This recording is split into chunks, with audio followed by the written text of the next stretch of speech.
and hanging with the other lucky sperm club babies, swinging king of the society scene.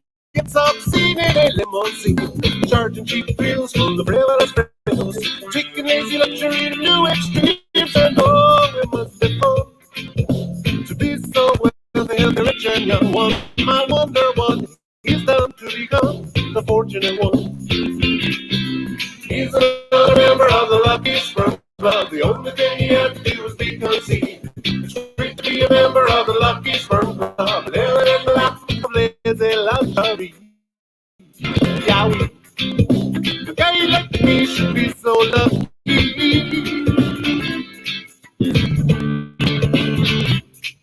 It's a special club for the privileged few. Not for me, not for you. It's a wonderful life, no stress, no strife. Never hurry, never worry like poor folk do. And oh, it must be fun to be so wealthy, filthy, rich, and young. One might wonder what great things they've done to become the fortunate ones. They're the happy members of the Lucky Sperm Club. The only thing they have to do is be conceived. It's great to be a member of the Lucky Sperm Club. Living in the lap of lazy luxury. Yowie. A guy like me should be so lucky.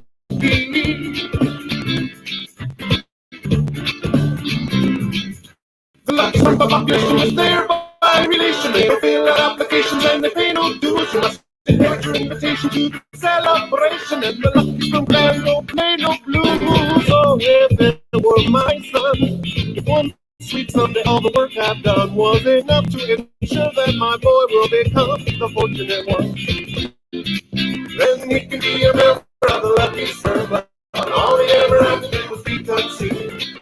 I hope he's a member of the Lucky Sperm Club. Living in the lap of lazy luxury. Yowie. When I'm old, take good care of me.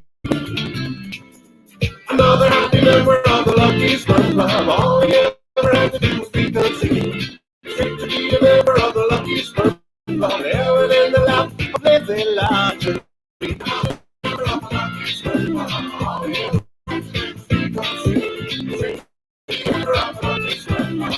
Living in the lap of lazy luxury.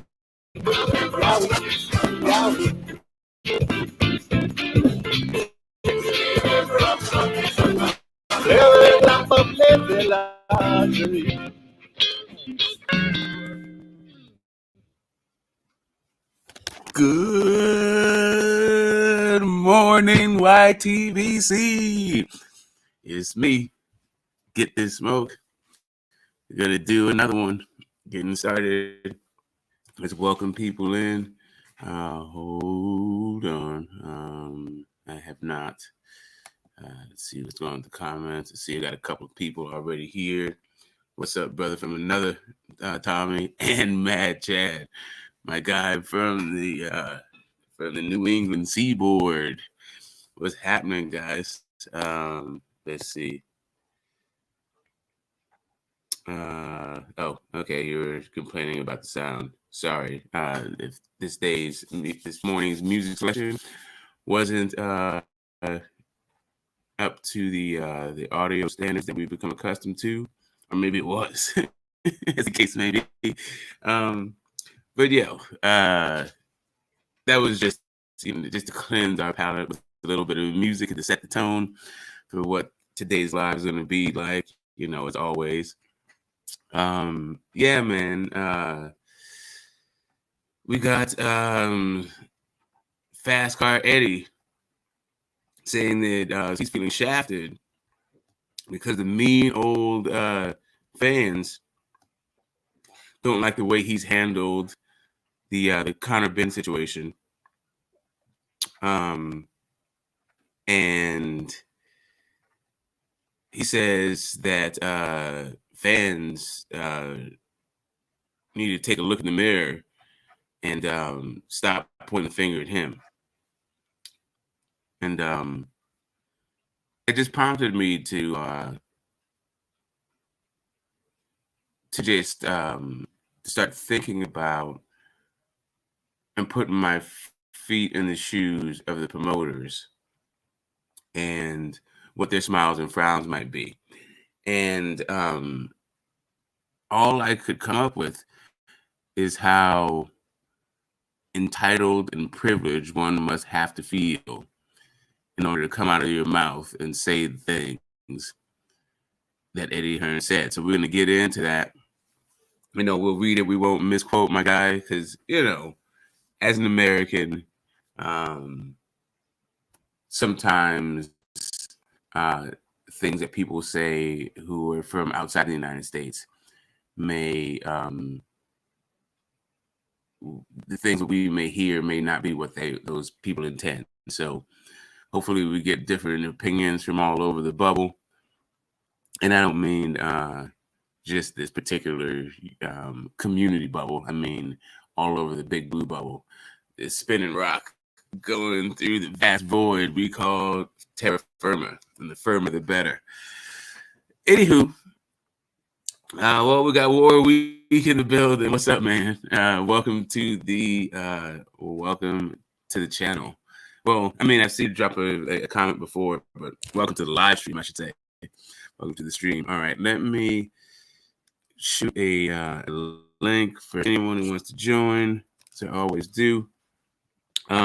Also, we got the tickets on sale for Terrence Bud Crawford's 7th title defense against David Avanesyan. And, as of yesterday, they were really affordable. When they first hit the block, what is it, $46 for the nosebleeds? And actually, as you got a little bit closer to, I think the medium price tickets were like a little bit under $200, and the high roller right next up to the action. If you want to get a little bit of blood and sweat on you, it cost you a very reasonable $346. So, if you don't mind the quote, the real Roxanne, if you don't mind going in the middle of the winter when it's 20 below, in the middle of December, sorry, that's what it is, in the middle of December when it's 20 below, then yeah, if you're in the Midwest and you're used to that kind of thing, as California people don't know anything about really even 20 degrees, much less 20 below when you're in the Bay, like I am. There are parts of California that does get significantly colder, but who the hell wants to see them? Unless you got a pair of skis on you, or maybe a snowboard underneath you. But, again, different subject for another day. Yeah, if you don't mind going out there in the snow-infested streets, you can watch what we all expect. You can watch Bud defend his title for the 7th time and keep his knockout streak alive, right? And that's it is what it is. His level of competition is still, what is it? It would be respectable if he were a new guy, right? If he was just coming off of a tough fight, maybe a few months ago, if he had been on the ring for maybe like a year and a half, going on a couple of years, coming off of an injury, all of these are like acceptable kinds of scenarios for a guy like David Avanesyan to be stepping through the ropes to face a guy like Bud Crawford. And I think that we would be just fine with it under those kinds of circumstances.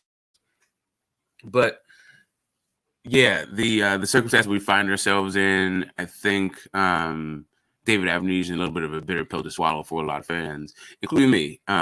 He's a Bud supporter, and I mean, I'm a Bud supporter to the extent that, I want that guy to win. I want him to do well. I support him in his endeavors. What I don't do, though, is pick him to beat Errol Spence.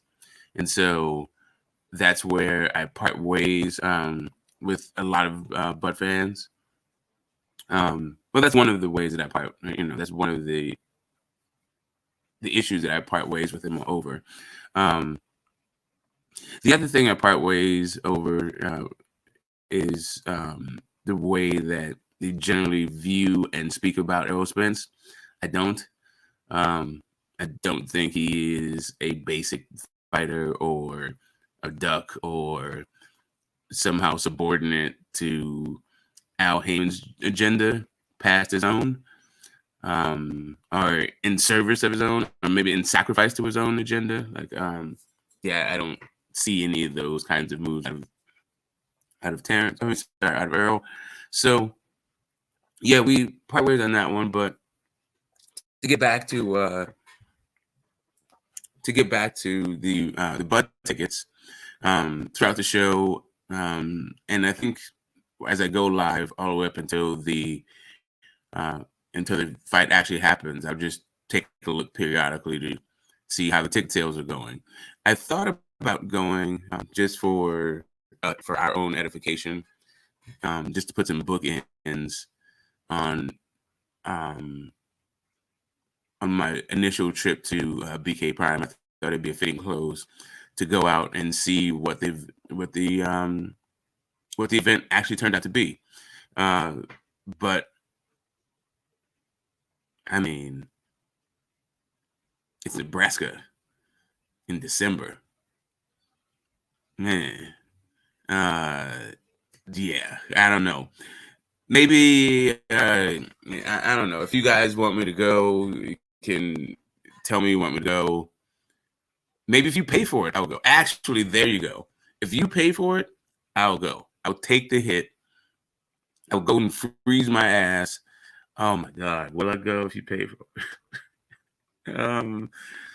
Yes, I will. I will sacrifice the time out of my life. I will sacrifice my my creature comforts, which I do so enjoy, in order to make sure we got a firsthand smoke eye view of the action. But yeah, if you ain't tripping, I'm certainly will. You'll be doing me a favor, right? by not sending my narrow behind into the frigid tundra. Okay, I know that's a little bit extreme, but I don't know. Maybe it's not. Let me see what's going on. Let me salute the welcome some people in. What's up, TJ? Red Glove back in the house. Is this your first time? I think this is your first time. Welcome to the channel. Welcome to the stream. One of the back in the day guys, man. I used to type chapters on my man's page after he went live, and now that I go live, I'm still typing chapters with my people. I don't know why you guys can't interact with your audience, and I'm not talking about Red Glove. He always came back, but some people really find it like a pain in the butt to to talk to folks. Like, while the channel is small and growing, I definitely do my best to answer all of the messages I get. But I can imagine once it starts getting into like the thousands, hopefully we get that popular. I think that might be a little bit challenging for me, but until that mystical magical, as I like to say, between that day and this, type away. I totally appreciate it, and I do my best, like I said, to respond and engage. Okay, what's up, Mr. Lightning World? Good to have you back. BK, what's up? What's up? Let me see here. Yeah, we're here early, and we also got the bot. All righty, my man's a sex fiend.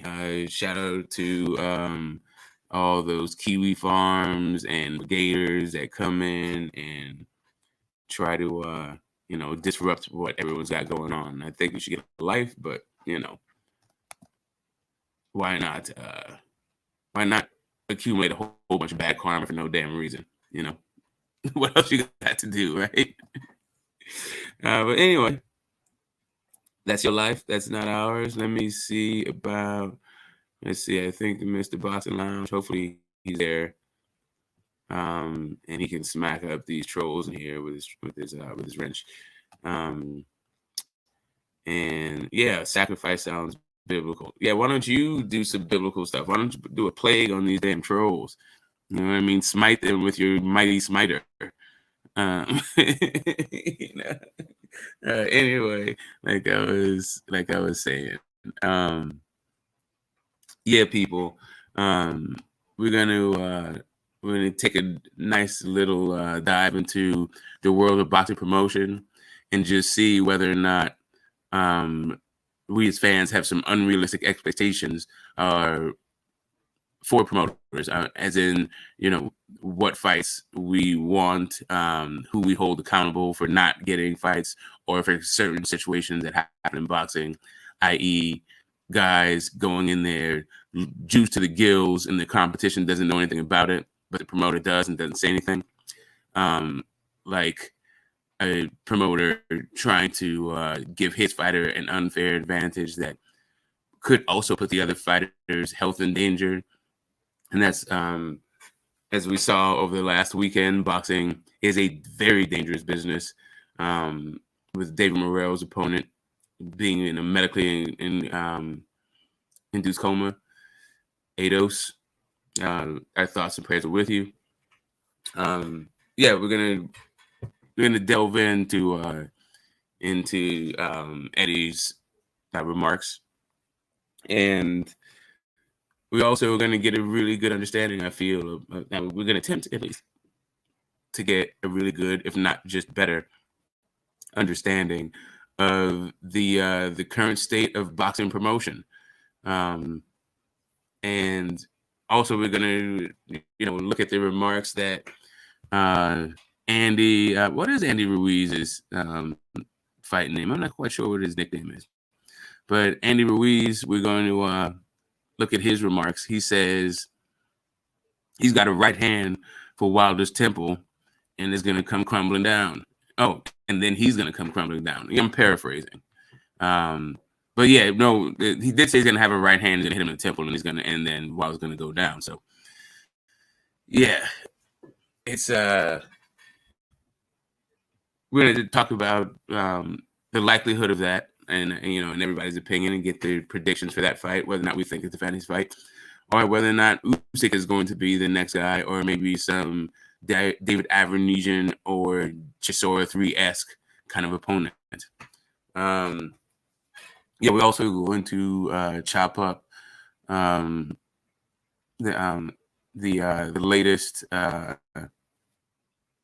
latest undisputed fight we had in the women's middleweight division against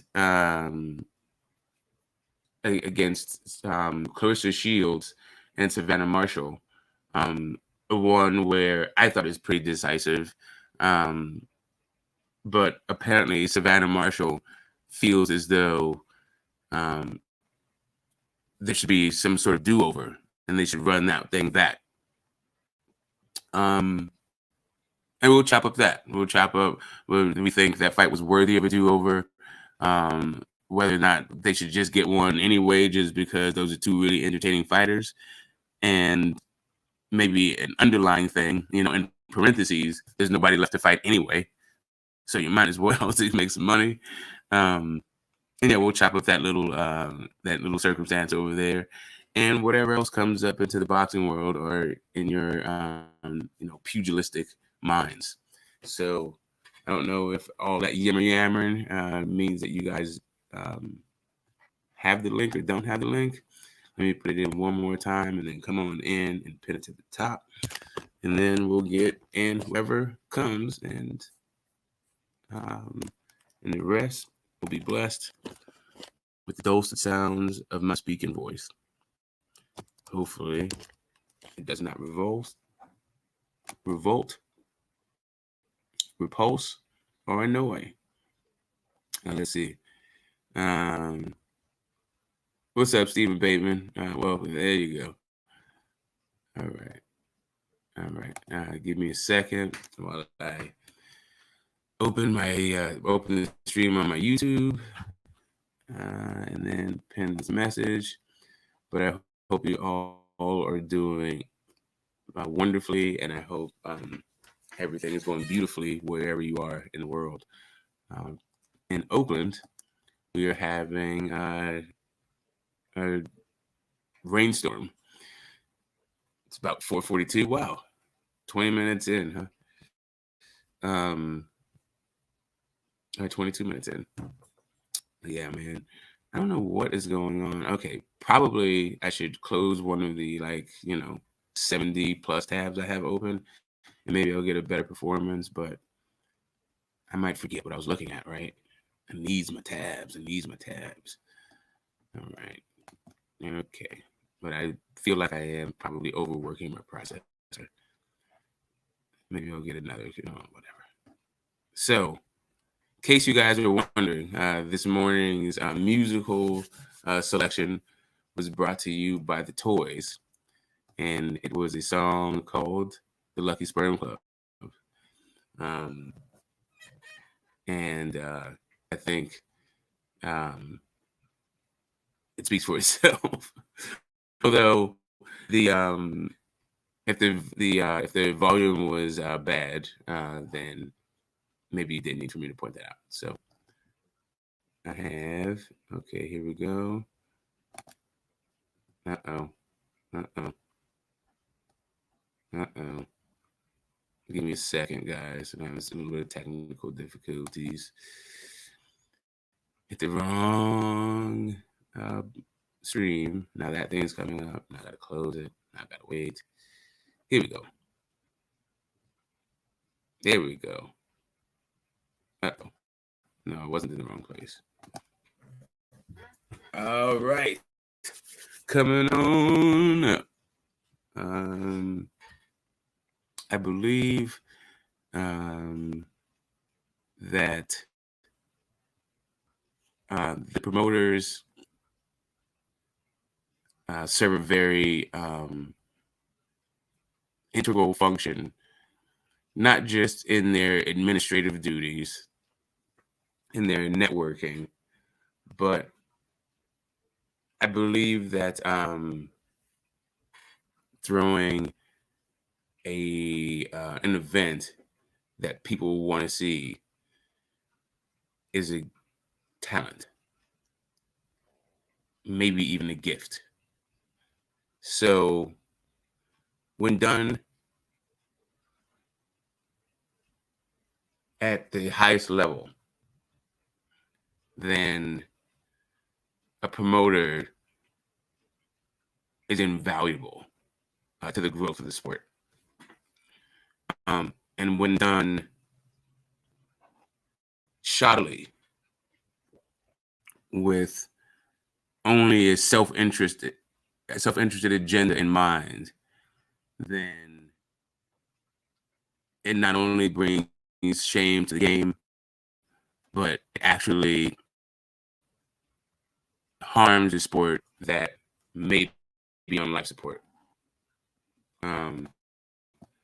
So yeah, I feel like while it's not the sexiest subject in the world, I guess I could have come on here and talked about how Bud is a duck, or how Al Heyman is a cancer to boxing. But that's not really what I wanted to discuss this morning. So here we are. I see I got my brother from another in the building. What's up, Tommy? Good morning, Smoke. How you doing? I'm all right. All right. Still, this is still an interesting time for me to be awake. Well, not really so much awake, like talking to people, bright-eyed and bushy-tailed. I think you can still hear a little bit of my dreams last night in my voice. Yeah, we're gonna persevere and get through. What is it like approaching? Is it lunchtime where you are? Is it what, sorry? Is it lunchtime where you are? It is, yeah. I got a question for you about your audio. Have you got two programs using your mic? It's either that or your mic in StreamYard is turned up too high because it's crackling. Let's see. Let's try that out.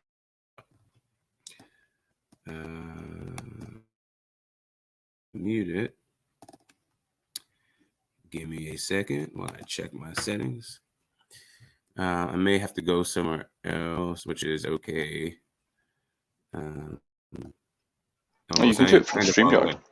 It's not. Yeah, I'm doing it from StreamYard, but my mic's not even up that loud, so it's probably not my mic volume. How about that? Is it still crackling? Yo. I'm not noticing it now.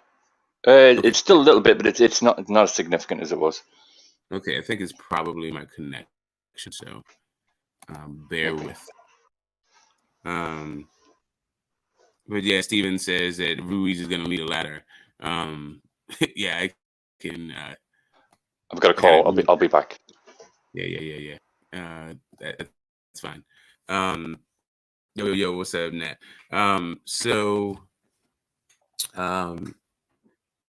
Let's see. Let's pull up.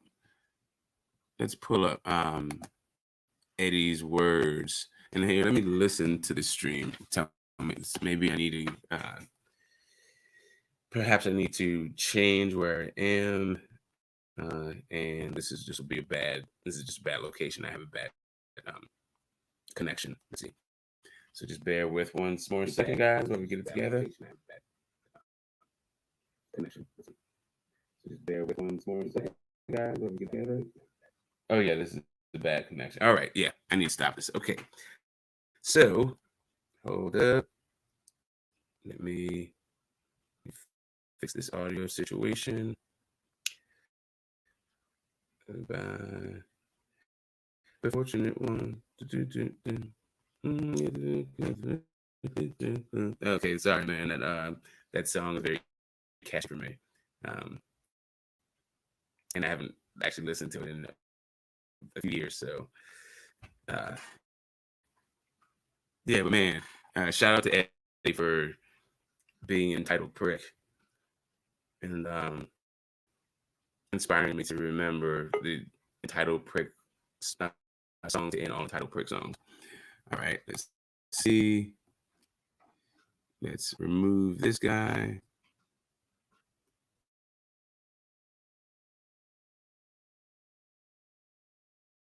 And add you. Okay, hold up. Somebody's got to go. Hold up. How's that? Okay. Keep talking. Yeah. Hello. A little bit, but it's minor. No, it's okay. I'm gonna. I just needed to switch. I can be mobile. So turn off the old laptop. Turn off the old laptop. Echo.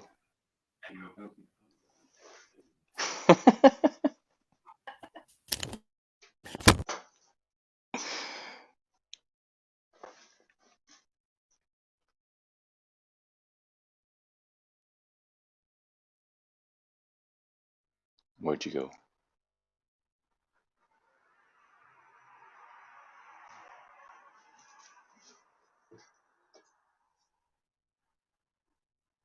Well, Smoke, have you kicked yourself out of your own live again?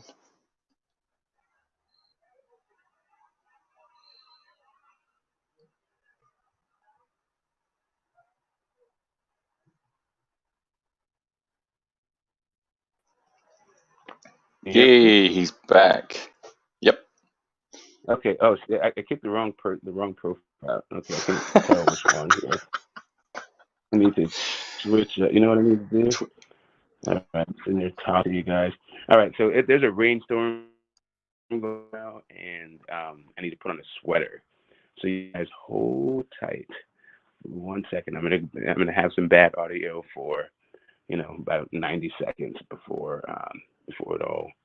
Well, actually more than 90 seconds. But we're gonna work this thing out. Hey, we take over for 1 second, Tommy, if you have a chance. Yeah, I got that. So let's have a look at the chat. So who have we got? We got Bad Chad. We've got War of the Week. We've got Stephen Bateman. We've got Unaltered Truth. BK, Regular Milton, TJ, Mr. Lightning World. Let's see. Anyone else? Plus we got a sex troll in here. Not Zay. Fistiana fights Mr. Pets. Toby Bartlett. And I think that's everyone. Oh yeah, Mr. Paz. That's that photo that you're talking about is actually Smoke on Tony Stark.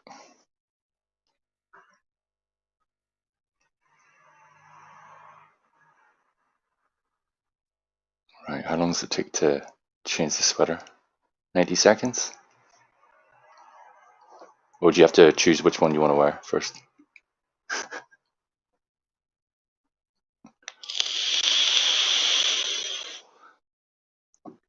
Hey, how's that? How's the technical side going for us being able to get this tournament going on in Fight Night?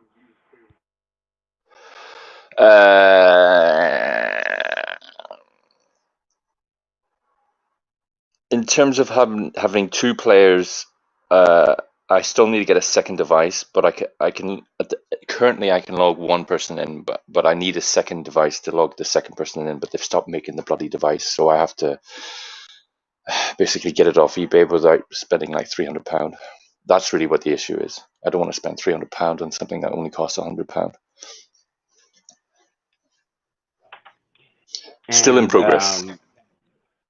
Yeah, that's the thing that plagues boxing too. Like, why buy something for one price if you can get it for a lower price or no price or for free? I'll take it for free. Happily take it for free. You might be in violation of a couple of laws in order to get it for free, but yeah. Depends if it's a gift or not. You'll 5 finger discount. No, that's not what I meant.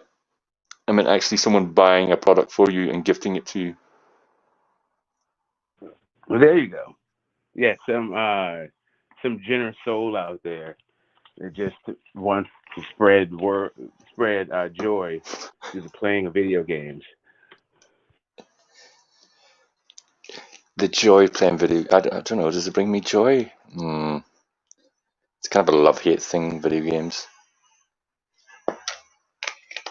Anyway, let's change the topic. We don't need to be talking about video games.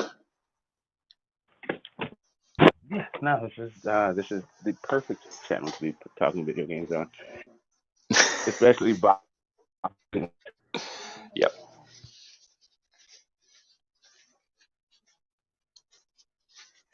Well, as you know, I've been doing boxing games to death.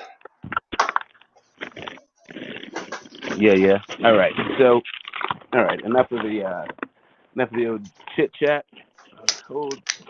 Let's get to this. Some of the ancillary boxing stories before we jump into the meat of today's broadcast. We have a guy. The crackle's gone, by the way. Boxing prayers go out. The who? The crackle's gone completely now. The crackle. Okay. Yeah. That's I'm sure it may come or it may or may not come. I'm at the time when the neighborhood is like kind of asleep, so I think I should have some bandwidth issues.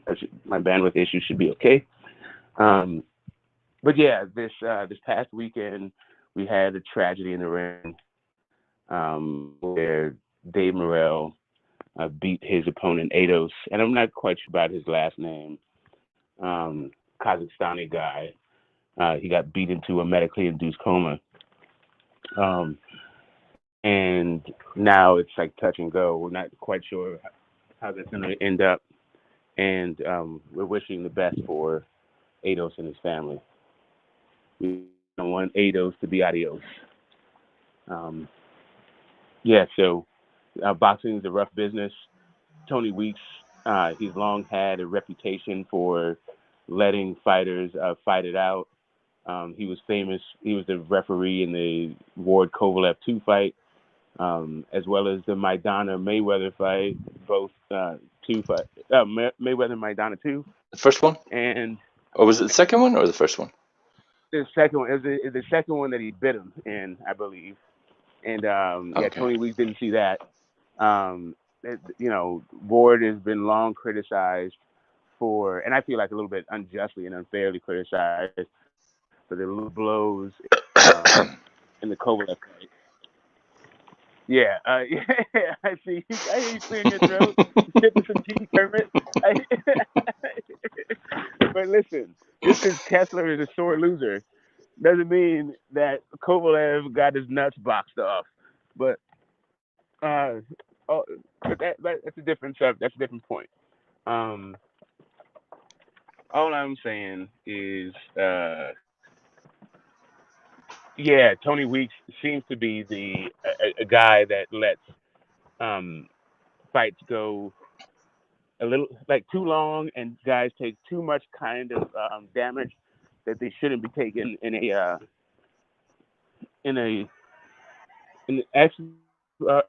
competently refereed fight. So Right. Let me ask you yeah, a question on that. Yeah, go ahead. Right. At what point, or even do you think there's something that most people, not everyone, most people could agree on is too much damage? What too much damage is?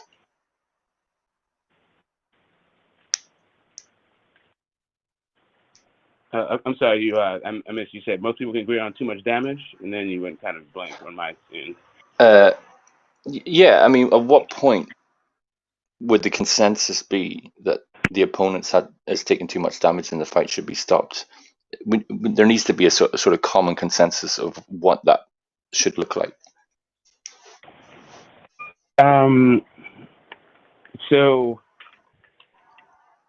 in order to become a cornerman and a ref, or a ref, you have to do some basic like kind of medical things, but things around cleanliness, cuts, like what swelling looks like, what you have to be you have to be proficient. By the time you get to the professional level, the expectation is that you've been in so many situations that you're ready for the big stage, and you know what the rules are, you know what to look for, and that consensus that you're speaking of is really a consensus amongst referees, doctors, and corner people, all with different, varying expertise.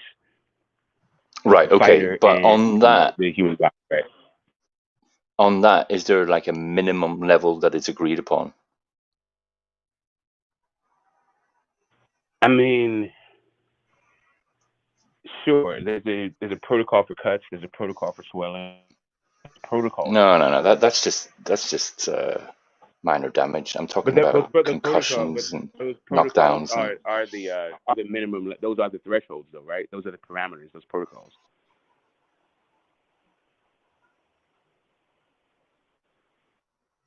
Yeah. Yeah. Okay. All right. So let me go back to when Nigel Benn fought Gerald McLennan. Right. One of the lessons learned from that fight was neurological damage. The way that McLennan kept on blinking. Do you remember that? Mm-hmm. And that was a sign that he was in trouble. His brain was in trouble. Mm-hmm. Now, if the same thing happens with another fighter, I'd like to think if they spot that blinking, they'll stop the fight early. But I don't know if that's actually going to happen. Well, again, that's about the expected level of sophistication and expertise of your ref. Mm-hmm. That they've been in those kind of situations, that they understand that the blinking is that thing. But that's also about the doctor, and it's also about the corner knowing the fighter. That's why they have this sort of 3 levels of safety, right? There's 3 different safety nets, and it seems failed him on the night. Because I was saying throwing the towel really halfway through. His face looked like bloody hamburger meat, and like after the 3rd or 4th round, it was just like, what am I watching? Assassination. Yeah, I mean, the guy was tough, the guy was game, but he was thoroughly outmatched, and it was an assault in the ring. At no point was it not an assault in the ring. So it just becomes, Was it for a to title? me, say again, it was for the WBA world title at 168 pounds. Yeah, that's the thing. Whenever there's a strap on the line, I think that the referees allow them to go on even longer than they would do if it was a non-title fight. Yeah, that's the same sort of reasoning that Jack Reese said, that When like you cut out. since they were both champions, he was going to give them some leeway. But this was not a situation where they were both champions, and this is a situation where, just like Jack Reese's instruction, not only did it like sort of shake the foundations of boxing and what referees ought to be doing, but in this case, somebody actually wound up becoming really seriously injured as a result of like the way that the referee, his own reffing style, the way he managed the fight, is now the issue. Mm-hmm. But right. So okay. Let me ask you a quick question then. UK vs America in terms of, well, the UK has got a reputation of stopping fights really way too early. It's kind of over safety compared to the Americans. A lot of times the refs will let them go to knockouts. Would you say that's generally true? I would, and has been generally true for decades. For as long as I've been watching boxing, like it's one of the things I actually liked about the Brits, to be honest with you, when I was like a kid growing up. What, the compassion? Yeah. Yeah, the 70s, 80s, it was brutal watching American boxing. Like, it was just way too, like, people did not give a fuck about the fighters. Like, the fighters' safety, the fighters' health. Like, guys were just beating each other's brains in, and then Larry Merchant would come in, and the eyes hanging You're out of his cutting out. head, mouth is fucked up, and yeah. And Larry Merchant is talking about how the crowd is booing. So yeah, like once a guy can no longer defend himself, why am I watching this fight? If a guy has no shot of winning and he's just getting pummeled, why are you not stopping this? If you're a fighter, and this, when I say why are you not stopping this, I mean all three levels of protection for the fighter to protect the fighter from himself, kind of thing. And yeah, there's just certain criteria for me that I have that I'm like, why am I watching this thing? Anyway, I sometimes I agree with you that it gets stopped too early. I do agree with that, but I definitely like the more humane approach. I definitely thought that the Charles Martin fight was stopped too early. The Carlos Takam fight I thought was, I used to think it was a little bit early, but I'm a little bit less adamant about that. But I don't know if there's been really like an early stoppage that really shook the core of the boxing world the way these late stoppages have. Like, Adonis Stevenson.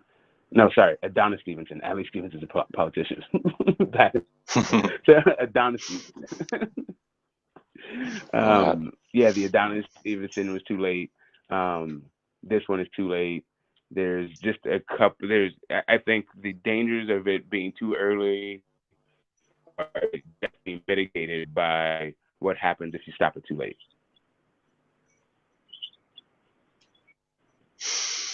What's up, Ronald? Hey, what's good? What's good? How you doing this morning? Get the smoke, huh? Yo, Shade better than spectacular. Thanks for asking. I hope all is well going with you. Hey, Ronald. What you got on it?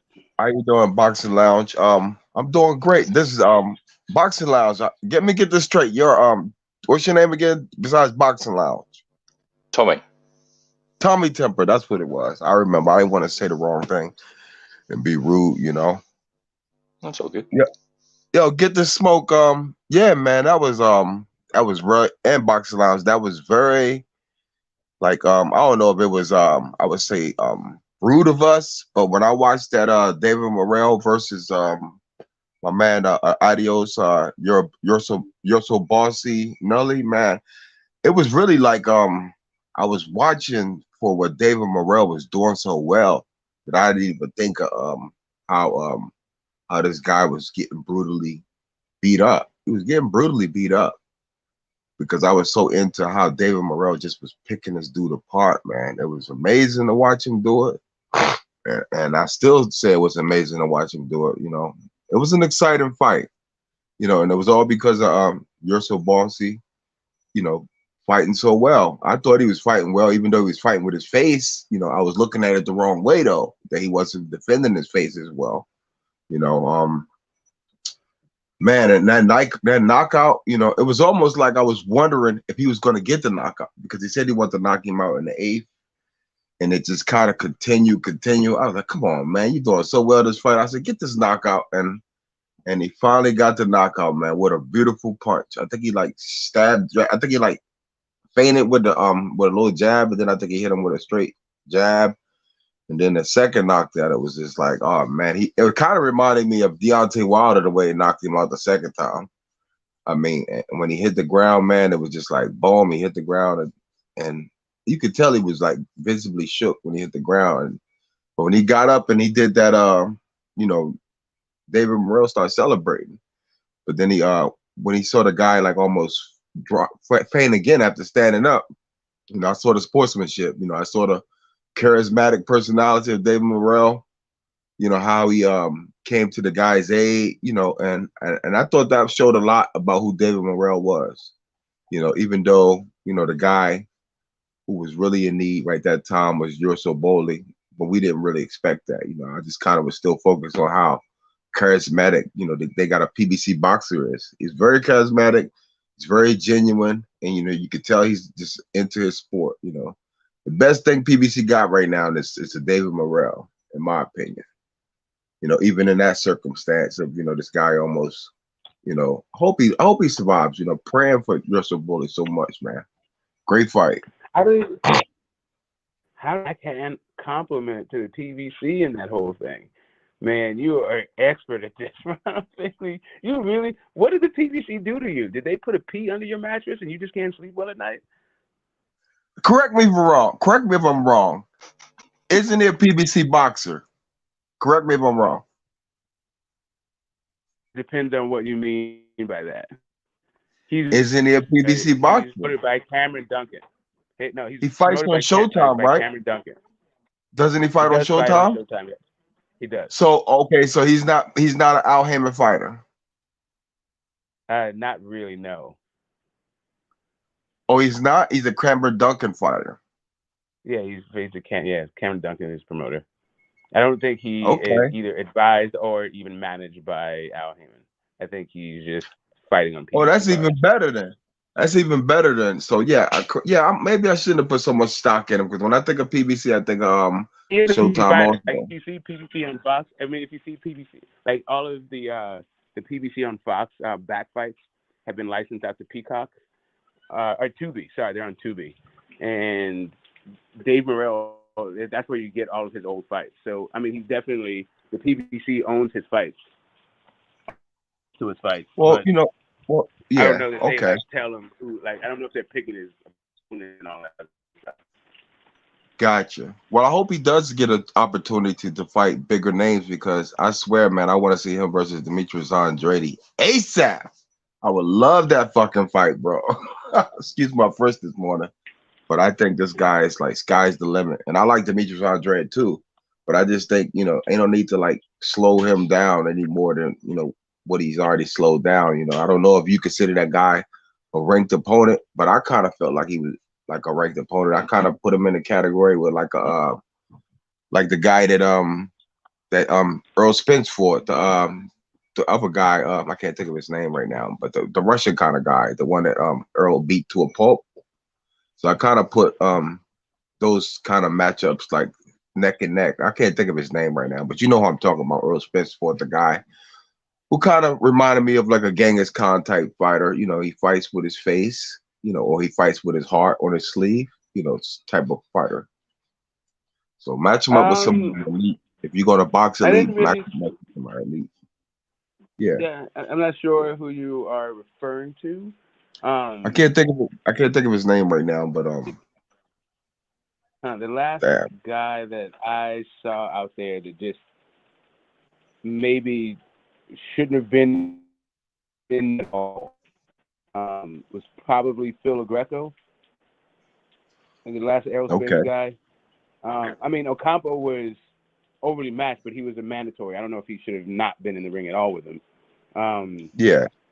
Ruiz Van Heeren just wasn't good enough. Like, that was out of not be in the ring kind of situation. I mean, most of the guys, since he's become champion, definitely, isn't. I don't have an issue with. I mean, Lamont Peterson was kind of a weird dude to fight, but at that point, people weren't really trying to fight Spence. Okay. Yeah, I don't know. It was like after the Lamont Peterson fight, there was an effort to put Errol Spence on See you pay-per-view, later, man. and that's when people started raising their hands to fight Errol Spence. Once the Mikey Errol Spence fight was on pay-per-view, and all those guys who said that he wasn't like worthy of this shot, like that's when they started raising their hands. The Angel Garcias, the Sean Porters, the to a lesser and to some extent also the Terrence Crawfords. Well, Go ahead. this guy was kind of Russian. None of those names were the ones I was talking about, but it was the Russian guy. I just can't think of his name right Yeah, now. it had to be on his way up, right? Because I was just talking about I was just Yeah. mentioning the guys since he become his champion that he was overmatched with, and a couple of fights right before he became champion. But if it's at some point early in his career, Yeah, exactly. The BBC, man, when they first launched, they were buying airtime on all those different fucking channels, and I couldn't find a bunch of fights during that time. They were either on Spike TV or on CBS or something. They didn't have so I didn't know when the fights were going to be aired, and I didn't know on what channel they were going to be aired ever. Yeah, When it well, first dropped, and I wasn't part of the YTBC at that point. I didn't really even discover the YTBC until like 6 months later. gotcha. Correct me if I'm wrong, but when you mean by buying airtime, basically it wasn't Al Heyman that was buying the airtime. He would just kind of like front like from what I heard he pays like 500,000 like to get fights on certain networks, but then they pay him 20% back from what I hear. Whatever network airs it. Is that true? Oh, Well, right. So there is a system of credits and debits. Anyway, so when you air a television show, you get residuals for whatever ratings you get for those shows. So even though you may be buying airtime, you may be getting something in return for the ratings that you get for those slots. okay. Right? Like Yeah. no matter what, once you show, like because Hollywood is unionized, regulated. Now, once you have so much airtime on Federal Airways, then you are automatically put into a union. And that means like all of your work is going to be protected by that union. So your likeness is going to go to somewhere. It's going to be monetized and distributed somehow. Like Right. those rights, but those rights exist no matter what. Interesting. Cool. Thanks, Smoke. You know what I mean? Mm-hmm. But What's up, yeah, Jeff? okay. What's up, Toby? And Yeah, Bruce Gas. What's up, baby? Go ahead. that entire card I kind of appreciate it. You know, like I hope that might be the last good card for them this year though. But but I did enjoy that entire card that night. That Showtime card. Very full pack with good fighters, decent fighters. Like you see Gallimore, like he was durable and tough, even though he was kind of fighting with his face, but he ain't had no choice because the guy he was fighting, man, I can't think of his name right now, but that dude was sharp. He was sharp with it. That 160-pound fight that they had over there. He finally lost though. Gallimore finally lost to this guy. But yeah, it was a good fight. Yeah, up and coming guy, Eastern European dude. I can't remember his name either. I'm sorry, guys. Like if you don't listen, if your name could be Mike White, it could be them or Mike Smith, John Smith. If you haven't done shit in the sport, I'm probably not gonna remember your name. So if those guys don't have a shot at it, if you come at me with some name with 17 characters in it, with a bunch of S's and Y's and K's, saying, sorry, this is not it's not even about a cultural thing. It is about a cultural thing. The cultural thing is I've seen too many goddamn boxers. I'm not gonna be remembering all these names until they do something in the sport. Like, and as much as that guy has laid his life out and really is now in critical condition to entertain us, I feel like the least we can do is acknowledge his efforts. And if you want to go past that and actually learn how to pronounce my man's name, I wouldn't begrudge you that at all. And I think there's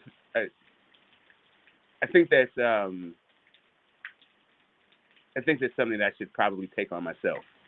I'll think about that because there's not so many people that die every year that I shouldn't be able to remember their names. You know, I'm going to start remembering these guys that I hear. I remember Patrick Day. I know that there's another person that passed that same year that was pretty big. But yeah, I'm going to spend some time and write the names down. I'm going to keep it total. You know, right? I mean, especially the guys that I saw. Like, I watched that fight. I think it's actually, now I'm feeling really bad that I don't even know my man's name. I know it's Eidos.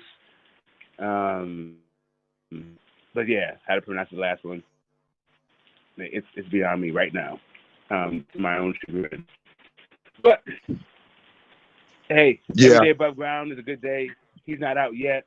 Hopefully he'll come out of the woods and it'll be like one of those Adonis Stevenson situations where he recovers, he makes a full recovery. Exactly. And we can just move on from this. And also, for all you people who are looking for that blood sport, catch a body, all that other stuff, I hope that you guys, a light bulb has gone off, and even you think that Tony Weeks should like change his refereeing style. Right? Yeah. He shouldn't have he shouldn't have the reputation that he has if we're gonna have outcomes like this. Yeah, and you know what, Smoke, and to piggyback off all of that is like I think Tony Weeks was caught up in a moment too. I gotta give him a pass because we look at a fighter like when they getting hit, long as they're swinging back, they're still good. And I think that was the old school style that Tony Weeks was looking at. He just kind of figured the guy was swinging back, even though he get beat up. Then I got to give him the benefit of the doubt because he's trying. And it is a gladiator sport. So same thing with UFC and everything. People get smashed up all of the time, look a bloody mess, but you allow them to keep fighting, unless because you don't want to. Shortchange the people, meaning the people who paid for it. And then, it's kind of like, I think we all were caught up in the moment, but they definitely need to do their more homework. So, yeah. I've heard that. So you said that before, and I didn't say anything earlier, but yeah. I would say I was quoting Rocky. I was like throwing the goddamn towel, right? So I wasn't caught up in the moment. And if he's that old school, he needs to take his old school ass to a rocking chair. Because it's 2022, and we can't. Yeah. It's time to stop. Then also, the Greeks were not like where they traced boxing to in the Western Hemisphere. It was not the gladiators. Those are the Romans. This is not a gladiator sport. And also, slaves were the gladiators, and they fought to the. This ain't that. We ain't going that old school, and we like. For me, I feel like that kind of mythologizing and romanticizing is not helpful. At fucking all,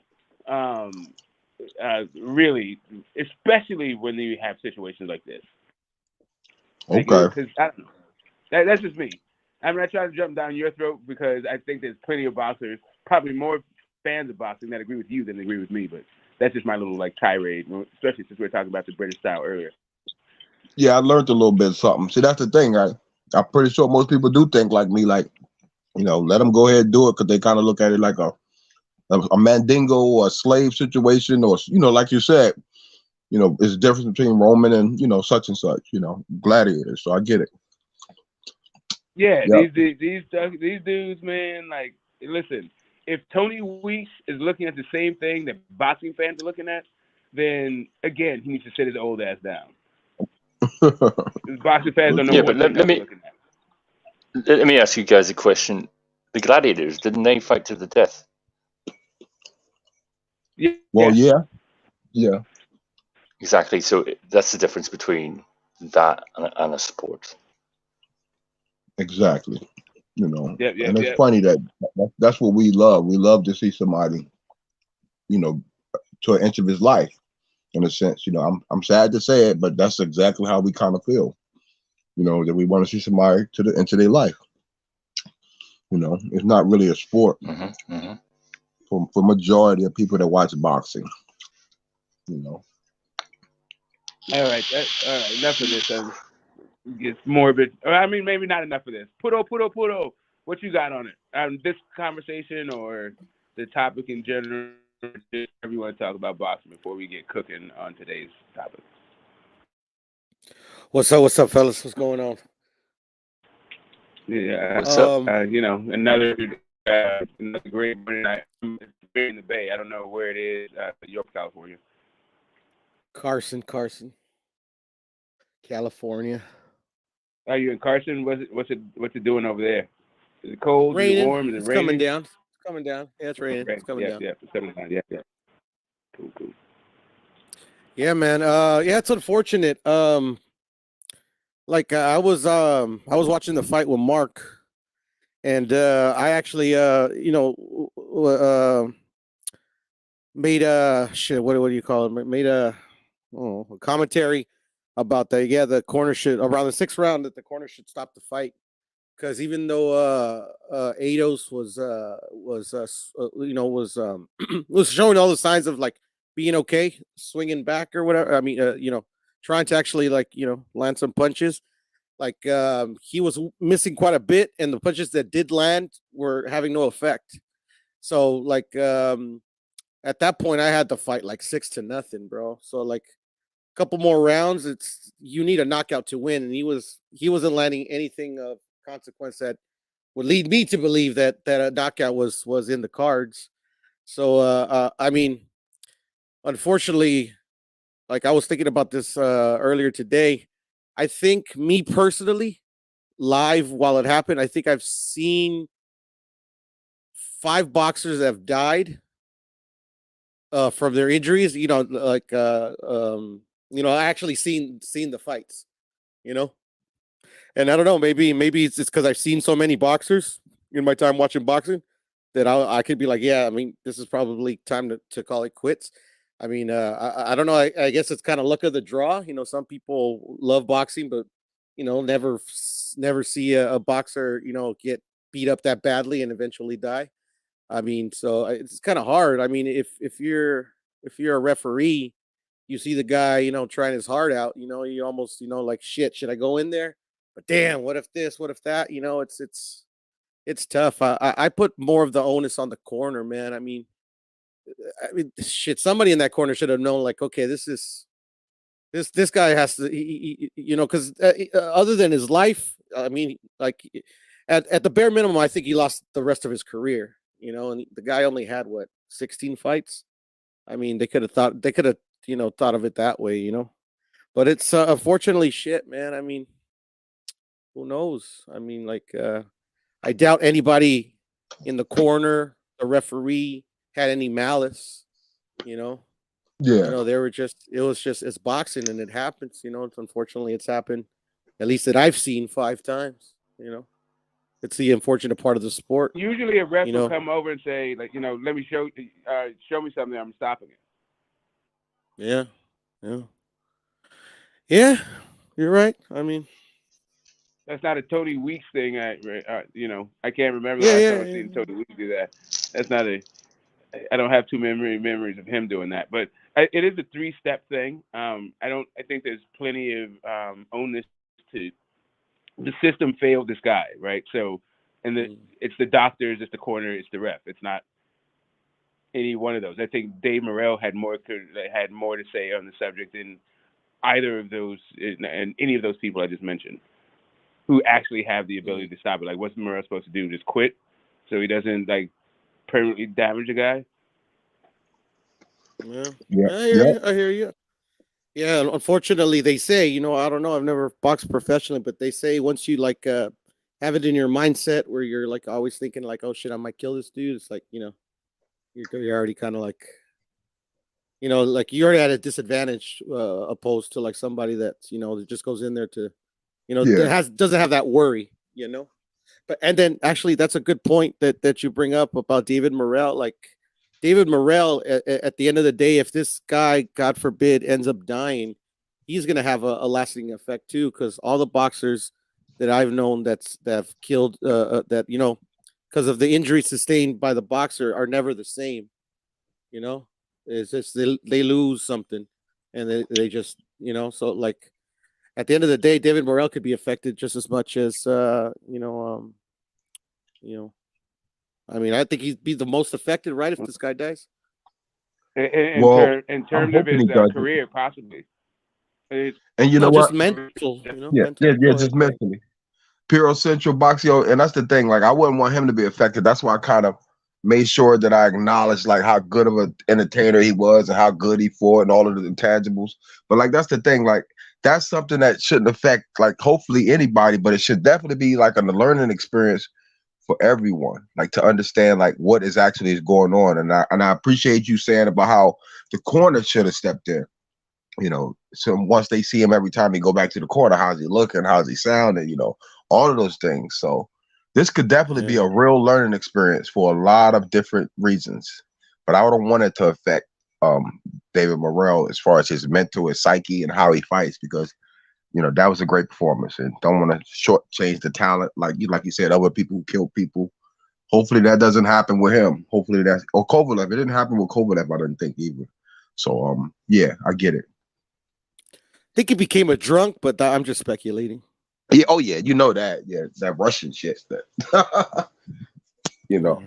heavy drinker. It's not natural. Yeah. It's just not natural, especially in a sport where you're not going in there to I know like some make an argument that you go in there to hurt the dude, but you don't go in there to like permanently hurt him. Of course not. And I've been in a fight once before where you feel your blows feel like they kind of like butters, like you slicing butter, like you don't even know that you're hurting someone. So that was only like once I ever felt like that. But it's like I can understand like how a boxer probably could not know that they're actually really doing damage like that. So you just keep going. Yeah, and for all we know, the damage could already be done. Like I don't know, I haven't heard David Morrell after the fact, but I just imagine how he'd be feeling, right now. Well, yeah, exactly. What I wanted to point out with that whole fight was like how positive like I think both fighters were. Like David Morrell, for instance, I thought he kind of looked like a guy who could be like a superstar, like the way he fights, as long as they keep moving him forward at a better pace. Like maybe this matchup was too undermatched in a sense. So that's why I kind of feel like he needs to fight the elites like right now. Like same thing with maybe Big Baby Anderson, like how he fights guys. They're big, but they're kind of less skillful. I mean, these guys need to be matched correctly in order to, so people can see them for who they are and not like as basically a cherry picker or someone who's like just kind of hype jobbed, and kind of hurting the sport by undermatching them. Well, that's the promoter, the match within the promotional company, and also the fight. You're breaking up bad, brother. Yeah, you're cutting out. Oh, yeah. Go ahead. You're breaking up, Smoke. No, go ahead. I'm gonna go somewhere where I'm not breaking. Okay. I'll be right there. Yeah, when I was done on the topic, as far as what I was trying to get across is him being like he kind of got the Ali. I kind of get sense like the Ali in him, like in the positive vibes, and I didn't like the way he tried to predict the round, but but it was interesting to see the least if he was going to get that. It kept me glued to the TV after the 8th round. because I was like, oh man, he's still in this fight. The guy still he's fighting, is still in it. And now I'm curious to know if he's even going to get a knockout. So that's another reason why I kind of took away from the guy being like hurt. I wanted to see a knockout as a fan. Toby knockouts are Bartlett makes a exciting. great. One sec. Toby Bartlett makes a great point. He says Chris Eubanks Sr. instructed his son to stop hitting Nick Blackwell to the head because he had taken too much punishment, in his opinion, and the ref and the corner wouldn't stop the fight. So that's Chris Sr.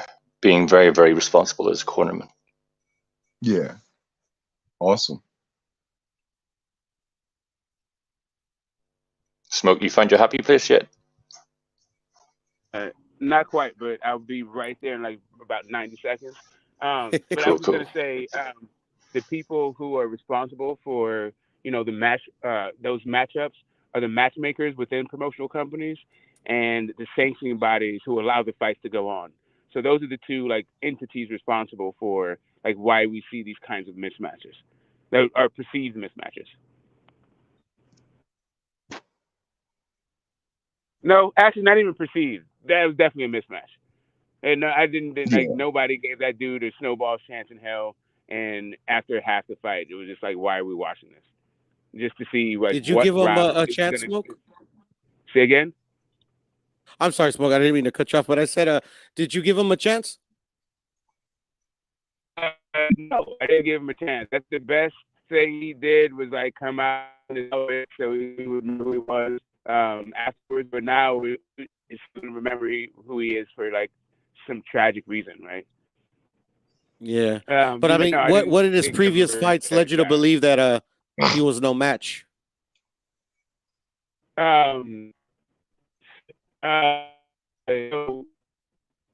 Watch his power, his feet, that was pretty good defensively. Smoke, you gotta fix the 3G tower, Smoke. You gotta go up there with the rabbit ear to fix the 3G tower. Yeah. Okay. He's at 4G, man. Come on. No, that ain't 5G. 5G. Sorry, Smoke. We can't hear you. Sorry about that. Take your time. Man, I got the 5G. Yeah, here we go. Nah, man, I'm give me a sec. All right.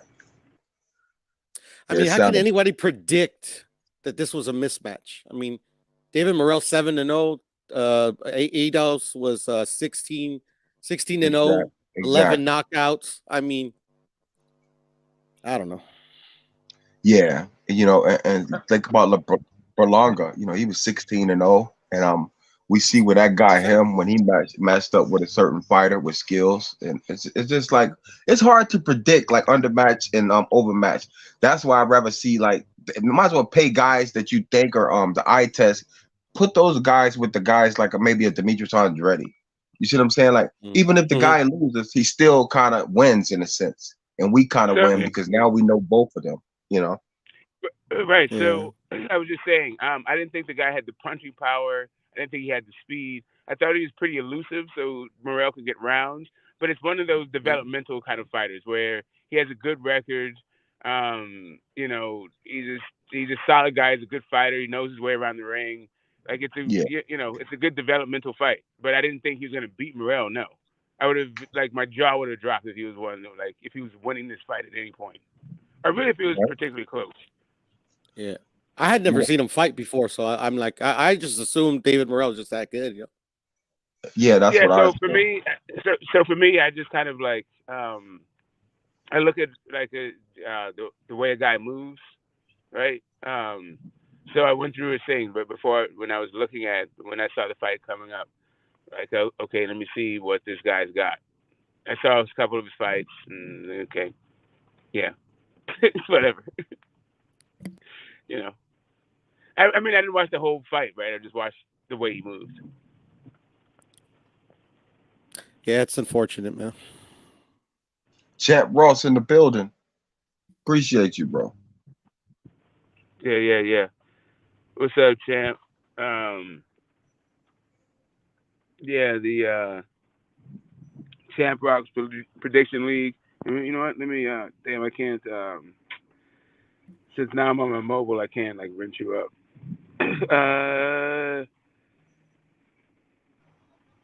Man.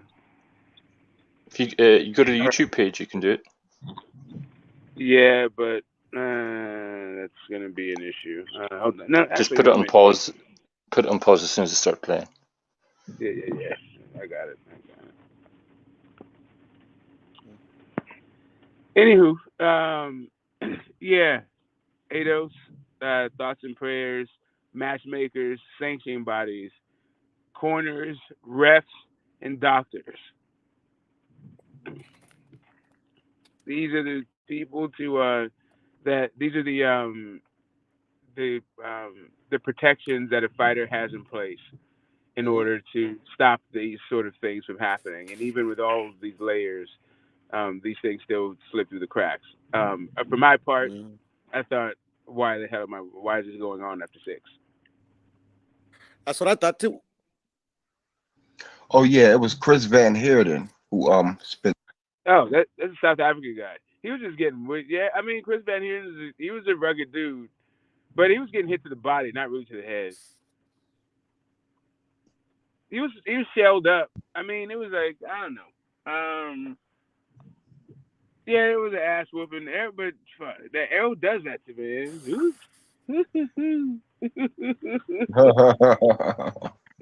Yeah, it was Chris Chris Van Van Heerden Heerden. is not the only guy that I saw that happen to. Yeah. You know, when he goes Agent Smith mode, like, yo, you better have something for that. No doubt. No doubt. You know what also comes to mind is Chavez Meldrick Taylor. Should Richard Steele stop that fight like earlier? Oh. Yep. Yeah, I don't know, man. Like, if I'm Meldrick Taylor, I'm I all these people are just like clinching is for wusses or whatever the hell. You got to guard on your shield. Meldrick Taylor should have clinched. Yeah. Well, what about if clinching don't work? Well, you know, then do something. Then you got 20 seconds. They hit him in the step on his foot. It's like, right? what do you do, man? It's not like you have like a half a fight to go. Give him that Tito Trinidad special. Hit him in the nuts. I'm trying to tell you, man. Hit him where you can buy yourself some time, even if it's on the hip, on the arm, yeah. you know, whatever. Trip that dude if you got it. You notice that point taken. It's not close. Like, whatever. Use a low blow. Yeah, Leblow, Texas, baby. Did Wilder versus Fury ever have any points taken away from them in either of their fights? That I can't recall. Fury got a point taken away in the second fight. Yeah, Oh, Fury got a point taken in the second fight. Okay. What was that for? Was that for? Taken away in the third. Again? Or second. I think Wilder got a point taken away in the third. Really? For what? No. I think. Dude, I'm almost certain, but let me double check that. Yeah, I thought that was the best fight, the third fight, man. I tell you. that was last year's fight. It was. Yeah. Yeah. Okay, so was it Wilder knocked him down twice and Fury knocked him down 3 times? Is that right? Yeah, pretty much. Okay. Yeah, pretty much. So I'm in the studio. How do I? In the studio. What do you want to do? But you putting out a demo like Wilder? I don't think I can. Yeah, I don't see how I can get from my phone. I don't think I can wrench him up. Oh, okay. He's already wrenched up. He is? Oh. Yeah. Oh yeah, cool. Oh, Tramp is? Nice. Oh no, Champ Ross, yeah, he's wrenched up. Oh yeah, cool. All right, yeah. Drop the link to the prediction lead, man. Champ Ross, KDR in the building, Dory Jones in the building, Chef Chino in the building. That's what's up, bro. Everybody, Jeff Lasuda. Nice. Yeah, I can see from the comment. Yes, studio's different. So what's going on? What you looking forward to as far as the end of the year? You think that was actually maybe like a PBC Showtime type esque last card of the season, or did you think they have one more? Because the only one I'm looking forward to is maybe something from Top Rank being a great end of the year, and something from and something from of course BLK Prime. Somebody told me that BLK Prime stood for black. Is that true? Because I just assumed it just meant BLK Prime. No, it stands for. I just found this out earlier today. It starts for. Fuck, what does it stand for? Best league or something. No. Something has to do with something like an individual. So it has to do with an individual. Does have black in the name. Okay, gotcha. Yeah, because I thought I was ignorant or something. I'm like, how are we getting that out of that? Because it says BLK Prime. Like, I hate when people something put a kingdom. Something kingdom. Best. Okay, gotcha. I'll get that to you right now. Hold on, 1 second. Roger that. And I want to know who is disseminating this material too. That this is the name. I'm very interested. Well, comment section for me. Because what does Blue Blood call it? You know what? He should be talking correctly instead of he always going like 26-inch arm reach, 42-inch waist. Come on, like give us the real details. I actually like that he does that. To be honest. So it's stats. It matters. But the question remains: does he call it BLK Prime? I think he does, right? Yeah, that's what I call it. That's what I heard him call it. Yeah. Yeah, I don't watch it. That's what I heard. I think Crawford in his new promo. Have you guys seen it? Yes. Well, it was pretty slick. It was pretty to the point. I liked it. It was like modern. To me, it was like modern because it was short, right to the point. You know what I mean? It was like not drawn out. It kind of reminded me of like how Hagler used to do it back in the day, whether it was a regular like funny commercial from Hagler or a mean one. It was like straight to the point. That's what I got out of it. He needs. It's hard for him to let his guard down when the camera is on his face. He's very self-conscious. I thought the spot was produced well, but that's Kenneth Frith. That's what he does. If you see the code, I think it's called Code 10 or Code 11, one of those. He's done some good work. Like that's what I was saying when I was looking through, their sort of corporate structure. I did see the fact that they had the expertise to put on a show, right? I have no doubt that the screen would look good, but the copy was dry. That was not exciting at all. Yes, it was slimmed down. It was definitely subdued. I mean, but what it didn't do was inspire me to buy the fight. Oh, here we go. Really generic. I'm just saying it was generic, man. It was. I thought it looked really good. I thought it looked slick, and I think that the show, actually, the broadcast, is going to look really good too. The question is anybody going to watch it?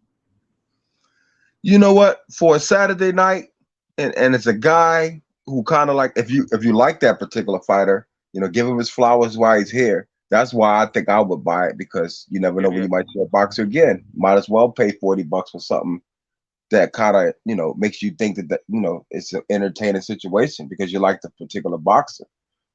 That's that's definitely what it is. And there's a certain segment of sports fans in America, right, that we're used to having multiple screens on and watching a bunch of things at once. But some people they go with the easy access. They're not necessarily clued in the way we're clued in. And that night, that's like Heisman weekend, and Tiafimo's fighting that night. And Keyshawn Davis, probably Big Baby Anderson. Yeah. Oh wow. Top rank night, huh? Yeah, top rank night. Shit. That's what I mean. That's what I'm saying. It's I'm not it seems like I'm trying to have some kind of axe to grind for people, and while I'm just looking and marveling at what I'm hearing and what people are talking about, and I'm just chronicling it at the same time. And that is, we didn't get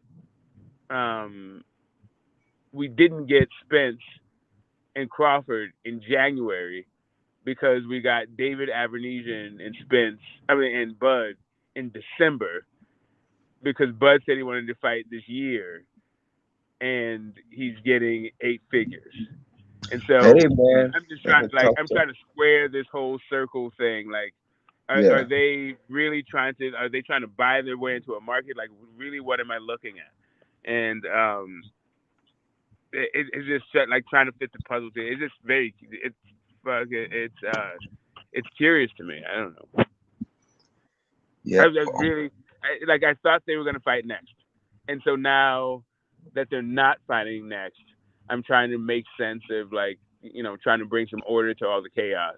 And wherever I look, I see, some signs that maybe this is pretty good stuff, right? I like Bud going independent and saying, giving the middle finger to the establishment. And if in a negotiation, if you don't really have the leverage that you want, showing that you're willing to, basically commit suicide, it does give you the initiative. People think like they don't know what to expect. It's kind of an interesting move, right? So I appreciate it. It's a huge gamble. This bird in the hand, two in the bush kind of mentality. It works if there's, like I said, only two in the bush. If there's 20 in the bush, then what in the hell is your problem? Right? But I don't know. There's that part of it that's kind of balanced out. Like, I can appreciate that. I can appreciate I can appreciate the wanting to stay active right before you have a Spence fight. Although that makes me think even more so that probably you're not ready for Spence. If at 35 years old you're not ready yet, you've been preparing your whole life for this moment, you're not ready. All right. So, but speculation everywhere. I mean, it's not speculation. This is what he said. He said, I told him I wanted to fight this year. Well, you said not ready. To me, that kind of takes me back to he's still a baby or a puppy. Well, you mean that by not ready by shape wise, maybe, but I just feel like that's what I'm saying. Like, he needs to fight. He needs to be active. Yeah, exactly. Yeah, he's all the teams in the world, not a puppy, not developing. Yeah. Like, he is a proud article. Terrence Crawford is the best fighter in the world to me, and he has been for a half a decade. I don't think anybody he has been the most skilled fighter on the planet to me. Right? No doubt. Still is. It's just that, like, I think Errol Spence has the correct style and the correct side and the correct mentality to actually beat this guy. And he don't got the right footwork though.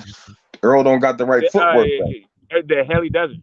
He's a puppy in that Errol sense. Spence cuts off the ring like nobody. Oh really? Yes, sir. There's nobody in the welterweight division that cuts off the ring like Errol Spence. He is better on the front foot than actually Bud Crawford is. Bud Crawford is better on the back foot though. Roger that. No time for debate, but yeah, I get it. No, we got time for debate. Why?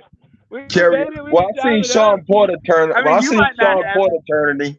Sean Porter was turning him like he owned the ring. So you say he has a great. And then he was getting his ass whooped right after he was done turning him. He was getting his ass whooped before the turn and right after the turn. Yeah.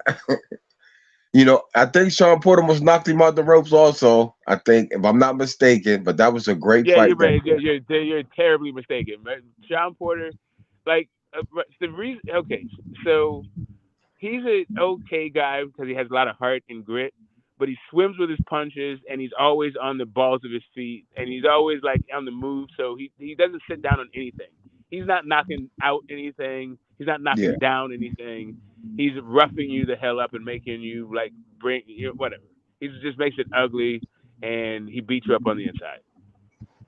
So that's what we had. We had, Sean Porter leading with his head and Errol Spence hitting him low. Yeah, messy fight. Cracking him up about the body and good fight, but messy fight. Yeah.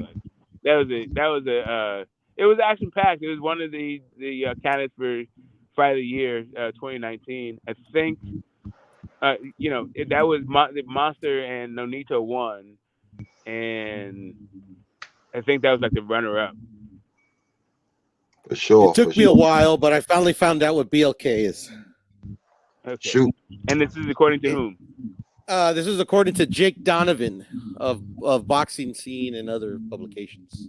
Roger Okay, that. Jake Donovan says that BLK stands for. Building legendary kings. There we Wow. go. There we go. There we go. See now There that could we. be That's see now that catchy. could be promising. That could be promising. I could see them matching with Top Rank stable in a sense in the future. That's just me being optimistic. Not a fact. Well, it definitely sounds like some manosphere stuff. Like, okay, Yeah. that's interesting. Seeing that, like, I think Bash Entertainment is like they rep a lot of female boxers. I don't know. Oh, But yeah, I guess they so only they so build they so legendary they're kings. actually going so they're actually going for the if you ask me, I think they're actually hunting for the prospects to come over there in a sense. Like you saying building legendary kings. I mean, that sounds like people they want to stay in the boxing industry, if you ask me. That's what it sounds like. Not necessarily. It sounds like they just want to be they want to be master their own space in whatever it is. I mean, they could be very well boxing.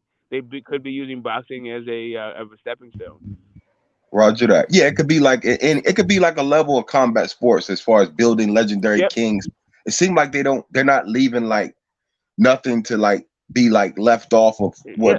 what they consider, like somebody who's an elite sports person, somebody who can box. I mean, yeah, sports too, but it could be. Hey, let's say you're one of these, Hollywood hustlers that have a whole lot of content and no place to put it. Yep. Yep. You Oh know, yeah. Good point. Good point. Yeah. I'm just saying, it seems like they're just in the content delivery business, which is fine. If they're distribution, they're buying their way to the market, and this is a loss leader for them. Yeah. They're just paying for Terrence Crawford's name.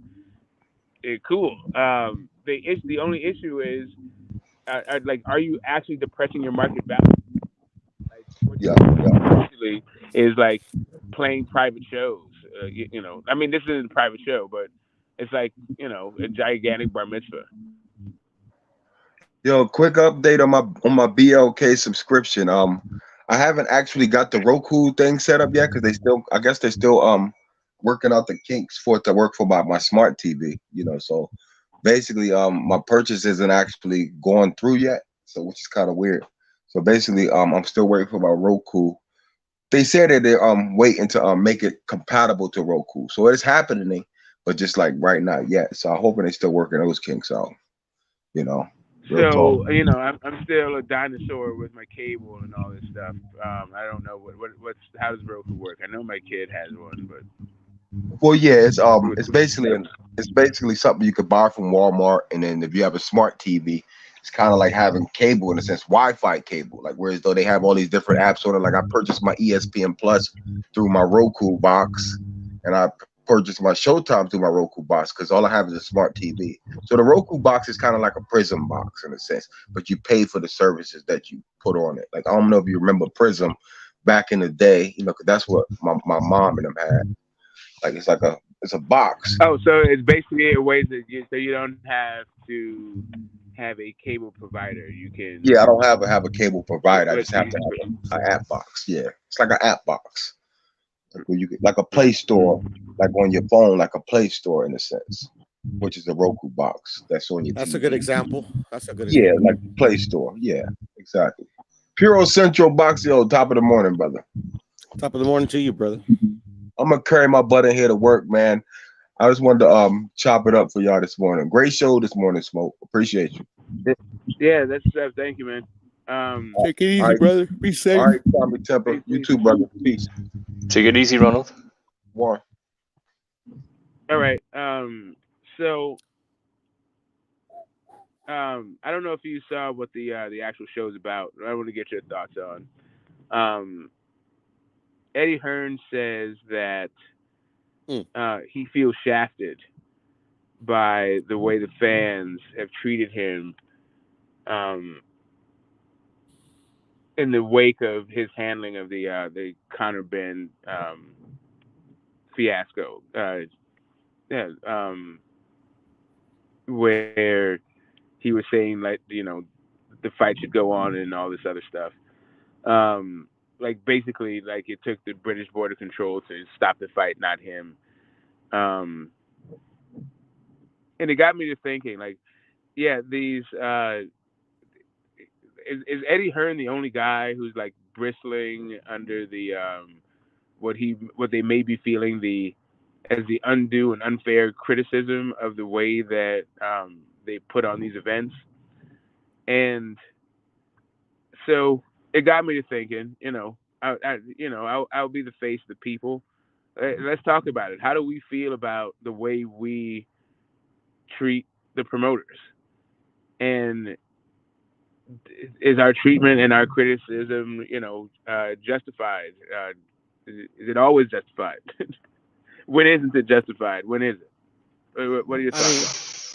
I mean, in my opinion, we don't treat the promoters like shit enough. So we treat them too well. Yeah, we treat them too well. I mean, like I don't like any of the promoters, to be honest. The promoters. What do you think of Richard Schaefer? Is he a promoter? That's it. No, is he a promoter? I'm asking. Yeah, no, he is. Yeah, he's okay. Yeah, ring star. Yeah, then he's he's the bane of boxing. He's one of the banes of boxing. He's a vampire leech. That no matter what, as long as you just by virtue of being a promoter. Well, I mean, that's how I'm starting to feel more and more, especially in these days. Like back in the days, like it's not like this is nothing new where like big fights take forever to get made or some don't even get made. I mean, I'm kind of used to it. That's why like I don't lose my mind, when it takes kind of a bit for these motherfuckers to fight each other. But I mean, like it's just getting kind of egregious, It's like at least the big knock on Don King was that he stole from his fighters, but the fans loved him. I mean, he gave us every fight we ever asked we could ever ask. But now it seems like the promoters, like I don't know. I would say Don King's reasoning to giving the fans the best fights is that those are the ones that would make the most money.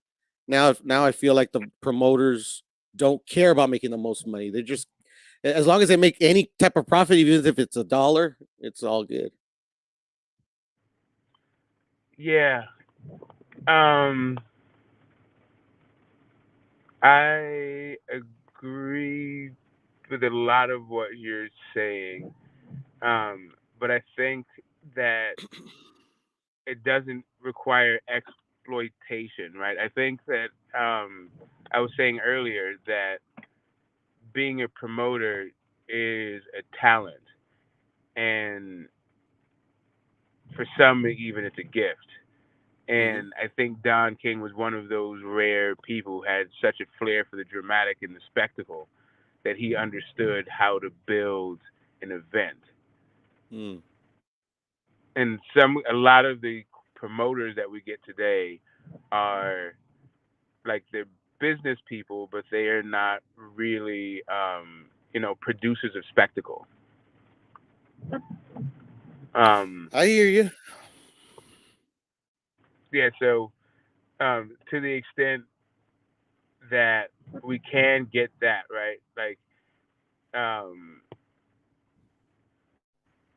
let me ask you a question. Cool, but yeah, go ahead.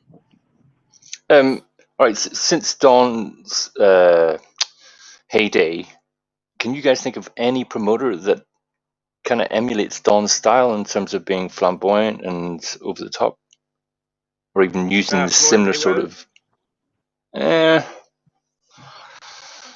Who'd you say? Floyd Mayweather? Nah, Floyd Mayweather doesn't like to promote, bro. Yeah, he likes to promote himself, but that's about it. He just the way he promotes is just different, right? That's it. But as far as being flamboyant and over the top and making sure that all eyes are on him and as a thing, yeah.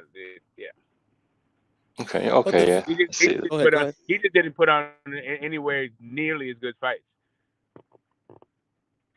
But you know why? Like I can't pinpoint the exact fight, but I would say before the Barrios fight. No, wait, is it Barrios? I think the Barrios fight was when it started. Like Floyd Mayweather's not even fucking Tank's promoter. You know, Tank's promoter is Leonard Ellerby. But ever since that Mario Barrios fight, Ellard always seems to need to bring Floyd in, he always seems to like I remember the first Raleigh fight that fell through at the press conference. Like he said, oh, he had a special surprise or something like that. And in the back of my head, jokingly, I was like, watch it be Floyd Mayweather. And yeah, you know, fucking Tank and Raleigh talking shit to each other, and then fucking Leonard Ellerby goes up and says a bunch of bullshit that I can't even remember because that's how fucking insignificant it was. And then then the big surprise comes, and then he brings Floyd onto the stage.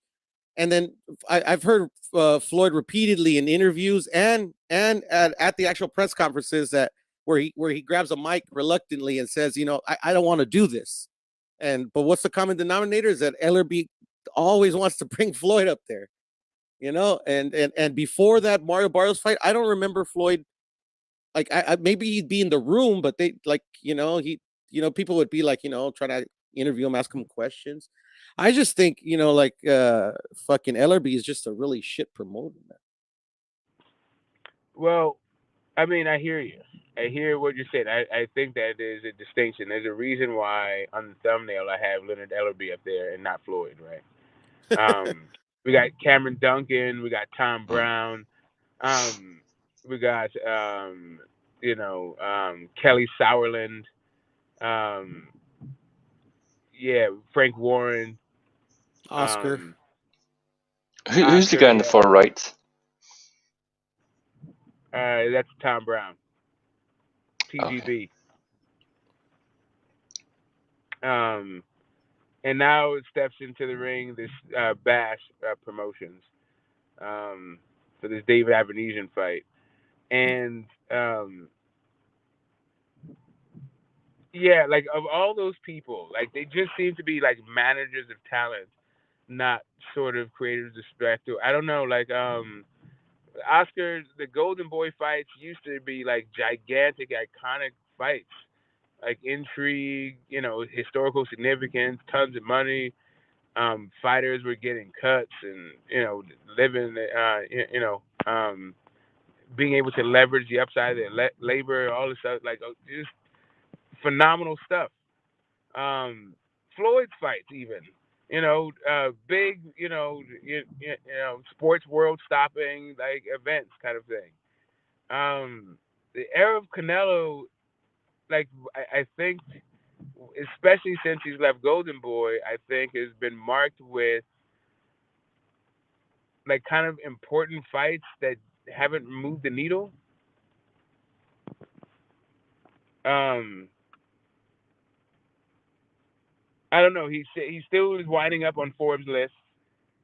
I don't know. The fights just don't have that kind of, you know, must be there kind of. I don't know. I don't know. There just seems to be something missing. For Eddie though, those Wembley shows I think are going to be like iconic for the UK. I think that was definitely a cultural moment for them. For sure. So he has like some, you know, he has some talent beyond just counting the beans. I don't know that he knows the American audience though. He seems to just like not quite get the way we do things, but.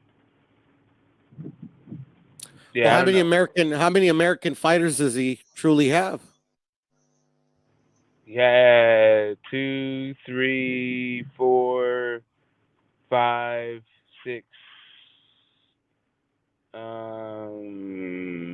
Okay, so Jesse Vargas, I think Samuel Vargas was over there, Mikey Garcia was over there, Andre Jacobs, Tevin Farmer, and who am I missing? Is that it?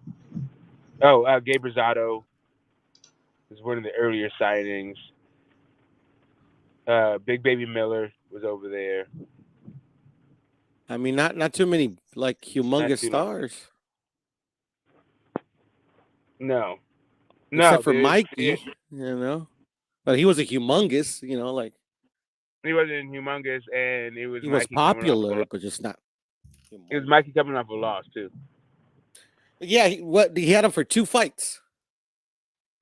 2? Okay. Yeah, because he retired after Sandor Martin. Is Sandor Martin on his own?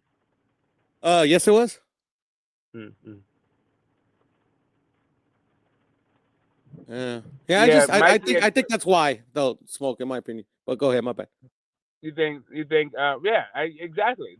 After they have their careers other places, they go and they get, they sell their services to the highest bidder on their way out the door. See, what most people don't go around calling themselves is the boss while they do it. So this is also, shout out to Q, but man, this is not sitting well with me. This whole thing. You talk about it. But yeah, in the promotional game, you got all of these known entities, and then you got this Steve Bass guy who has not done anything. He has put on local shows here in California. Not even that many of them. And then I would you're going to argue. be like, sorry. Yeah, go ahead. No, you got it. I was just got. I just before I forgot, because you were saying that. I just want to shit, man. Never mind. Go ahead. No, tell me. No, I was just gonna tell you because you said something about Canelo wasn't must see. I was just gonna say I beg to differ, but I mean, I just find myself defending Canelo all the time, but that's just because everybody brings up Canelo all the time. But anyways, continue. I'm sorry. No, yeah. I mean, no, say it. It's just, and I'm not, I'm feeling out. I don't know that's the right words that I would really I would defend that to the. But it's just something I don't know. Maybe it's his opposition, right, and the way that they are building his opposition that is the thing, right? Maybe Eddie Hearn just doesn't understand what kind of fights build intrigue, because it's not like they're bad fights, but there's an education process if you're going to be picking these kinds of guys that you would have to also invest in, and that's expensive. And he's not spending the money to do that. He's spending it all on the fighters, which is a good place to spend the money. I'm just saying, it became B-Ball is a really dangerous and good fighter that nobody had any clue of who the hell he is. Yeah. So it just becomes Canelo being must-see, which is the fight being must-see. Yeah. Well, I mean, it's just kind of weird. I mean, do you consider Billy Joe the fighter that people know? No, it's just that was a kind of a UK play, and that's the whole deal. It's kind of he went, and that's where stacking the card and all that stuff comes into play. So it's that was a big event. That was a stack card? No, I'm just saying I don't think it was. Then how did it sell so goddamn much? How did it sell? Because the UK buys their thing, right? The UK that. No. I'm talking about the people in attendance. That shit broke the record. Yes, that's what I'm saying. They come out. It was a cross. It was 2 fan bases coming together. You saw a lot of UK motherfuckers there? I didn't see anybody there. I didn't watch the crowd. I didn't go. No, I didn't go either. I just I saw the telecast and I know it was packed to the gills. I know they had to restrict it a bit because of it was barely when they were easing up on the restrictions. But I mean, I just I couldn't tell you. Oh yeah, there's I couldn't tell you kind of when do you remember when Ricky Hatton and Floyd fought? Yeah, they were just singing the whole time. Yeah, I mean, you could tell they were there. You tell those motherfuckers were there. Yeah, I don't know. They they can be and can't be, and I don't know. And then what I was gonna say. Last little tidbit on that. And then, but what was still locked down though was the press conferences and the hotels. I remember motherfuckers had to go through I remember everybody had to show up individually, and then motherfuckers had to. I mean, the issue normally you would see motherfuckers walking through the halls and shit, Yeah, but that's it, right? But that was that one, right? So he also had, I mean, the Caleb Plant fight was kind of good. That was pretty good. Yeah, the The packed, very packed. Bivol Yeah. fight was all right. I'm not even talking about like the attendance. I'm just talking about the spectacle. I'm Oh, talking okay, okay. about like the magnitude of the event kind of thing. Like the fact that the sports world used to stop when he fought Floyd. The sports world stopped. It's like kind of Floyd, but it also kind of stopped when he fought Triple G. Um, well, he's part of a great year of boxing 2017. But even when he fought him again, it wasn't quite the same thing, but it was still a pretty big event. Um, but then when he fought like Kovalev, I don't know. It was just kind of like it got weird. The Danny Jacobs fight was still pretty big. It was still pretty good. I don't know. The Kovalev was the weirdest one, bro. Because remember that big long delay? Yeah. Oh yeah. Yeah. I just you see him laying down on the couch. You see him sitting down on the it's couch. like what? Like what the fuck? Yeah, that's not how. What? I was like, wow, that was weird. Where's the people? Like he's just and shout out to the women boxers, but it seems like he just is like trying to cut labor costs. I have no idea why that happened. Just as much as he's trying to like promote women's boxing, or it's just a happy byproduct, which is good. Like I feel like it is what it is. I'm just saying that it's not. It doesn't necessarily stack a card. But check this out, though, Smoke. This will blow your mind. This is kind of like it's just like a weird thought that I just had. Would you consider Kovalev like a more popular fighter than Plant? Probably, yeah. Maybe. Yeah, so you would think like the UFC like wouldn't take precedent over that Canelo and a Kovalev. But when Canelo fought Plant, fucking Dana White, because they scheduled the Plant fight the same day as the UFC, just like in the Kovalev, right? But nothing like this time, everything went off without a hitch. But then there was like videos on Twitter of like Dana White, like while his main event is going on, like he's on an iPad watching the Canelo Plant fight, which is I just thought that was curious. Exactly, that's what I'm saying. Like there's something about the fight, but that was also Canelo making history, right? As being the first 168 in the undisputed. So they promoted it well. They promoted it well. Yeah, that's what I mean. It was just like there's some kind of like significance to it, some kind of you have to be there. You have to be part of this moment. Is that like what's the part of the moment that you have to be part of, like for him being b-ball? Like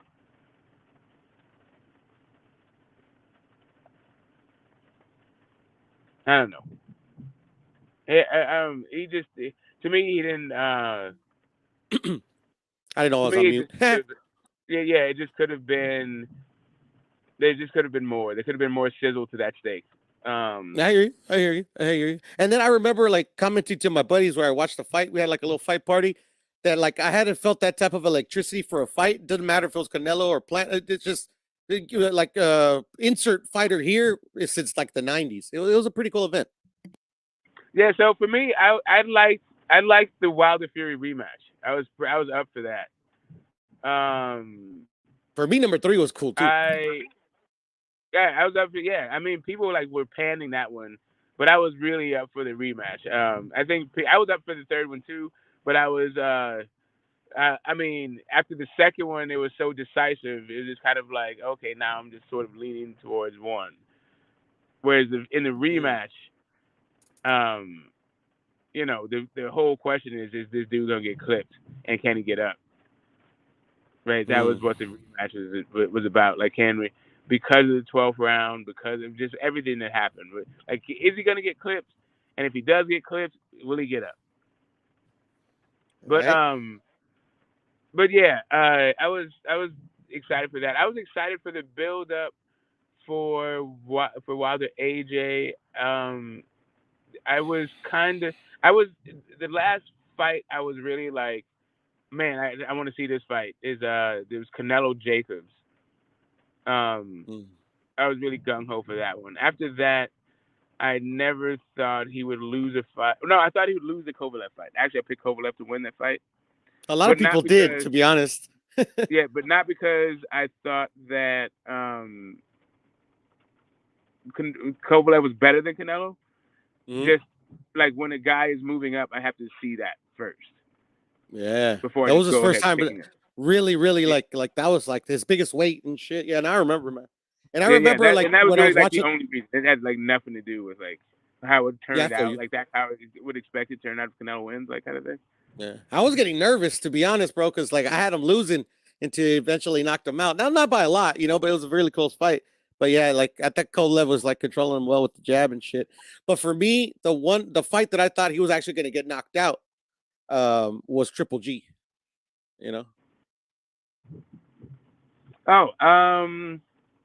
I kept going back and forth, and in fact, it was a draw, and they just called it with the kid. That was one of the very first fights that my boys were just like chopping that up like for weeks and weeks.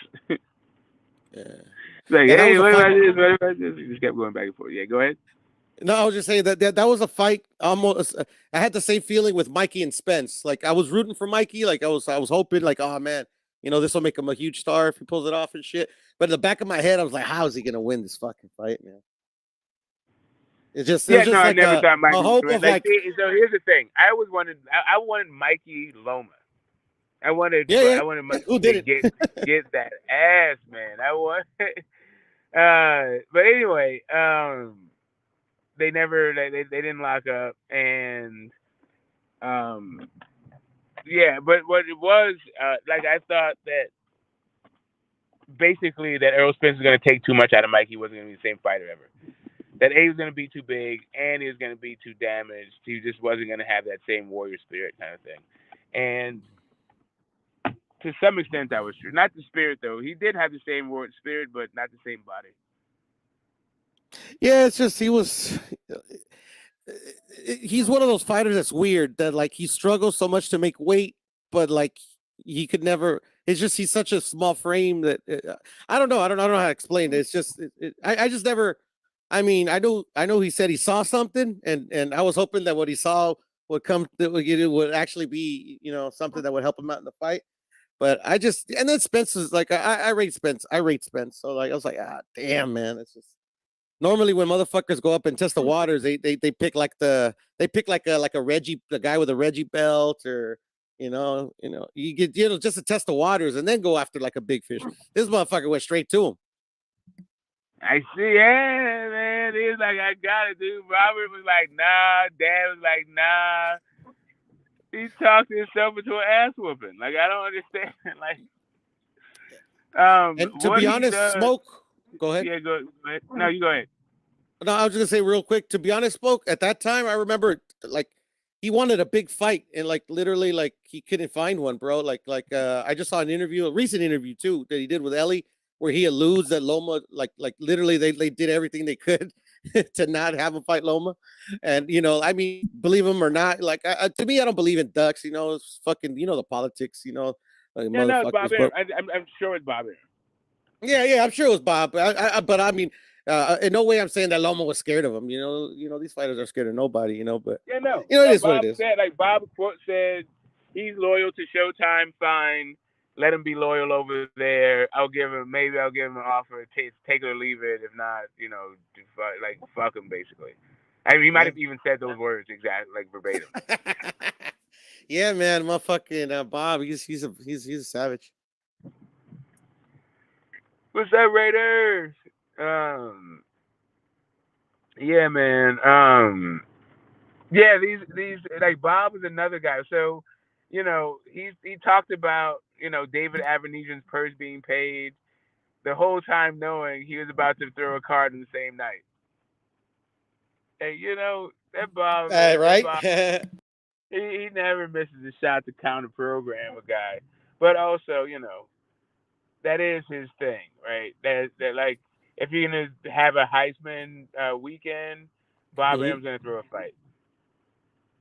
I mean, in Bob's defense, like he had the date well before we even heard of like Avanesyan and Bud, even like yeah. I'm sure. He does that fight. Yeah. And see, Yeah, I've seen Loma fight on those weekends. I've seen Bud fight on those weekends. Like whatever. Yeah. Right after he beat Campa, it showed up on BoxRec that he was going to have a fight that day. Yeah. So. Yeah. That doesn't mean within the whole realm of Bob Arum's willingness to like throw something in while you got something going on. Yeah, he does like to do that. This is still like within the promoter segment, but we can move on from there because it sounds like you just have a general disdain for the entire service, I guess, occupation, the entire office. And I never used to. But it's just it's pissing me off. But hey, the one last thing before we move on, I think the shit. What's a good way to say this? The secret promoters in boxing need to be fucking talked more shit about. What do you mean the secret ones? Yeah, the sanctioning bodies in name only. If you get my drift.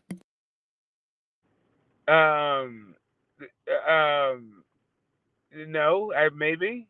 Not sure. I don't know. Whatever Bob orders, what's another one? Right. So whatever Canelo, whatever something. I forgot how they do these little. We be crooks. Because like to me, they're just promoters, bro. Like I mean, they fucking order fights when they're not requested by the promoters, or like they order fights that don't go by their. I mean, come on, bro. I mean, you got to be a very, very naive person to think these motherfuckers are doing what they say they do. Yeah. Yeah. When it comes to the sanctioning bodies themselves, and that really cozy relationships that some promoters have with them and some organizations have with them. Yeah, that is part of. You can either call the institution of boxing as a whole, or you could call it the corruption in boxing. With the sanctioning bodies, you also have, as a foundational institution, is the athletic commission, the state athletic commission. Yeah, those are like the only true pure, I guess, or I don't know. I mean, I wouldn't say even call them pure because I'm sure there's even some corruption in there, but those only ones I trust. Right. So you have the Association of Boxing Commissions that oversees all the individuals, like state and tribal commissions in the United States. Basically, they're the guys that oversee professional boxing. But even within the commissions, some of them they ran for profit, so there's an incentive to there's a incentivized to give preferential treatment, right? Yeah, man. And some associations, like even like when Cunningham got knocked out by Tyson Fury, and Tyson Fury held his head and hit him. He went to the commission and they said, they did not overturn it. They didn't turn it to a no contest. And that Franchise Cruz, when she fought that the woman who was on, maybe she was on, she was going through gender reorientation or something. I think she's having a sex change, or she was going through some sort of she was on some kind of hormones, or testosterone. I don't know what she was on, but she was clearly on a whole bunch of banned substances, and they didn't do anything until maybe George Floyd or something happened. I don't remember. There was some other larger social change that happened that made them revisit the case, and Franchise Cruz got her belt back, and now she's undisputed. She popped for something, but you know that's a narrative, right? That's really a fucking... Yeah, I'm not sure. Yeah, I'm not sure, man. I don't remember the whole... And she just retired, too. She just retired. Yeah, the no. Boxer? What was the? I don't remember her name. But I do remember. I forget her name too, Maricela something. But yeah, she retired because she couldn't get any more fights. So she was like, "Fuck it." Yeah, I mean, we're still unfortunately in the pioneer stage of women's boxing. Like from, even though Layla Ali and Christy Martin was so long ago, they were. It's still what it is. And like UFC has come leaps and bounds past UFC, past boxing in the same time frame for women. Yeah, Jimenez. Oh, Jimenez. Cool, thanks. Hey man, but they have the face of women's boxing, bro, the savior, bro, helping them out. Yeah. So, what do you think of Ruiz remarks? He's got a right hand for Wilder, and he's got a right hand. He's gonna hit him in the temple, and Wilder's gonna fall. Talk that shit, Andy. Yeah. You gotta prove that shit. You gotta prove those words, though. Just to let you know. That's what I say to Andy. But I believe he could. I believe he could beat him. But I believe Deontay could beat anybody. So can Andy. I just want to see that fight. That's the fight I'm most looking forward to. That and the Bivol rematch.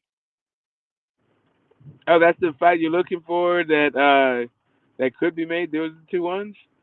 Yeah. Well, I mean,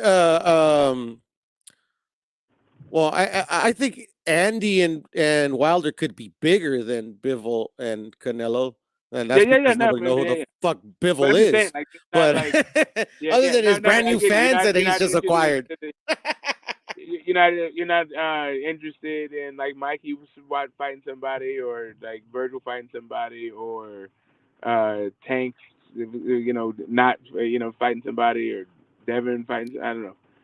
I've never been into fantasy fight, Smoke. No, I'm not even fantasy fights. I mean, Loma and Devin, like doesn't seem like a fantasy fight, does it? Yeah. I'm looking forward to that one, of course. But you mentioned Virgil and Tank and Ryan. Yeah. Any fight I want to see him in is a fantasy. Right. So I think they were talking about the Stanionis, but maybe Spence is gonna fight him. I mean, would be a good fight. I'm not gonna lie, but I mean, it's not kind of a fight. I was like, oh my god, Stanionis and Stanionis and Earl, But I mean, I watch boxing, bro, so I'm gonna watch it. Yeah, no, I get you. But looking forward to it. It was still within the range of looking forward to, not just what you watch. I feel you. I wouldn't. Yeah. Actually, if I could, I would go to Omaha, man. Watch Bud. Yeah. I've never seen Bud. I've never seen Bud live, so that'd be cool, And he's, like he's getting towards the end of his career, It'd be nice to watch. You know what? I feel like this is a good time to do ticket watch. Let's see if the tickets are still $46 to $346 for ringside. I mean, the lower bowl's already sold out. Is it? Yeah. Let's take a look and see if that drove up the prices any.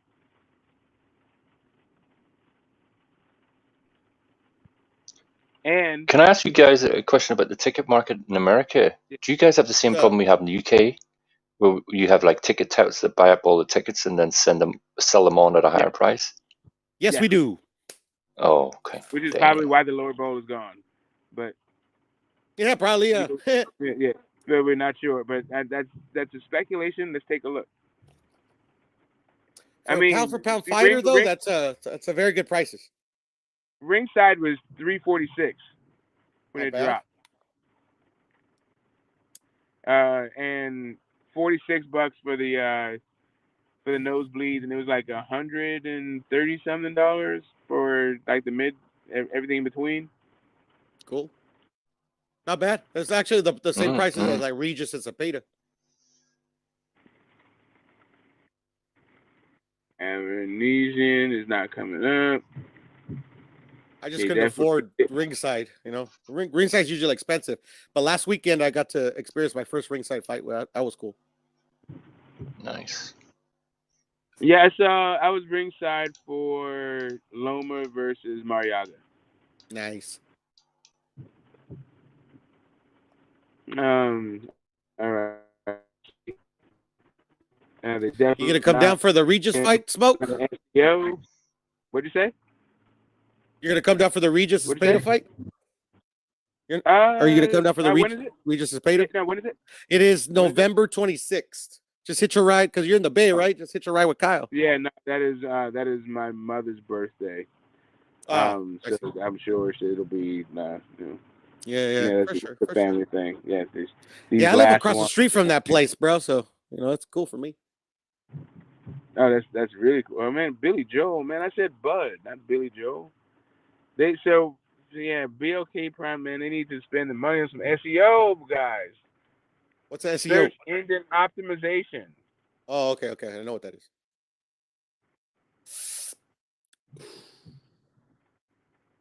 Crawford versus Avenue, not Sean Porter. How is that shit still in Ticketmaster? There we go. Bingo. December 10th, 11:59 p.m. What the hell? Yeah, usually when they have Limited fights over here inventory. at Okay, they hit me with the limited inventory. It's popular. Okay, the upper level is 73. There we go, bud. Go, bud. Let's see, upper level, $75. $82. I mean, he sold out there before, so and that was when he was less popular. Imagine now. Well, I'm not even talking about selling out. It's like if the tickets are $5, of course you're gonna sell out. Yeah. Right I got you. Really, I'm talking about the ticket prices more so getting him closer to this 8-figure bag. Now we've gone to it looks like we're trying to play in the $3 million range. All right, I hear you. I see you. Maybe come up with $2-3 million off the gate. All right, and let's see, 1 or 2 tickets. Let's see if I can buy a section. They're almost a fourth of the way to paying his salary. Smoke, you got someone backstage. Yeah. Okay. Hold up. Okay. Who that? Okay. Let's see who this is.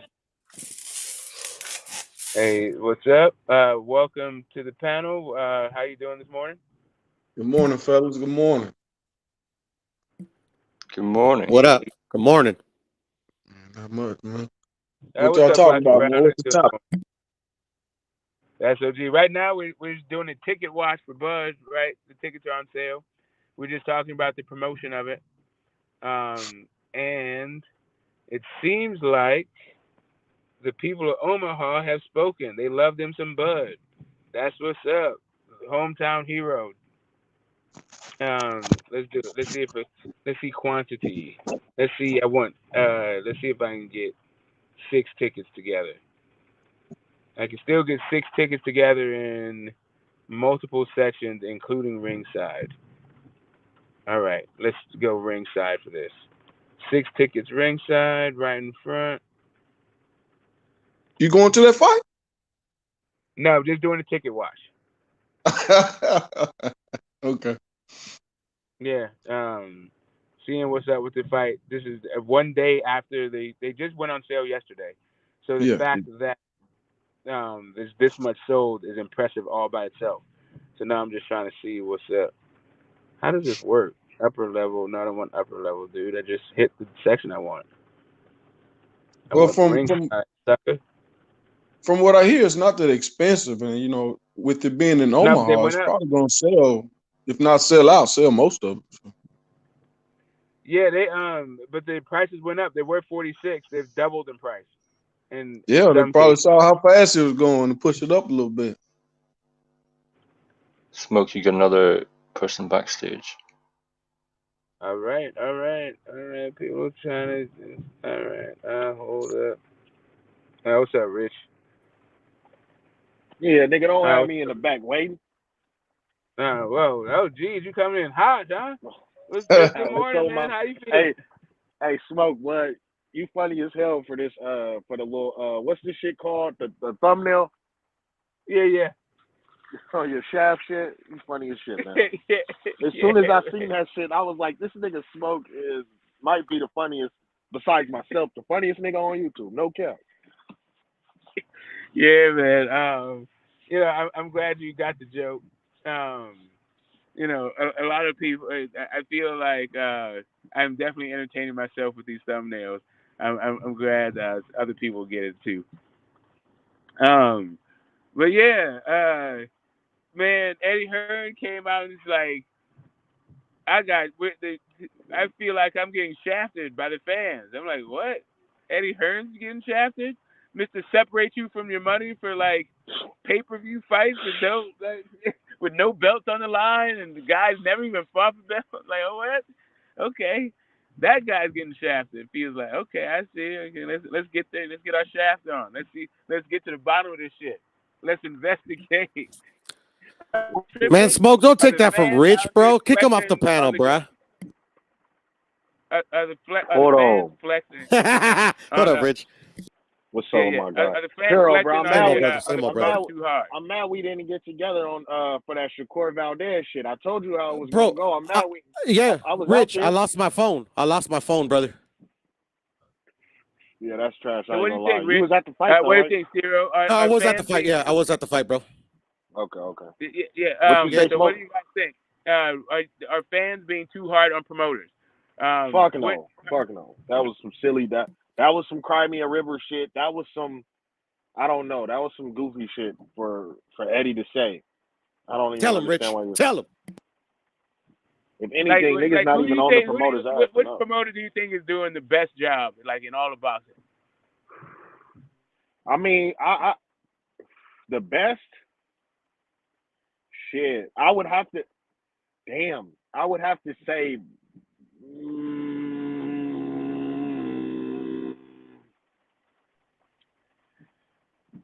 A part of me wants to say Bob. A part of me wants to say, honestly, the best promotional company is Top Rank to me. But I think the best promoter, you know what I'm saying? Like the best guy who I think really looks out for their fighters is Eddie Hearn. But promotion, no, I think it's Top Rank. He said not no ducking Al. I'm not quite sure if he's talking about the promoter stuff, but Al is not a promoter. Yeah, he's on the promoter stuff. But Al Heyman, the guy that promotes like a bunch of their shows is Tom Brown. And Tim Brown. I think Tom Brown is all right, actually. I think he's pretty good. He might just be. I don't know what he puts out there. Like when he put out that we offered Canelo this amount of money for the Charlo and the Benavidez or the Spence fight. I thought that was pretty shrewd. Like some promotional stuff. I'm not mad at Tom Brown. I like the shows he puts on. That Ugas Spence card was great to me. The PBC, my biggest critique for the PBC is that most of the PBC fighters only fight once a year. Like the nigga, I don't like that. I don't like how they like Jermell fought in April, or was that May? That was in May, and then he's not scheduled to fight again till January. Like, but if they're both using Tom Brown, then Tom Brown is putting on, like, this dude has put on like 100 and something shows in the last 2 years, and I'm talking about big ones. The Charlo shows you just talked about. 50 cards. 50 cards a year. Yeah, I'm just saying, like he did the Jamal James. He did both Wilder and Fury, both rematch and the third ones. He did, Spence Ugas, he did Spence Garcia, he did Mike, he's the PBC guy. So as a promoter, that dude is putting on a whole bunch of really good cards. But if you just talk about PBC, a particular fighter fighting once a year, that's a different thing. No, well, yeah, that's what I mean. Like most of the PBC superstars, they fight less than other superstars on other promotions. And when I'm really speaking on is really like I don't see why PBC would have niggas like the Charlos, uh, the Benavidez, like everybody, Gary Russell, like you got these names, and then these guys are only fighting damn near once a year. And I've noticed that strictly with the PBC. That's the only thing I don't like about the PBC. Right. So,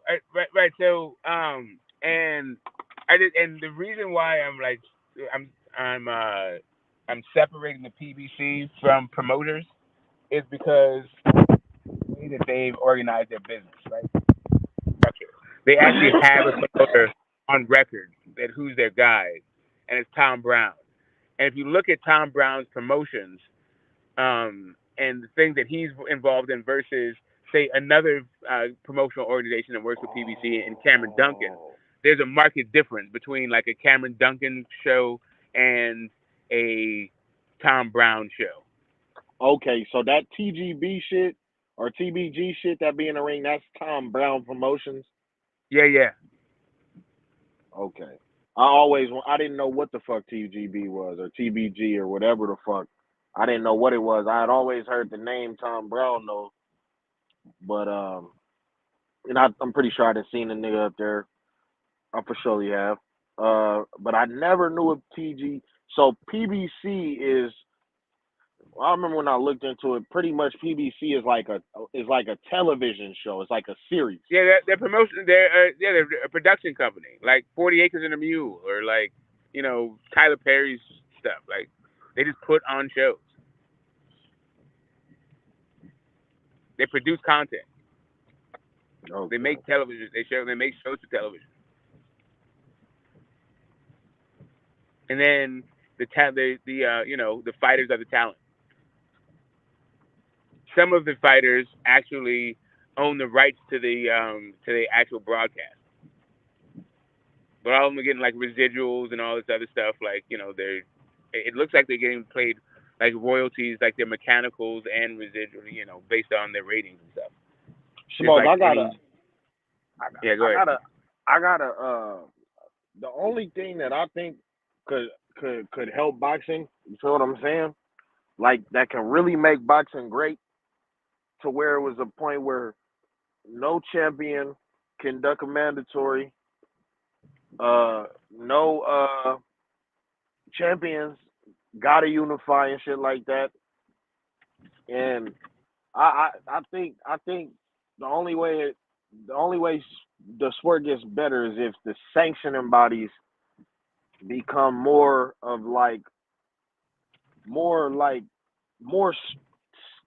what's the word I'm trying to use? Not strict, but strenuous in their approach with every fighter. You know what I'm saying? They need to have rules. And I heard Booba spoke on how all the sanctioning bodies met up and they talked about being more strict and ordering more fights and shit like that. I think it's up to the sanctioning body. I think the sanctioning bodies are real lax. And if they were more strict in not even adhering to, but let's just say coming up with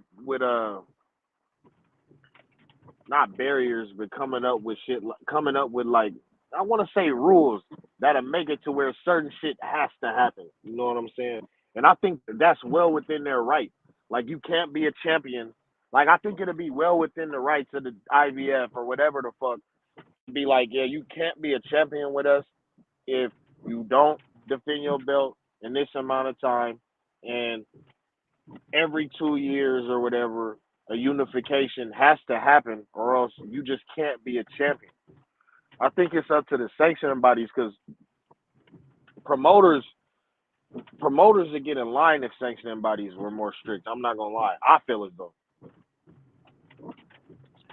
So, wow, what there's a lot to unpack. So it sounds to me like you like the World Boxing Super Series. I mean, tournament. You think that should be like a tournament style thing that the champions have to go through and like challenge how to do. Basically, It just should be like tournaments all the way through within a particular time period. Tournaments. I wouldn't say tournaments because that might be a little too what's the name. But I wouldn't mind it. I wouldn't mind a tournament, obviously. But I mean, if you're saying the champions have to unify, then yeah, that's a tournament. Nah, because have to. But I didn't say like every. I said like every 2 years a unification has that's to be what I'm working. saying. There you go. So they don't have to necessarily all unify with each other. Okay, I get what you're saying. Champion, you got to fight another champion within 2 years. Yeah, and you have to fight mandatories. You feel me? Like every elite, you have to fight a mandatory. There is no obvious. See, like with that whole franchise shit, it never should have happened, and that's why I kind of don't like talking about it because I don't think it too much will happen too much more. Actually, I don't think it happened anymore. So aside from that franchise shit, you have to fight your mandatory if it comes up. If not, you got to give up that belt, and that's just that. And that's pretty much what it is. But it's not strict enough. The rules are not black and white. It's more like on some gray area shit. It's no black and white. It's only gray. Right. The whole different sanctioning bodies they make up their rules for the sport of for the good of the sport. But that is. I mean, it's almost necessary because of the way the sport is, right? It is because it is the wild, wild west. You have to be able to be flexible, and in this whole transition, I think from like the way people are consuming content, and they're moving from like broadcasting to streaming, and the amount of content that is out there, where boxing is getting kind of lost in the sauce. I think sanctioning bodies are also responding to a bunch of market forces. So you see guys like Suleiman basically doing the job of a promoter. Making his belt be the topic of conversation, almost like the belt itself is like a champion. Not the fighters, right? Like that's, and they're trying to tweak different ways to like inflame or excite fans' passions. Get them, make sure that they're into the sport. Anyway, Mauricio Suleiman seems to be the only guy who does this, but the sanctioning bodies make their own moves in their own dramatic ways. They're not necessarily not so in your face about it, but the Povetkin fight being ordered instead of Wilder Fury, is that Wilder AJ for undisputed? That was some crap, right? Or stripping Canelo, so we didn't get the Canelo undisputed at 160 against Andrade. That was some crap. It was like I've only read the WBC's rules or code or whatever the fuck they call it, and they're very much so politicians in this shit. Like they put so many rules and so many caveats to rules to where damn near every rule, except for like fucking missing weight and getting your belt took. But even that, you feel what I'm saying? Like we saw Oscar Valdez pop dirty and still got to fight for his belt. You know what I'm saying? So it's like, I don't know, like all the way that they built in these rules is like to where, doing this is punishable by this, but at the same time, the board can look over it and then okay it at the same time. Like that type of shit doesn't even make any sense. Especially. What was good with that? That's why, like, rules are like, they're guidelines. They're for like, the average thing. But sometimes you get extenuating circumstances, right? Let's say you're married to someone who is going through some kind of, I don't know, rehab, or like there is for some, they got injured, or maybe they even have like cancer or something, so they're on some sort of like hormones or boosters or something like that. and you sleep with your mate, and you happen to be an Olympian, you might pop dirty, right? You don't want to. You want. I mean, while you don't necessarily want athletes to be on banned substances, you don't want to like exclude them from, if it's not really going to enhance the performance. You can figure out just because trace amounts or something like that, they're not really going to get the full benefit, right? I Yeah, don't know. You need to figure that but kind of stuff out. but that's what he's saying. Like with the other sports, that don't none of that matter. You know, like with boxing, like when you said it, I was gonna say the same shit. They are. It is built depending on the circumstance. That shit is. It is the rules depending on the circumstance of the boxing. And that could be how much money they make, how long they have the belt, Hold how on, many hey they Q, promoted hold by. on, Q, hold up, Q. Are you on Bluetooth? Yeah, I'm on Bluetooth. My shit hooked up. Hey, we switch? Okay, we switch the speaker. Yeah, Can you I'm switch the gonna switch speaker? my shit up. Yeah, But I am driving, so there might be a background noise too. That's what it is. I just It's woke that up. he driving. It's that he driving. Yeah, no, I know it. I'm driving too. I'm just like I just put speaker on instead of going to my Bluetooth. Oh shit, you Still did same that. device. Okay.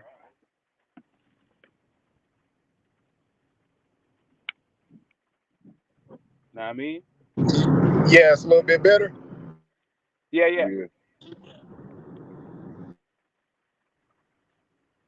Yeah. Way better. But I feel as though it is the circumstance and depending on who the person is, because I done seen that same type of stuff happen with football players.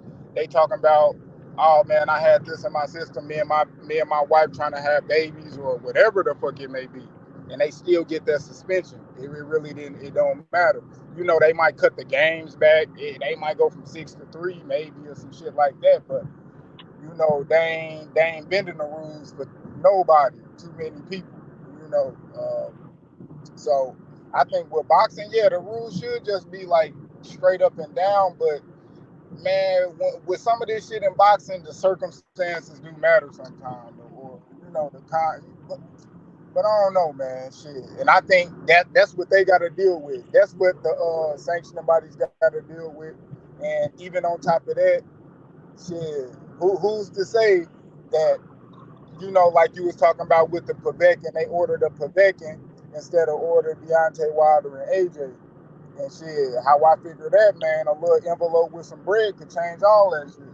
So it ain't no telling how they move or what they do to get it done. But at the end of the day, they are part of boxing to help this shit grow or go. I mean, keep going. So I mean, maybe they should be. I think they should be more stricter.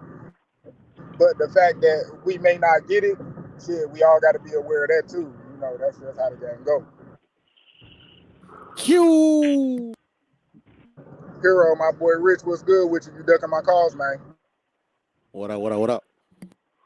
Bro, Yeah, man, we had a great stream over the weekend. I hit Q up on Sunday, and yeah, for the first time, man, my son like jumped on it live and started chopping up a little bit of short. It's kind of bananas. Yeah, that I'm shit like, was okay, fire.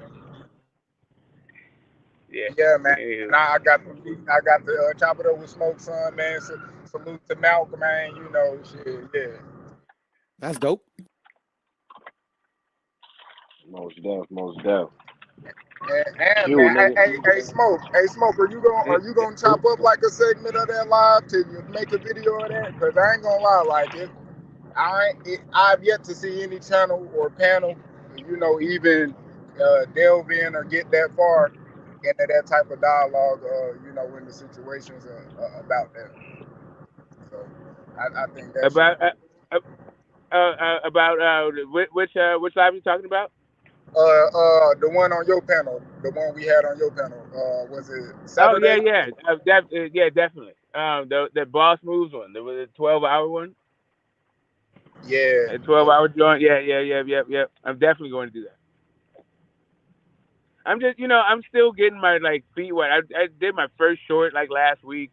I'm, I've been on panels for years, but I've never tried to like make content and figure all that stuff out. So I'm, I'm seeing what works, what doesn't, and yeah. Once I actually get what YouTube has to offer in terms of all that stuff, then I'm gonna probably figure out like editing equipment and get a different kind of setup. But yeah, this is just my initial foray into content creation. So yeah, stay tuned. But that one, most definitely, probably like in the next like week or so, I'm gonna chop a bunch of that up. And like Rich said, man, that thumbnail is fire. Bro. I was down when I seen that shit. That one and the last one. No, yeah, no, That yeah. thumbnail be having I Yeah. started laughing out loud, bro. Like that shit was funny, bro. I'm like, this nigga smoke. This Hey, nigga me smoke too. is On God, exactly I who was he is laughing. on the panel, bro. I was like, this nigga smoke, right? I'll be like, bro, this nigga smoke so like a soft ass man, right? When they talking to smoke, they'll be like, this nigga's mean. Like the nigga with smoke is so rude, bro. That shit's so funny to me, bro. That nigga be having me rolling. Oh man, Smoke, you're a classic, man. I'm gonna say that for sure. Yeah, man. Don't let the smooth taste fool you. They don't understand about this time movements, man. Oh shit. Anyway, yeah, man. Yeah, Q, Rich, and Sarah. I'm sorry, bro. Welcome to the panel. I didn't welcome you and say your name because I didn't know what it was. How do you pronounce your name? Ciro? Just call me Clay, man. It's just Clay Zero. Yeah. Oh, Clay Ciro. Okay, that's what's up. Yeah, man. What do you think? What are your thoughts on these promoters out here, man? Do you think that we are giving them too much hell? Should we give them some flowers? Should we appreciate them for what they do, what they don't do? What's happening? Are we don't give them enough stick? Should we be giving them actually more? Man, I don't know, man. I think Rich and Q probably got a better explanation than me, man. I just enjoy boxing, man. I enjoy the fights at whatever's put out, man. I mean, of course, I'm frustrated with Spence and Crawford, but at the end of the day, ain't nothing I can truly do about it, man. I just gotta enjoy the fights that's out there. So. So from your perspective, you've been enjoying the fights for the most part in recent memory. In recent, so I'm a boxing fan. I wouldn't call myself a hardcore. I mean, I've probably been watching boxing a little more heavily the past maybe 6-7 years. But with my job, man, I'm off every other weekend, so sometimes I miss it. I listen to it at work when I can if I don't get in trouble. So I mean, when I'm off, man, I'll check it out, and I I do my best to enjoy whatever's on it. So Yeah. So see, so towards that end, we have promoters that are putting on cards. So when my man's around, we have some fights. Um, hats off to the guys that are putting on fights. We like boxing still being a sport, and promoters giving fights that are generally entertaining for like people that catch fights when they can. I felt like this weekend's card was like the tragedy of Ados's being in a coma notwithstanding. The card was a pretty entertaining card. That was a Tom Brown card, by the way.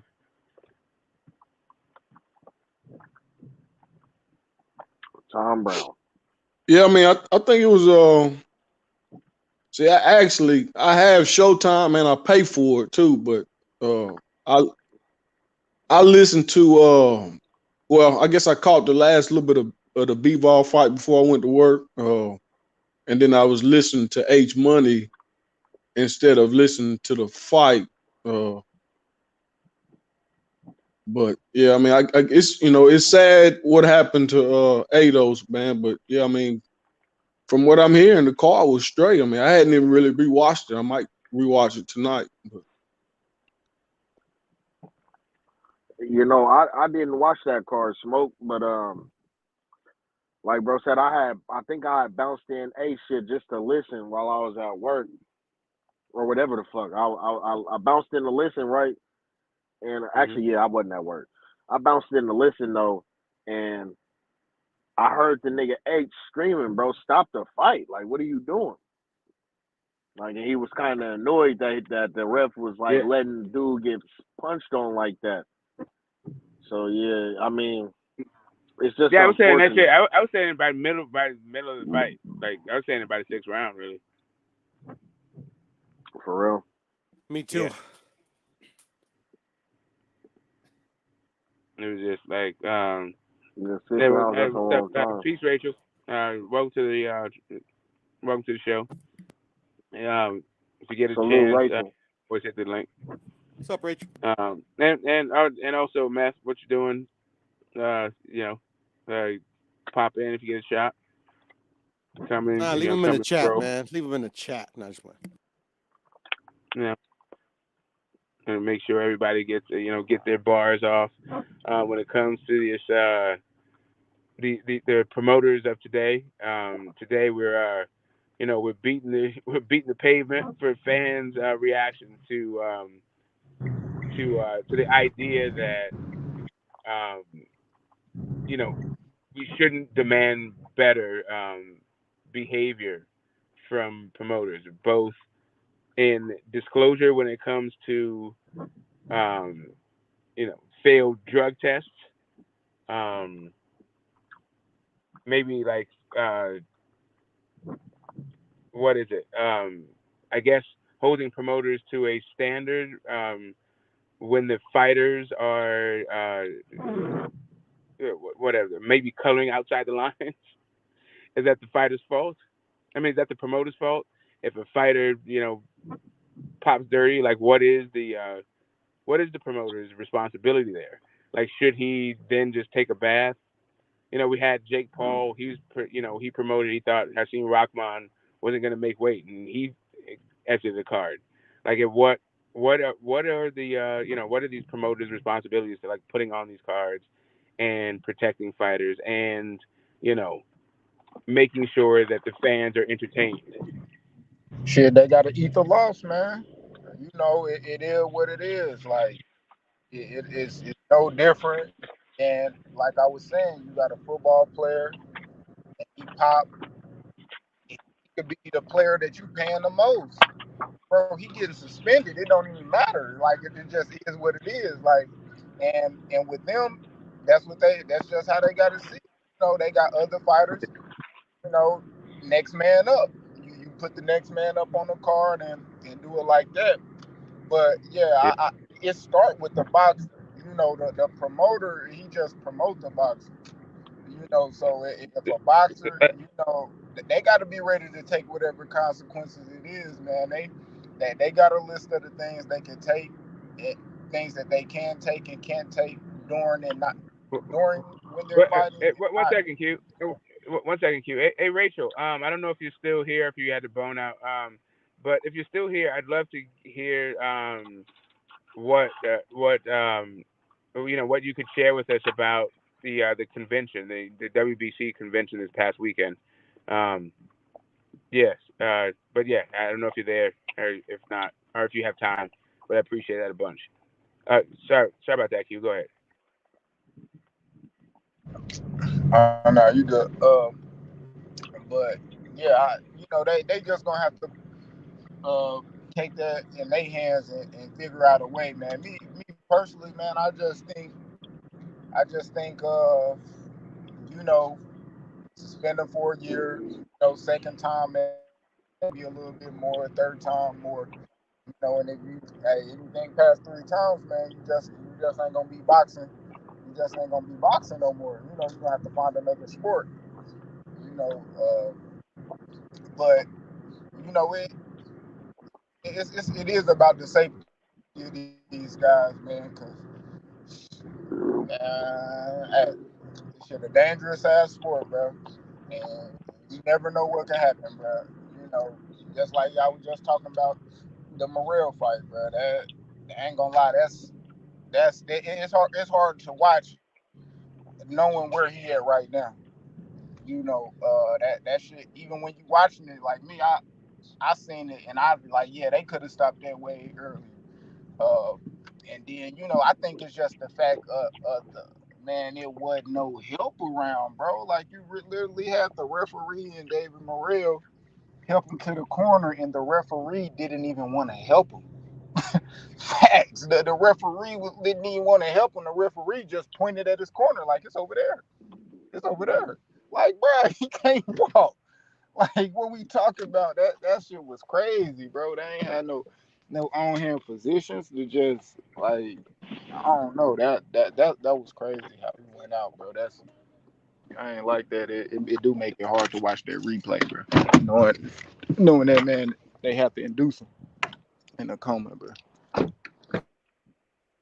Yeah, definitely. We're gonna be, I'm sure, sending our thoughts and good vibes towards him throughout this entire stream. We have Rachel Donaire joining us once again, Maddener extraordinaire. How was the convention this weekend? How are you doing this morning? I'm dying. God, Jesus. Yeah, I'm dying. you got the WB frog in your throat. Oh yeah, like every night it's like nobody sleeps. Like it's absolute madness. And I mean, there's a lot of people.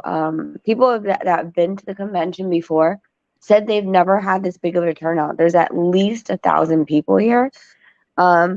So like yesterday was the opening ceremony, and the beach gala, but the beach gala is at a different hotel. I think they did like 10 huge buses, like those tour buses of people or more to get from this hotel to the beach hotel for the dinner. And the dinner was outside with 1,000 freaking people sitting down. It was just crazy.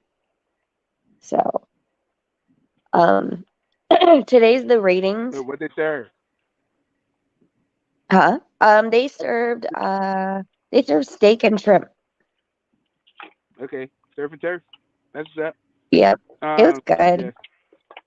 Oh, you know who else we met? We met and I completely have no idea what his name is, and I gotta ask YB.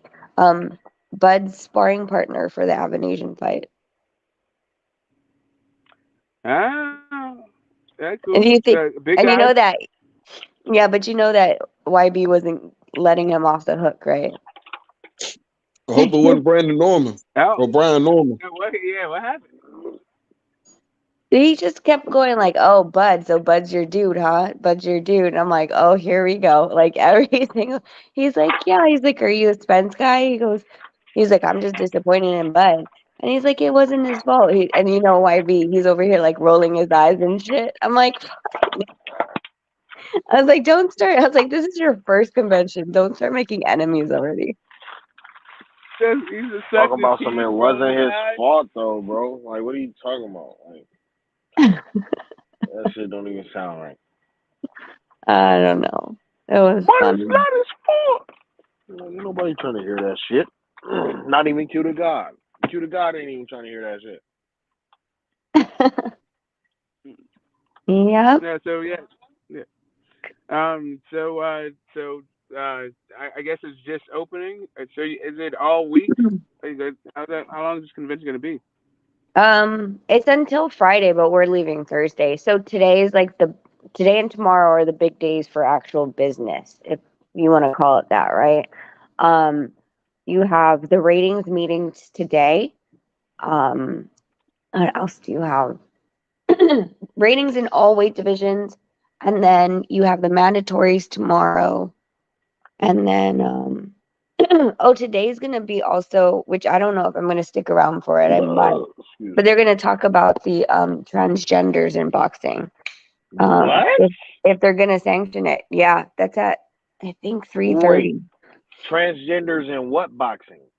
Boxing, women's boxing. In women's boxing? Yes. Fuck no. What are you voting for? Wait, you don't get no. a vote. I'm completely. No, you but get a you vote? have it's a panel, right? No, no, Hmm. no. It's a panel though. So what happens is people come up and, state their opinion or plead their case, right? So that's the biggest thing about ratings. Most of the time the managers or promoters come and they plead their case to why they should be or asking for their guy to be ranked. And even Ness was saying that there was a guy here, I guess like in 2019, that went from the number 14 position to number 4 just because he asked to be ranked higher. And so, like that, it's a whole gameplay, and you have to like see, kind of figure out what everyone's doing and what everyone's movement is. Because like I mean, I know Maloney, who we were hanging out with last night. We know he's going to try to vie for the number 1 position, right, to become a mandatory. So we are talking to Richard this morning. We have a breakfast. Because we're kind of like in 2 different like sides of where Nonito should be ranked. So we're gonna solidify it before the ratings meeting at 11. But yeah, so today's ratings, and then after that it's the panel for the transgenders. And I mean, it's not like I see a bunch of transgenders walking, so I wonder who's going to kind of plead their case for transgenders in the sport of boxing.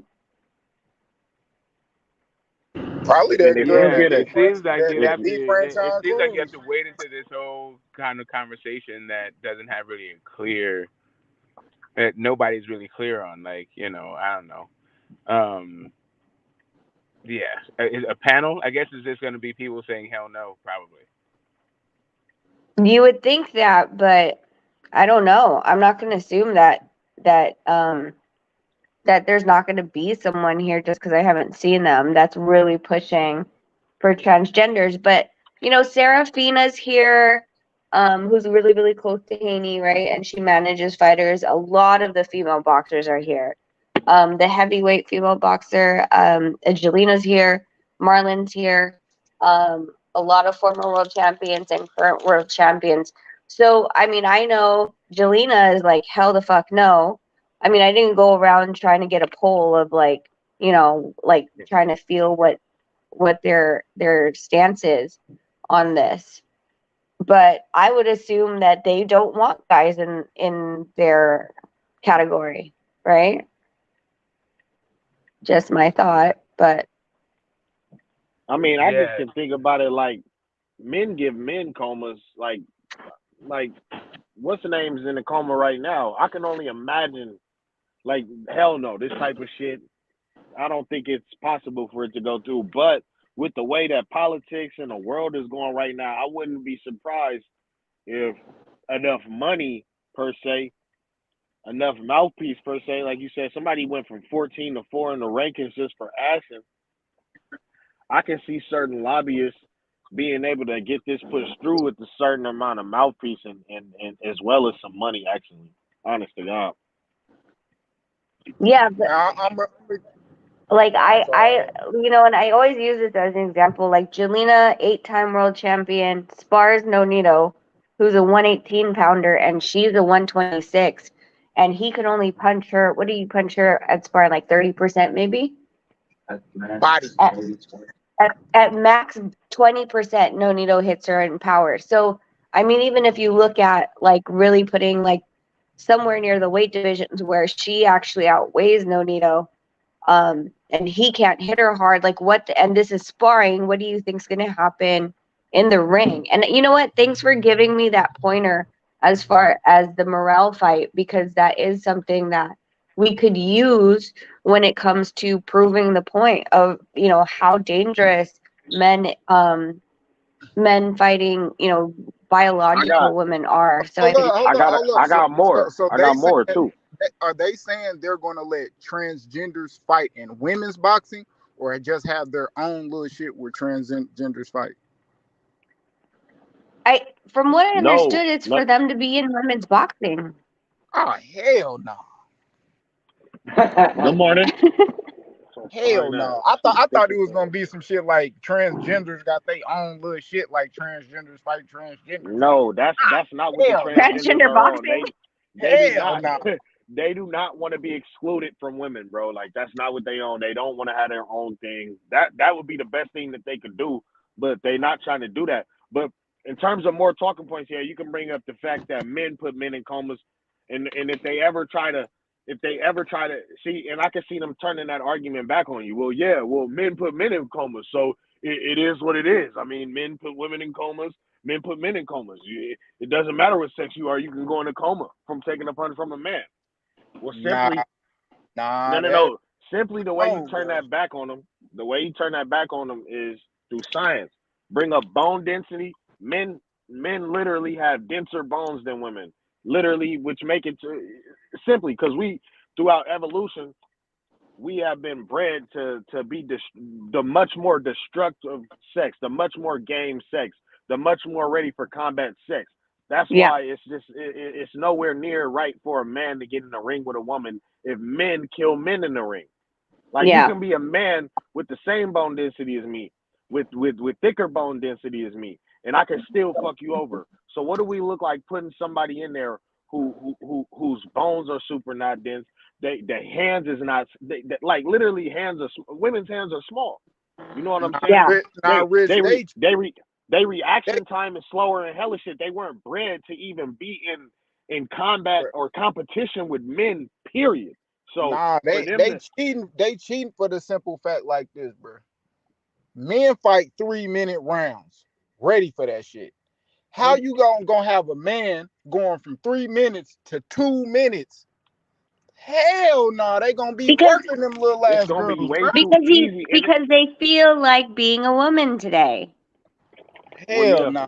Feelings ain't shit, and I feel like it's up. See, and this one is gonna always be too. It's up to the women to stop this nonsense. I ain't gonna lie, men have always spoken out against shit like this, but it's really up to women. And I think the smartest way all the women should go about this whole shit is play it like and it's not even like a victim thing, but really play the victim and make them know like, nah, like this is not even safe for women.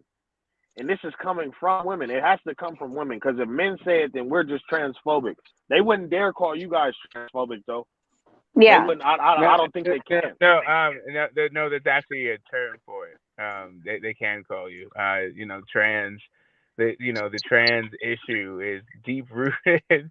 I'm very interested to hear what the women who will have to actually be facing these people in the ring, what they have to say about it. So wait a minute. Y'all mean to tell me that if Canelo put on a red wig, y'all don't want to see him knocking these broads out? Like, hell and he no, could change his name. He could change his name to Clanita, and then he could start boxing in the women's. Actually, wait. You was playing, huh? You was kidding. So here's really what's that. So here's the thing. So you guys are talking about like the cultural issue, and there's like if you bring up the biology of it, it seems to be that the farther you are away from your surgery, the less of those those characteristics you were born with show up. So if you're like 2 or 3 years outside for your I think reassignment, or I'm not sure what the correct term is, but the farther you are out from that process, the longer you're on hormone blockers or the hormones and shit like that. Yeah, but then you start to lose. Like if you're a man, you start to lose your characteristic of being a man. But that also has to do with at what page. Not bone density. Hold up a second. It also has to do with at what point did you start doing like your puberty blockers to begin with. So if you're a trans person that never went through like male puberty, then you may not have ever developed that man strength. And maybe that's like an argument for the future, because not very many people are there yet in like boxing. But I don't know. But it seems like most of the trans women, you can kind of tell maybe, but I don't know. But that's a slippery slope, because there's some, call them the cis women or naturally born with whatever, born with, women of birth. Some of those women can look awfully masculine. So what are you going to start doing? Like, how do you check this thing? I don't know. Yeah, I'm very interested to hear from the women who are actually going to have to fight. What is Yeah, temperature? yeah, yeah. I think that's at 3:30. So we'll probably just do our ratings, and then we'll leave, and then come back and see what that is all about.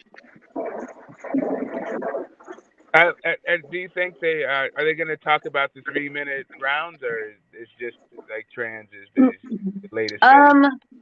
I gotta look at the schedule because on different days I think that's tomorrow. Because I know they're talking about clean boxing tomorrow. Nonito just found out that he was speaking. He's like Richard's like, I didn't know you were speaking. And Nonito's like, I didn't know I'm speaking. What are you talking about? And he's like, you're on the schedule. And Nonito's like, fuck, what am I talking about? So, Morning, Smoke. Good morning, Rachel. Good morning, panel. morning. Rachel, this topic is intriguing, being because it's coming from the perspective of a woman.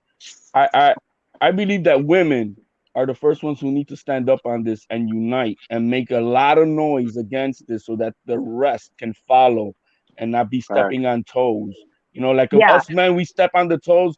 You know, we're gonna be looked like LGBTQ haters and phobia and bullshit like that. But if Misogynist and all types of weird right, shit. and so the women are the first that need to.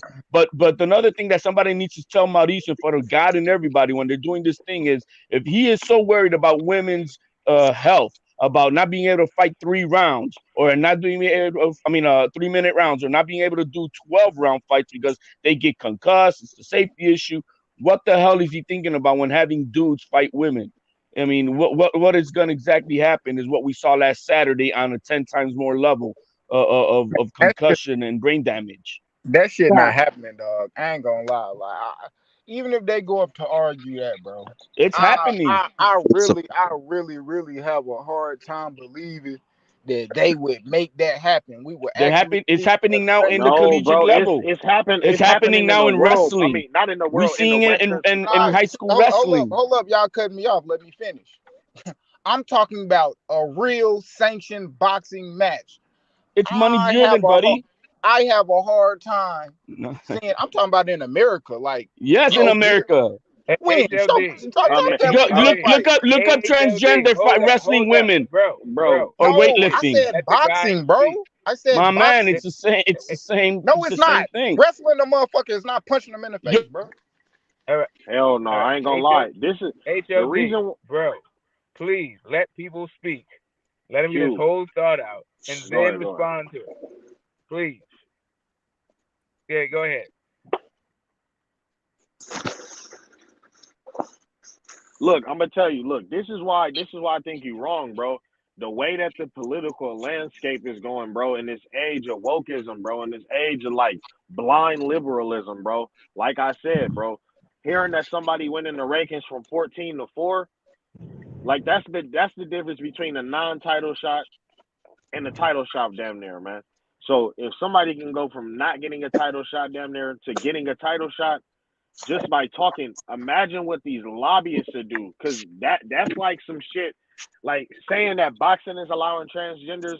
That'd be like some ultra progressive shit that some media can go with and be like, see, if boxing can accept it, then why can't the average man accept it? You feel what I'm saying? And I think with enough money, which they most definitely got, and with somebody Exactly, and who can it's spin the happening. words, bro, I can already see that shit. Especially if women, like I said, like HLD said, if women take the stance that they've been taking and just say, I just feel like anybody should be able to do whatever. Like if they don't speak out against that shit at this motherfucker, and these men are not only greedy, but they also are easily swayed, then I can see it happening. I ain't gonna lie. I wanted to say fuck no at first because people have sense and it's men getting comas, but based off the way that this whole shit is going, I can see it happening. Honest to God. I'm seeing it happening as we speak, guys. I'm in the world of high school wrestling, and we Bro, see it already happening in high school where dudes are smashing girls, man, dropping them on their heads like nothing, bro. and winning all these damn medals. We're seeing that shit. That's not. It's happening today. bro. It's But happening this what I'm today. but this what I'm saying too, bro. Like we literally talking about dudes that were men converting to women. How many drug tests you think they gonna pass? Be Yeah, real. that's Do true. you think they gonna pass a fucking drug test to get in there to fight a woman, bro? All of that shit they gotta put in their body. That shit not happening. I do understand what y'all saying, but when I'm just thinking about it, like, boy, hell no. And Hey, because even when you look like the women, the women they probably could say something, but the voices that's gonna have to be heard are the women that's boxing. Because I do understand y'all saying, oh, the women can come and do this, the women can come and do that. Them women really don't, respectfully, they really don't do that. The women, they be out here, they want equal pay in basketball, in soccer, and all that. But you got regular women that don't even watch their shit. So saying the women but need to lobby around and do it, man, I doubt it. But the women in the sport, dude, it's bro, happening as we No, man, speak. that's them what we motherfuckers You talking got ain't about. about you to got high turn into schools. no You got high girl. schools Them allowing. men are. That's the point, though. We was talking about. That's what we was talking about. We talking about the women that's at this. Yeah, there That's gonna definitely be has at to the be a tip of the convention. spear, right? There definitely Them have to be a men tip of the spear if converting they to don't want women to. and passing a drug test, bro. Come on, man. I think Yeah, that's a I good don't know point. how they like. I don't know how authoritarian these sanctioning bodies are. If they would just like over the voices of we're talking about champions in the sport saying no. It seems to me if I would I don't know. I'm assuming that most women would they would not like to they would feel like that they would have an unfair competitive advantage against them, and they don't want to do that, right? I mean, that's my sense of it. That's what I think, but I may be wrong. Like maybe women don't think it's an unfair advantage. Maybe they think I'll whoop a dude's ass, like Clarissa Shields. I don't Hey, know. yeah, Hey, smoke. What smoke. Let me give you an my question example of was? what's going Go on ahead. in the real world with this. An example: you got high schools that are run by boards, and you have an entire community fighting against this one thing. They Facts. don't want. They're allowing now transgender boys or whatever you want going into the girls' locker rooms, changing their clothes, whipping their dicks With out in front of their other with girls minors. Where they With doing with that minors. at? minors. That's Tell, hold up. What state they doing that at? You could go to Illinois. You could go to Texas. I believe is one of them. They're You not got doing. No, They're not no, doing it that in shit my ain't in you state. Texas. That shit ain't in you Texas. you. Let's just That shit say not in all Texas. the blue ones then. That shit Let's say not in all the Texas. blue ones. Okay, Let's just say all the listen, That blue shit ones. not in Texas. we're going I know I was we're getting. really going into I said Texas without to getting throw into a the nerd. I without said going Texas like to throw a full nerd. blown into this culture war, without going like full blown. We are still talking But about it's women's boxing. happening. And so what I'm trying to say, as far as the I vote, understand, you but have we're not some. at. But a lot of stuff is happening, but doesn't really. A lot of stuff doesn't have to do with boxing. Like right No, now, but he's talking this about is how it would get processing with voted in. boxing. Like You have the board of you the like trying to like WBC. breed the outrage about like people's like women in locker rooms. I guess they might have to say like in boxing, in professional boxing, I think the fighters have separate locker rooms, don't they? Yeah, we do. Yeah, they do. Yeah, Yeah. there we go. That's not his point. But to the point of how it gets I voted in, understand that. it's the To board. my Okay, point, so I we're want gonna to keep stick it to boxing. boxing. I We're don't gonna need for stick you to to. I don't need WBC. for you Okay. to. We're I gonna don't need stick for to you to blow past the WBC. stop sign I'm making. All right, we're gonna stop on WBC. The WBC has a Yeah. board who's gonna tell them what the fuck to do. You can have all these women boxers probably just screaming to the top of their lungs, "Yo, fuck no!" And if the WBC sees enough money to be made by having this other community come on in, because this is what it's all about. It's about bringing more Facts. eyeballs, Facts. more money into the sport. And if they see there's an opportunity to make more money, they don't care where it comes from, and they're Hey, gonna vote yay. and that's like I'm saying, bro. And all the women have to do if they get lined up to fight a fucking man or a transgender, say I'm not fighting them, bro. And if That you is a get fact. hold up, and if you get multiple women, you're champions in a women's boxing, constantly saying that, like I said, that shit gonna have to be straight transgender fighting, not mixing them in with no women, bro. Because I And get no hell woman gotta alone. When I take that stand up shit, bro. against it, I get hell. When I stand up against it and I put, man, hell no. Men can't have babies. Again, I'm not trying to hear about your culture war. We're talking about We WBC, bro. get hell. I'm Here not we talking go. about your We get picket signs, hell. bro. So that's what Please. it's back to the Hey, point that there's women a have to time and stand place. up, There's smoke. a time and place I for know it, and you're I trying would to be definitely like to politically hear it. But I'm correct trying to here. keep it WBC, not your personal. Nah, Again, but Not to say that it's unfounded or that you're off base or anything. I'm not going here with it. Look. I'm just trying to make it, All right, so before we get to if I go Smoke, to Amanda Serrano Smoke. and I tell her, yo, we should not have this happen, Amanda. We should all stand up because men should not be competing in women's boxing. Then guess what? I get hell from it. Look, HLD, let me say this. I think what HLD is saying is, if this shit is happening in school boards type shit, boxing is already corrupt as shit. Mauricio Suleiman is already dumb as hell. What makes you think if it's happening in these school boards and they letting this shit happen with minors, what makes you think they don't give a fuck about these grown women who are mostly progressive and liberal in they ideologies anyway? Like, I'm starting to, like, the more we talk about it, hold on. Hey, Rich, go ahead. Rich, to answer your question, just to answer it, right? You touched on it earlier when you talked about market forces. Perhaps you could have some sort of lobby exert some undue influence that the rest of the people who have to live in the sport, they wouldn't want that to be, right? Like, yeah, you could maybe an envelope. Let's say that it's corruption, and they pass this rule that most women don't even want to have passed. Like, let's say that something like that happened. I think that maybe there would be enough of an outcry that rule would get overturned. That's the first part of it.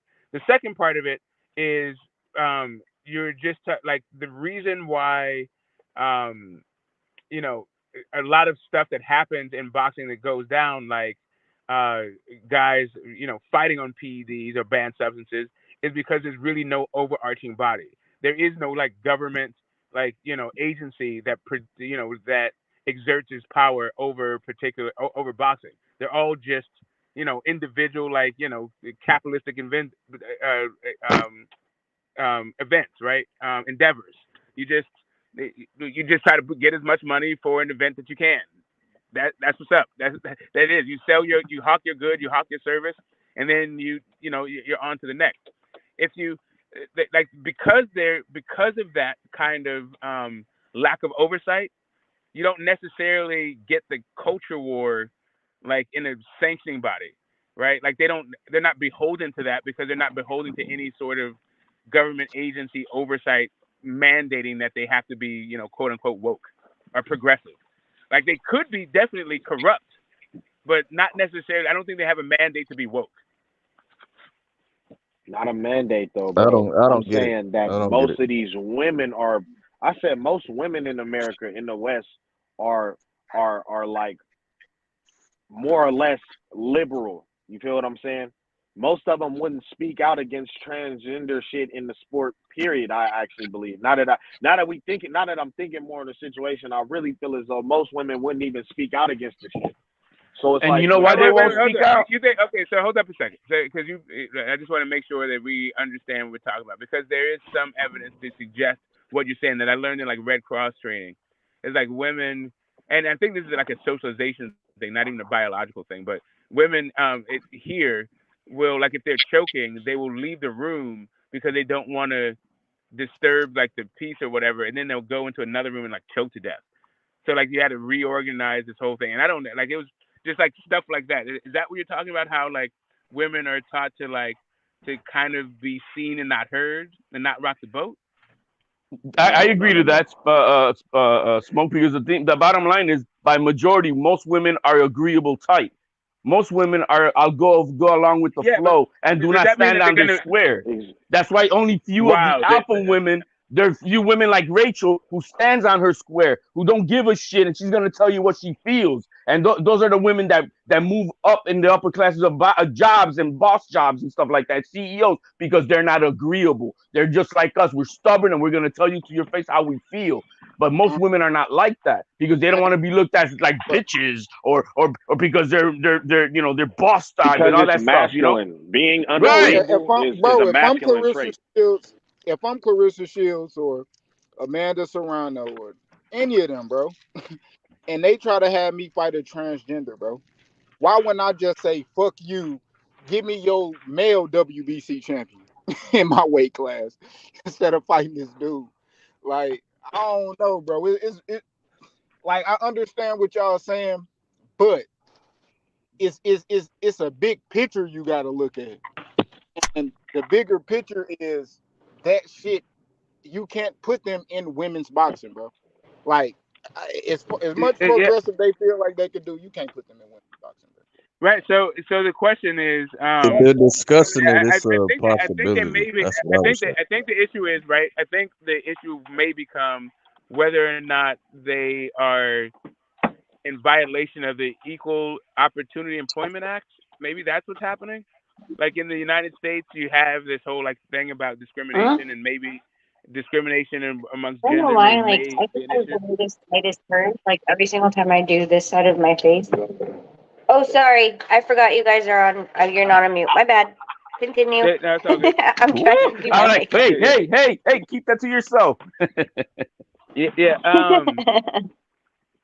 Yeah. I mean, they could be worried about a lawsuit. Now that I'm thinking about just like the government oversight aspect of it, like if you would have to prove that trans women are not women once the government says that they are, and that would be the issue.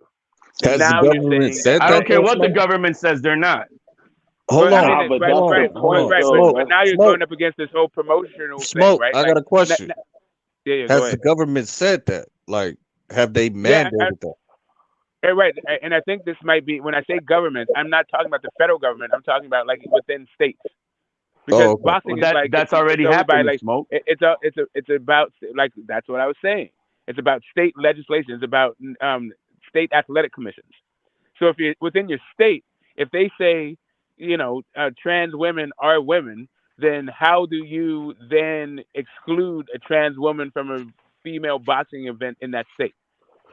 Right, Like right. Q said, You get in the ring the when women your got to. daughter gets in the ring and you knock them the fuck out. Yeah, just like the woman, just like if they fighting transgenders in North Carolina or whatever, I'm gonna tell a woman I ain't fighting in Carolina. I'm fighting in Vegas. I'm fighting here. I ain't Hey, fighting where they want to fight. Motherfucker can't fight me there, hey, I bro. got a question. I just asked Nonito. I go, so does that mean that when you go to a strip club that they like when you go to a Vegas Oh more? shit. And I said, hell no. Man, That's fucked somebody up. gonna get a pile driver and get knocked on their head. A suplex, body slam. If a bitch get the 12 You broke up. balls fall out her motherfucking shit. Hold on. You broke up at the end of your question, but I think I think we all understood where you're going with it. Oh, I didn't absolutely, even I hear it. did. Yeah, I On go some, to a on strip some club, shit we like having Hangover 2. problems. On some shit like Hangover 2. Straight Du- Bangkok shit. we Oh be yeah, having no, WW2 folded chairs on that'll heads. that'll. Hey, no, I ain't gonna lie. I have to see the promoter and hella shit. Like, who hired this bitch? Who hired this nigga bitch? You feel what I'm saying? Like, what's going on? That's some foul play. That's some foul play. I ain't gonna lie. I wonder, is it gonna have to be a special exemption like for drugs, like in the system? I don't understand how that would happen. How you would keep and maintain a boxing license if you constantly gonna have drugs in Yeah, your system? I don't know that like estrogen is like going to be considered like a performance enhancing drug. Nah, I heard But that's. I find that like you know kind of what's funny about something this, that guys, is maybe. that the women who are transitioning to men are not daring to try to get into against the men because they're gonna get their asses kicked. You That's see, the cowards. I ain't movement gonna is the lie. other That's way hella around. cowardice. That's hella cowardice too. They're cowards, bro. Bro, Honest to Well, God. but also you won't be able to pass that drug test because those dudes are, they're up to the gills on testosterone. No, I no, guess you can no. get a toxic use. I guess you can get a testosterone use exemption. But yeah, but those, yeah, they'd be like, yeah, that's what I'm they're like saying. So super. so if my bad, I just lit my weed. I don't lost train of thought. You just saw I think this past year how you had a dude break all the women's swimming records. You know what I mean? It's like what the fuck? And he's standing over there alone while the other three are just stuck together, getting there and they're like, man, this is a joke. This is a joke. Exactly. Because a The dude is 6'4" and shit. because a transgender as a man competing against men, his ass will end up being like 98 out of 100. You put that same man in there with women, his ass top 10, top 5. You could Cause get a kid who's in high school who's been No, doing boxing, and a high school kid is gonna whoop on a lot of these champions. bro. I would take it as far as to say Nonito fights at 118. Nonito Donaire would beat up every woman boxer. Period. Oh, Yeah, no I need think to be, Keyshawn. no need to be I fighting think into his Keyshawn Davis 60s, definitely whipping on beats the women. Jake Paul. Like Yeah, I think 7 foot, Keyshawn Davis definitely 122. beats. I think Keyshawn Davis definitely beats Jake Paul, right? And those are two dudes. So yeah, Yeah. size when it comes down to the sport of boxing, like if you are really good, then you can negate a whole bunch of size. Okay, If you you're also right. have power, like if you have natural power, like that is just God gifted, and you have the skills, then like what are we talking about? Like, didn't Serena Williams play tennis against like the number 200 ranked nigga and got served by that nigga? Facts. Like, that shit literally happened, bro. And that's not a combat sport. And like, that's the thing. Men throughout history have been bred for combat, bro. Women have not. I don't even understand. And that's I don't know. it's really. I think No, I there's wouldn't some say that women they're not though. I bred. think there's some. They're not built So to fight here's men. the thing. I think there's some women who feel like their skills can overcome that. I think that Clarissa Shields would be like, you know what? I would beat your ass. I think that she would say that. She I would think say some it. women Oh, have she that would. kind of mentality, right? But it would come from the number one woman in the world. Hey, so you got Well, Clarissa Shields. Triple G is a 160 unified champion right now. I don't think Clarissa Shields beats Triple G. 30 seconds. That's Bro, right there, but Triple G is not. But Triple G is not going to pass any like gender thing. Like he is like a full blown like dude. Like if they're checking your hormone levels to see like whether or not you qualify as a man, because that's the way they're going to have to do this thing through like some sort of like chemical like ratio, right? That gets into too much minute complexity for all We that. can't even get regular drug testing right, and we're gonna be doing all that right. Yeah, I mean, that's what I'm saying. It seems like that's how they're going to do it. Like, how else would they do? Your biology. So they're like, let's say you're post operation, right? But that doesn't really tell you about what's going on with your body's chemistry. So I don't know. It just It seems doesn't like change once you have established your size and your muscle density. No, that I mean stays. it does change. It just doesn't change. It just depends on how far removed from puberty you were when you got the whole That dude thing, is going right? to be stronger than the average woman, no matter what. Yeah, but like if you transition like when you're 20 something, sure.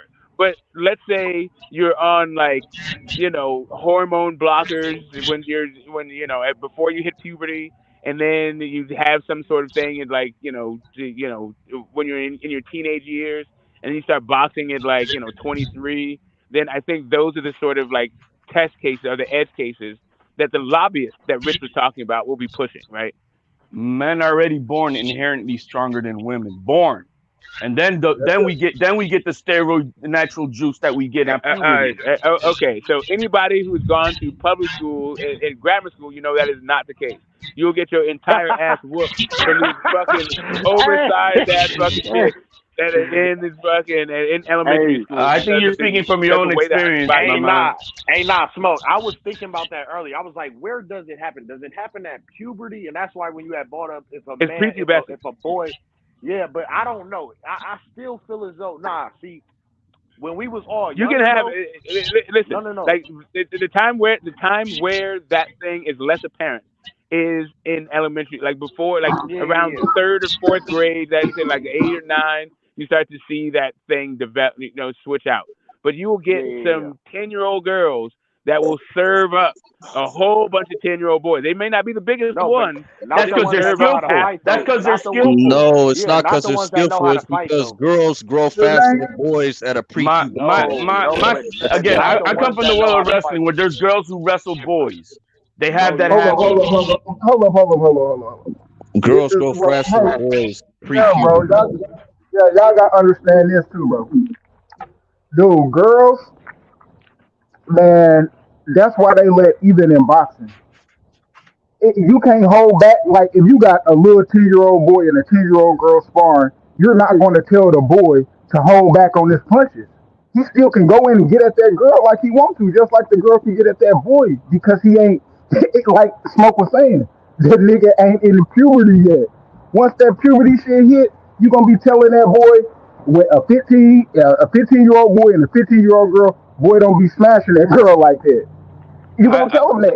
I see my son in wrestling do that all the time with other kids, girls that have been, wrestling for many years. By my son, because of his own strength, he's He's slamming these girls like toys, like toys. And it's not because he's more skillful than them. It's that he's just stronger than them with the same weight class, same age. Yeah, no shit. And he's Yeah. not and he hasn't hit puberty. So I mean, it's what I'm telling you. To 15 me, in is my Yeah, hitting but I'm puberty. experience, saying in like my 15 experience, the is thing hitting is it puberty, bro. happens both ways, right? Like you have Yeah. girls who are also bigger than boys, right? Like it's just it's a case by case basis. When it comes to group averages, you start to see the difference a lot more pronounced after puberty, like post puberty, right? But before then, it's a crapshoot. And really, at kindergarten, you can't fucking tell, man. Like a 5-year-old boy versus, a 4-year-old boy versus a 4-year-old girl. I Yeah, got my But daughter. yeah. the way I got you Honestly, my daughter beating up the that way that you that add it 5-year-old up, girl. bro, I doubt that like Girls are smarter than boys at a younger age. I have seen for a fact. Girls are smarter, they're more mature than boys growing at a faster rate than little boys are. That it's I've I'm not seen. gonna And lie. it's so I'm limited. not gonna So lie. because That's what false. six That's year false. olds right now are taking puberty blockers? Like I don't think that's realistic. To be honest with you, Nah, Smoke. here's the thing with the little kid shit, Yeah, that's like kind of a and new thing. All of this is like cutting edge stuff, right? Yeah, go ahead. with that whole little kid shit, yeah. Smoke said it. The prepubescent shit, you might start seeing it when they turn around 8, 9, 10 for real. But I've before seen it. that, Yeah. yeah, yeah. But before that, they pretty much all the same type shit. But the only difference is the main reason why we'll still tell our young boys not to hit girls type shit is because boys are more game. Unless a girl grows up like a boy, the boys are for the most part more prone to fighting type shit. We're a lot more game. Like boys play That fight way that more that than is girls play that is fight. a So socialization that thing. That's not a yeah. biological thing. So That's a socialization thing. no. That's why I No, said no, you that. just like That's that's why I what you already just said. said. That's why you just said unless they are raised a particular kind of way. No, yeah. Fact. That's why I And said that's he what was and that's right what about we that whole talking about. prepubescent shit. But that's what we talking about. These little boys we But talking you're the about. one raising them. When you These say when you niggas. say girls, but it's not that girls are inherently that way. It's not that boys are inherently more game. It is that we are raising them to be a certain kind of way because we know that there's advantages. You can't be So game if you have so many physical disadvantages unless you get a whole bunch of training. And then even then, if you No, get somebody with equal no. training, you're still going to be at a disadvantage. So now you got to use weapons, right? No, I and get what you're remember saying, but this it's boy different is with the gay. puberty shit. You gotta This you boy gotta is gay. encapsulate the Remember. puberty shit. That's where it get different when the testosterone start coming in and when the bones and shit. Like women truly like no matter how much training, a woman is not gonna be as capable as a man on the battlefield by far. She's not fast. Her reaction time isn't as good. Her bones are less dense. She like in the army as a firefighter. Let's say as a firefighter, you're expected to damn near sometimes carry men out of there in thick smoke. That shit is hard for the strongest man to do. A woman is not doing that shit. She's physically incapable of doing it. Like, and I'm talking about the most This is not capable of women. but this is not that. But when we're talking about trans things, we're not talking about like the burly firefighter. Like I doubt like how Phantom was making a joke like Canelo in a wig, but that's not. I doubt that's really what we're talking about when we're talking about trans people, right?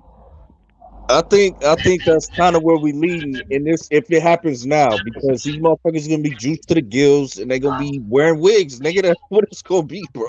Okay, listen. I'm very interested to hear what the women have to say. At this point, um,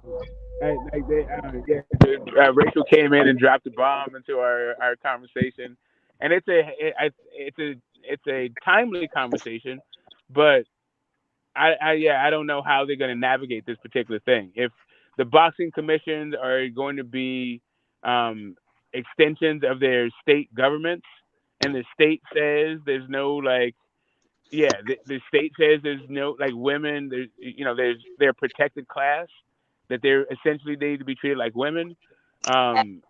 Then you're gonna run into some like federal laws that say with equal employment and all this other stuff. It's just kind of an interesting situation. I don't know. Well, let it go up to the Supreme Court because we do know we'll where watch it's going. If it goes up to the Supreme Court, I think we all know which way the Supreme Court is gonna vote on that. And it's gonna reject it. It's gonna get it out the fuck out of here. No, it's not. They're not women, and get the fuck out of here. Well, Yeah, it depends. When it comes to the Supreme Court, it just depends on which argument they take. The argument that we know the landslide of who's running that panel right now, but I think we can all agree, and maybe I mistake. I'm not against them having their own division, their own league, whatever you want to call it. I'm not trying to say we disrespect and bash them. I'm not saying that anything of the sort. But if they want to have their own league, that's great. They can do their own. Have just like no, they have. bro, it's an So, agenda. hold up a second. I I have a question. Do you even watch women's boxing? want to get this out, Smoke. Can I get this out, Smoke? All right, go ahead. All right. What I was saying is they're not on that type of time. They don't want to be viewed as different than women. They don't want their own division, their own league. No, they want to be included with women. That's the whole agenda. It And that's defeats the bullshit. purpose of them having their own league. Which brings me back to my question. If there was trans people in women's boxing, would women's boxing become more popular? It'll bring more eyeballs. It'll bring that community in the game. Actually, probably, yeah. A lot of trans will probably watch that. I mean, you look at Walt Disney. Why do you think Walt Disney's doing this stuff, guys? Because it brings more eyeballs. It brings more eyeballs, more money. It ain't because it's gonna bring eyeballs. It's because we want to see if they gonna get knocked out, huh? On me, we kind of see how that shit is. Yeah, let the first transgender boxer kill a woman in the ring and see how popular that shit'll be, bro. Shit, that shit gonna make it popular. All publicity, good publicity. They won't give a fuck. It's good, right? Yeah, it becomes now you got some action and some equality, right? If women start talking about I want to catch a body. And Smoke, to your question, yes, I do watch women's boxing. The two cards that I was most excited about watching this year was Taylor Serrano and Michaela Baumgartner with Clarissa Marshall. Those were the two cards that I was most excited about this entire year. In the entire sport of boxing? Yes, for this entire year, those were the two weekends that I was looking forward to the most. Hold up a second. That sounds like some hater ass shit. All right, so let me ask you this. How is that hater? How is that hater? Hold up a second. It was the best fighting the black. Now, hold up. Do you know who the top 10 ranked is in the women's WBC is right now? At middleweight? No, I will not be able to because I am more involved with the guys' side. Yes, that'll be a fight, but that doesn't mean that I'm not interested. No. You're on some bullshit because the first thing that came out of your mouth was hater. That was hater shit. No, that sounds like misogynistic shit. No. You saying that this is what you're looking for? That these two boxing? It sounds like you're hating on the fight that happened. It sounds like you're just hating on the fucking great fight that happened in men's boxing. No, I just said those were the two most exciting cards that I wanted to watch this year. No, that's not. You didn't say the exciting cards you wanted to watch. What you said is those are the fights you were looking forward to. Those are the only. I was. What the hell? You think I wasn't looking for Serrano? No, I'm telling you, I think you're full of shit. What I'm telling you is I think you're full of shit. Yeah, no, not at all. Everybody know you was watching Shakur and Valdez fight, nigga. Why? Well, yeah, I mean, because my Puerto Rican boy whooped on Valdez. That's why. No, because it came on the same day. Fuck out of here! And I know you never watched out of here, that. HLD. I ain't heard HLD bullshit in hella long. This nigga bullshit. He back. He's back. Hey, because this is the argument. Why wouldn't you bring up the other shit? Undisputed women coming. Get the fuck. I can understand if you're saying like Katie Taylor Serrano because that fight got canceled. I see. Because Rachel's not on board right now. You're gonna talk that shit. No, not even that. So, listen. I can understand the sentiment because like people have been talking about the Savannah Marshall and the Clarissa Shields fight. They've been talking about it off and on for a little bit. And the Serrano, Katie Taylor fight, that fight got postponed, so we've been talking about that for a little bit. So I understand where you're coming from, but at the end of the day, man, we got Usyk rematch. Man, we got hella shit. Stop it. You weren't looking at that shit more than anything else. Right? You damn right I was. Right I was. Did we get Charlo Castaño this year too? I'm not a fan of those guys. Okay, whatever, dude. I'm not a fan of those guys like that. Yeah, I respect I the didn't say you boxing. Did I weren't a watch fan it? of them. I'm Yes. just trying to say you But weren't. but Whether you but are but or I'm a not a fan of fan, Michaela those are Mayer, fights that and happened that I'm were a pretty fan fucking. of Amanda Serrano. Yeah, all right. I'm a fan of El Coach, All right. I of mean, you Coach can stop the Alamy. virtue signaling, right? You can stop the virtue signaling. We get it. No, ain't no virtual You're a signaling, champion bro. of women. You you You're a champion you of the you just ladies. I straight up got it. hating on women's boxing, bro. Yeah, I'm hating on women's boxing. I watched all those fights. I don't need to.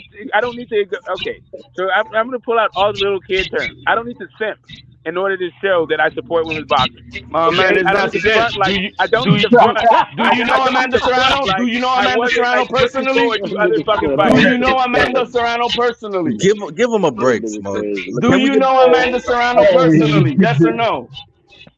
can we get back to Bud What is that? Decker? I do. I want to get back Okay, to you know Bud what? Decker. Can we get back Do to I know Bud Decker? Michaela Mayer? I do. So Okay, yeah, I rock with these do you women. know that? Awesome. Do you know the top 10 women in either one of those divisions? Are you just fucking slobbing around over those two people because you talked to them on a panel? Man, if you don't shut the fuck up and leave the My top that, man, that like my man. I'm Ain't moving no on.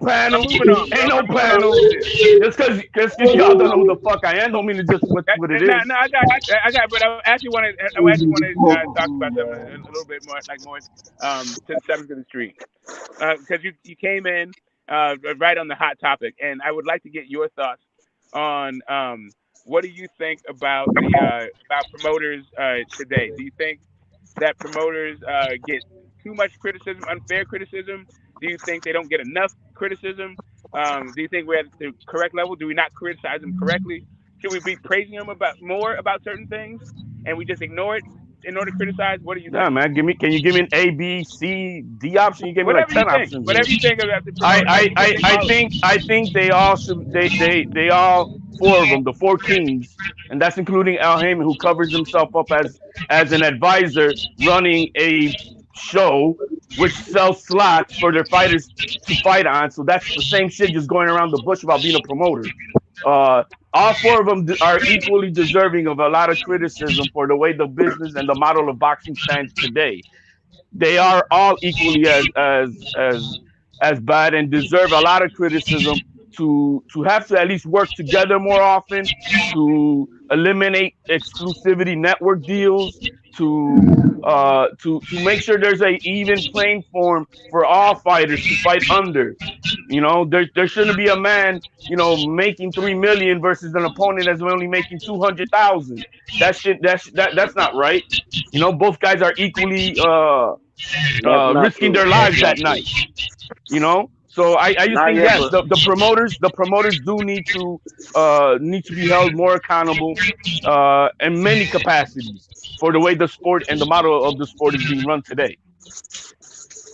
yo, all that I equal was pay shit, that sound like more that sound like that woman shit. That shit don't even make no sense, bro. If somebody getting 3 million and the other nigga getting 200,000, it's because that's what their namesake is worth. Period.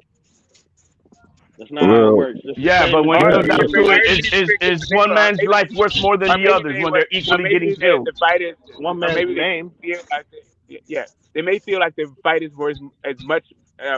They may value the fight and enough that they would take a shorter piece, like Devin Haney did, right?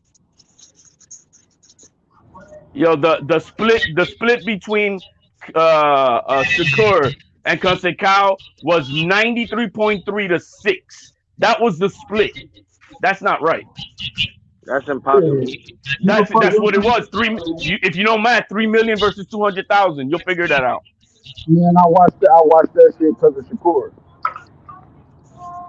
Wait, swear to God, swear to God, swear to God, this nigga got 3 million and bro got 200,000, bro. That ain't right. That ain't What's real. That's wrong with not even that, bro? possible. No. Like that's nah He because got like he got he Huh? got 700. Shakur gave him like Nah, 700,000, right? No, he gave him 150,000 for missing nah, weight and taking the nah. fight. He gave him an extra 150,000. on top of the two. Right on top of the two, but only because he missed weight. I mean, shit. I ain't Yep, gonna weight lie. That's penalty. how much. That's about how much Isaac Cruz made against Gervonta Tank Davis. I mean, it is what it is, man. Uh, shit. If they wanted higher paydays, they should have fought Devin. How about that? They would have made less. You would have had less eyeballs watching the fight. No. They would have made way more fighting there. They would have made some millions, They're like the on rest top of the ring, niggas. bro. They would have made the same. It's the same business model. No, I'm saying Isaac Cruz, all them niggas, man. They could have all got some money fucking around with Death Row. I mean, you know what I mean? Yeah. He said death row. They fuck around with Death Row. But they went over there fucking with all the bad boy niggas and shit like that. I don't know what they But was back doing. to Smoker's original question, I think we can. I don't know. I'm just speaking about. I believe that the promoters should be held to more accountability to run the sport. I don't know, much better than what they're doing. Well, what y'all think about this? Because I was watching a Eddie Hearn interview, and he was saying how, like, during the James DeGale and Badu Jack fight, PBC didn't even want him, like, at the table, like, at the press conference. It was like, nah, fuck that. Don't let him up here. And it took James DeGale to say, no, I need this dude up here to get him up there at the press conference. So these niggas, in some instances, really just don't want to work with each other.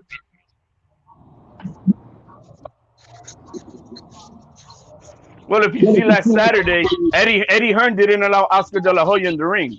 You know what I mean? To represent his fighter. You know? So I mean, you know, That's you not get that. true. Oscar De La Hoya was in the ring. No, he wasn't. No, he wasn't. Yes, he was. When Just the same way as Lou DiBella wasn't allowed in the ring when Cambosos was fighting Tio. He wasn't allowed. I'm not gonna lie, that's not true, bro. I seen Oscar De La Hoya in the ring with Zerto before the fight started. You capping? He was right there next to Zerto. For the interview? You mean before? Before, yes. I didn't see that. And in that same vein, Eddie Hearn said, of course, he wants De La Hoya up there. Like, he wants him to be a part of the shit in case he go viral or bring more attention to the fight. Yeah, he advocated for that. Go look at the post conferences to see Oscar De La Hoya in that ring. Oh, maybe the post, but shit, what the fuck? Well, that's when the cameras are on to talk to these guys. Bro, Oscar De La Hoya was literally ringside at the time. Why would he jump in the ring after his fighter lost? Like, what would be the point of that shit? So was Eddie Hearn. What does that mean? Yeah, his fighter won. Before we get too far into it, what do you guys think of like Savannah Marshall wanting to get a rematch against Clarissa Shields? We're still on the subject of women's boxing. I think it's a good fight. Let it happen. Let it happen. Let Clarissa whoop on her again. I mean, it was a good fight. Savannah Marshall said she didn't do what she really wanted to do in that fight, so she want to run it back. Do it in America this time, though. I'm okay with that. I'm okay with it. It's a good fight. I mean, Clarissa Shields doesn't really have a top gun opponent to go after against anyway. So, yeah, bring it back. I would like to see it again. And not because she didn't whoop on her the first time, because just to cement and shut her up. We not only once, but twice. I actually like Savannah Marshall now. She kept it respectful. You know, I don't think she can look any better, but I mean, I guess it is what it is. She looked she played it cool. I agree with that. She looked pretty good. I like how she being respectful in the whole shit. But yeah, I wouldn't mind. Shit, fuck it. But yeah, she wasn't on no poor sports shit. So yeah, if she wanted, why not? Shit. It's probably going to be the biggest payday for Clarissa Shields. You know what I mean? There's not a bigger payday out there for her. Yeah, I or Savannah Marshall for that matter, right? Right. I mean, for both of them, man, you're absolutely right. Come on, don't get saying. You know what I mean? Yeah, all the females with names are smaller than them. Like, all the other females are smaller than them. So yeah. Nah, they got that one bra finna come up though. That Shadeja Green. She probably gonna end up fighting all three of them. Fretchon Cruz and Savannah Marshall in order to get with Clarissa. I ain't gonna lie. You could put Chantel versus McCaskill at the undercard for 147. That's what I mean. She gonna have a name.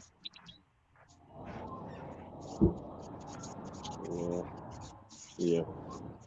Nah, but if she get them wins, she gonna get a name. No, it ain't that hard to get a name in women's boxing. So. Man, she really needs to just beat up a transgender. Oh shit! Hey, but look, yo, I gotta get up out of here. I gotta wake up. Gotta go take this physical in a couple hours, boys. I'm gonna end up catching y'all, man. My man said he gotta wake up. He been on here for how long? Nah, I mean like I gotta go to bed and wake up in a couple hours. Gotcha, man. Work. Y'all boys be smooth. What's up? All right, Rich. Till next time. Thanks. Salute. Q, I'm gonna hit your phone, man. All right. Yeah, but you know, I can't believe that you weren't excited to see Teofimo Lopez at 140 pounds. Like you weren't looking forward to that. No, not. I wasn't excited about that fight as I was with the women's card. No, not at all. Well, did I watch it? Yeah, I there's mean, levels to excitement. I was more yeah, I'm excited to just saying watch you said those are the the only best two fighting the fights. best. I feel, yeah, I'm just saying. You just said those are the only two ones you're looking forward to. I feel like you're That I looking was forward the most to more. excited about, the one that I had family over, ordered food, had beer, and we all that's what I did. Those are your fight night. Okay, what did I? The last fight party I was at, was it Rolly? I think it's Rolly. It's Tank and Rolly. Damn. Shit. I ain't did shit popping like that. My last one was Fury Wilder 3. Yeah, see, you That said was the I heard you say last Wilder fight I Fury. Now for You the didn't say next Shield third, fight, but because it's you such a underwater. stacked card. Because it's such a stacked card, I might do the same because it's a nice card.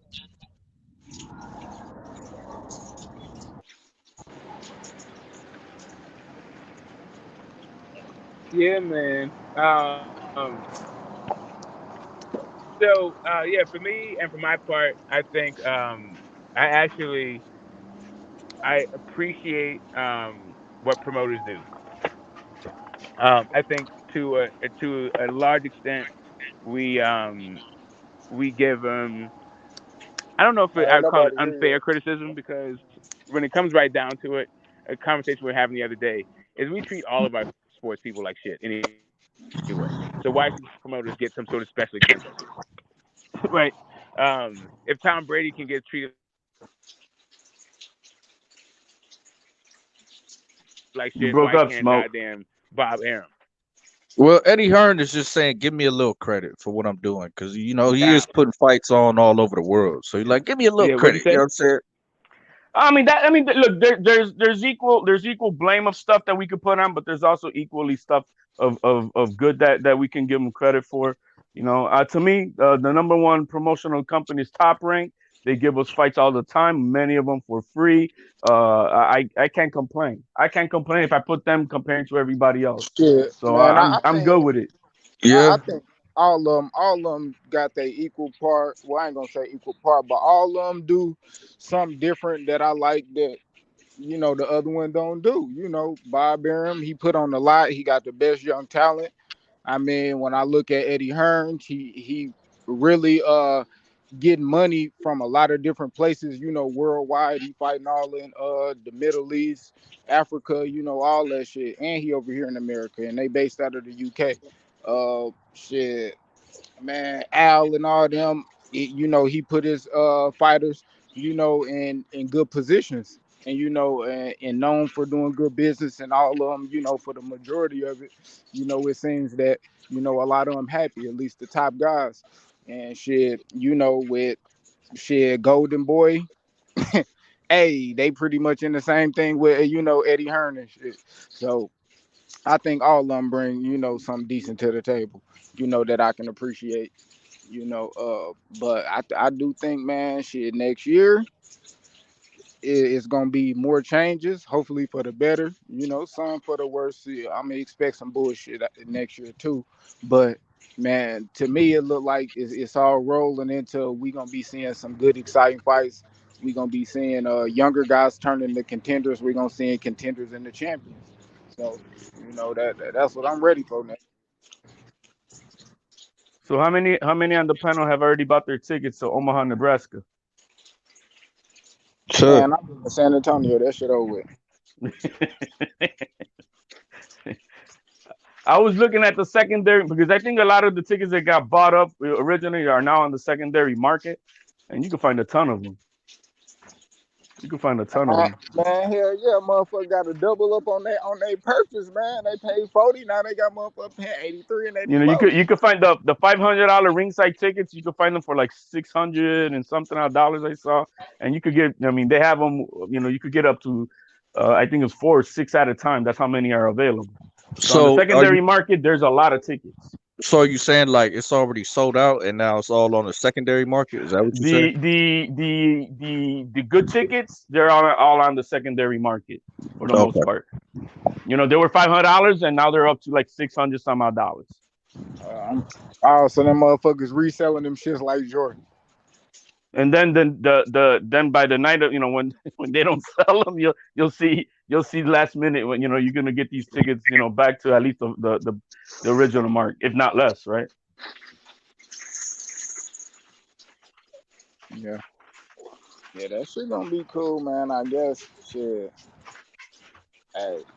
I mean, I'm ready to see how this fight go, man. I'm trying to see dudes get. Hey, I'm trying to see somebody get knocked the fuck out. You know, shit, like I do. And then I'm watching that TO card too, because they got them young bulls about to go crazy. You got probably four upcoming champions in that card. Man, I mean, when I look at Top Rank, bruh, I see a lot of young champions in their You stable. right? You know, so we gonna be seeing a lot of, you know, unifications in the future. You know, we All I about to gotta see. say is I'll put, you know, if this was like a gang thing, I'll put my young guns against your young guns. You know what I mean? I know Top Rank is gonna whoop on everybody because they got the best talent.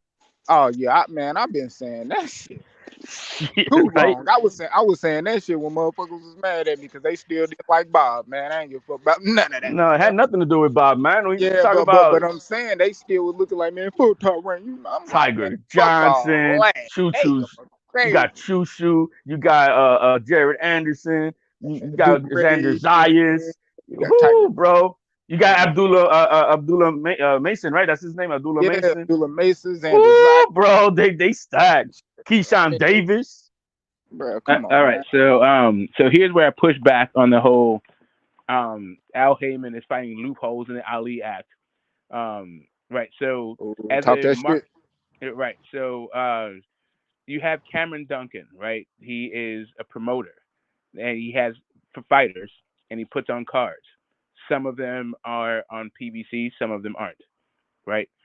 You have guys like Tom Brown, who's Yeah. put on some of the best fights, a ton of cards in the most influential and iconic venues that are not just in sports but also in boxing. This What is Sam Watson do? Is he a promoter or he not? What he do? I think Sam Watson reps guys. I think he works with promotional companies. I don't know that he is a promoter himself. I haven't really seen his name as like a promoter on record, but I see that him and his sons are always like back, in the background somehow, like associated with fights. But I've seen them with Mayweather cards. I've seen them with Golden Boy cards. I've seen them all over the place. So I'm Yeah, not quite sure what their thing is. shit, all I know Strictly about him, for all I know about him, you can get a ticket from him. Shit, cause that's yeah, when they fought what Castaño and Charlo, the first one. That's where I got my ticket from. You know, they was at yeah. They Robert. have something to do with they have something to do with representing fighters, I think. But I think they're like Mm-hmm. they're auxiliary service that promotional companies use, but I don't know in what capacity. But they seem to Right. be like an offshoot of the promotion itself. Not that Okay. they are their own promoters, but again, I'm not quite sure what's going on with those dudes. I'm very interested to find out. Maybe when Rachel comes back, she can shed some light on that for us. But anyway, my point being is what Al Heyman has going on is actually a production company. He is not a promotional company at all. He's not interested in being a promotional company. He came from the music business, and his expertise is knowing the schedule for like the seasonal schedule, and knowing the names of the having the names on the Rolodex of all the people who's going to be putting on the premier events, live events for that year, right? So he knows what the venues are going to be happening, what world tours are going to be happening. So he knows like how to set his fights up. He's basically he's a gigantic booking agent But he's who the has guy who negotiates the contracts. Let's not play games. Shit. depends on the guys that he represents. So some guys he manages, some guys he advises, but some guys who fight on PBC banners, he neither manages nor advises nor promotes. You know, PBC is a TV show. When they have fighters that they sign them to whatever how many slots of shows that they want to have these guys on. And then PBC sells those rights to the Showtime or the Fox. You know, so it's a loophole going around it about it all. But you're signed to them because you have to now fight under their Hey, slots of that's showcases that they Right. have. end of the The day. issue That's that the you're having masterful part of the shit. the issue that you're having, HOD, is that you think because some guys have that all guys have that. And what I'm trying to explain to you is not everybody has the same relationship to PBC as others, right? So like Morrell's fights, for instance, I think that what you're saying is exactly the case, right? So they pay him, and actually, like they buy the rights to his fights from him, right? He's not paying for time slots, or else he would be owning the rights to that fight. They're paying Yeah, him. They get the rights. cause I know on this last card, the one where he fought on the undercard of Stephen Fulton, he was the headliner, but they changed it and put Stephen Fulton on the headliner. Yeah, exactly. But not only that, we see that the PBC on Fox, all those shows like the undercards have been packaged and are on Tubi, and so you can get all Dave Morrell fights. So you can see the fights that actually PBC owns because they've already packaged those things and licensed them out. So like the idea that David Hold up. Morrell So owns that that thing, right? Yeah, go ahead. David Morrell fights are on Tubi. I can see boxing on Tubi. Yeah. Oh, the PBC on Fox, that catalog is on Tubi. I was about Oh, to bring up Tubi too, you know, because I was looking at Tubi. but that's what I'm saying, bro. That's not, bro. That's not stupid. I was just watching Tubi today. Fuck, I'm going home and watching that shit Yeah, that's and just seeing cool. that shit It's cool. real. If you want to That see shit that, I cool. watched all of his fights, right? And I was like, before I had my, to gave my thoughts about what I think he needed to work on. I went back to be a watch. They're all right there. Like So all those little undercard fights, those little small card things that were on PBC, that were the Fox shows. Once Fox got sold, right? They repackaged those things and sold them to Tubi. so is Fox Yeah, Sports bro. back in boxing? It's Are they here cool. to stay? Bro, Nah, No, I they've ain't only gonna sold lie, 3 y'all. shows since the pandemic. Fox Yeah, Sports is on their way out of with boxing, I think. yeah, They're done with it. y'all sleep on the business of boxing if y'all don't like that. I ain't gonna lie, bro. If I can find these boxing matches, especially before they even put them on YouTube, because some of them, especially a lot of PBC or Fox or whatever fights, they don't upload them on YouTube right after it happened. They be waiting like a year. They'll wait the month before the fighter fighting and then drop the fight and shit like that. But if I can already watch them shits on apps that I already got on my TV, shit, that's cool. And that's how I can understand and know that them motherfuckers making money.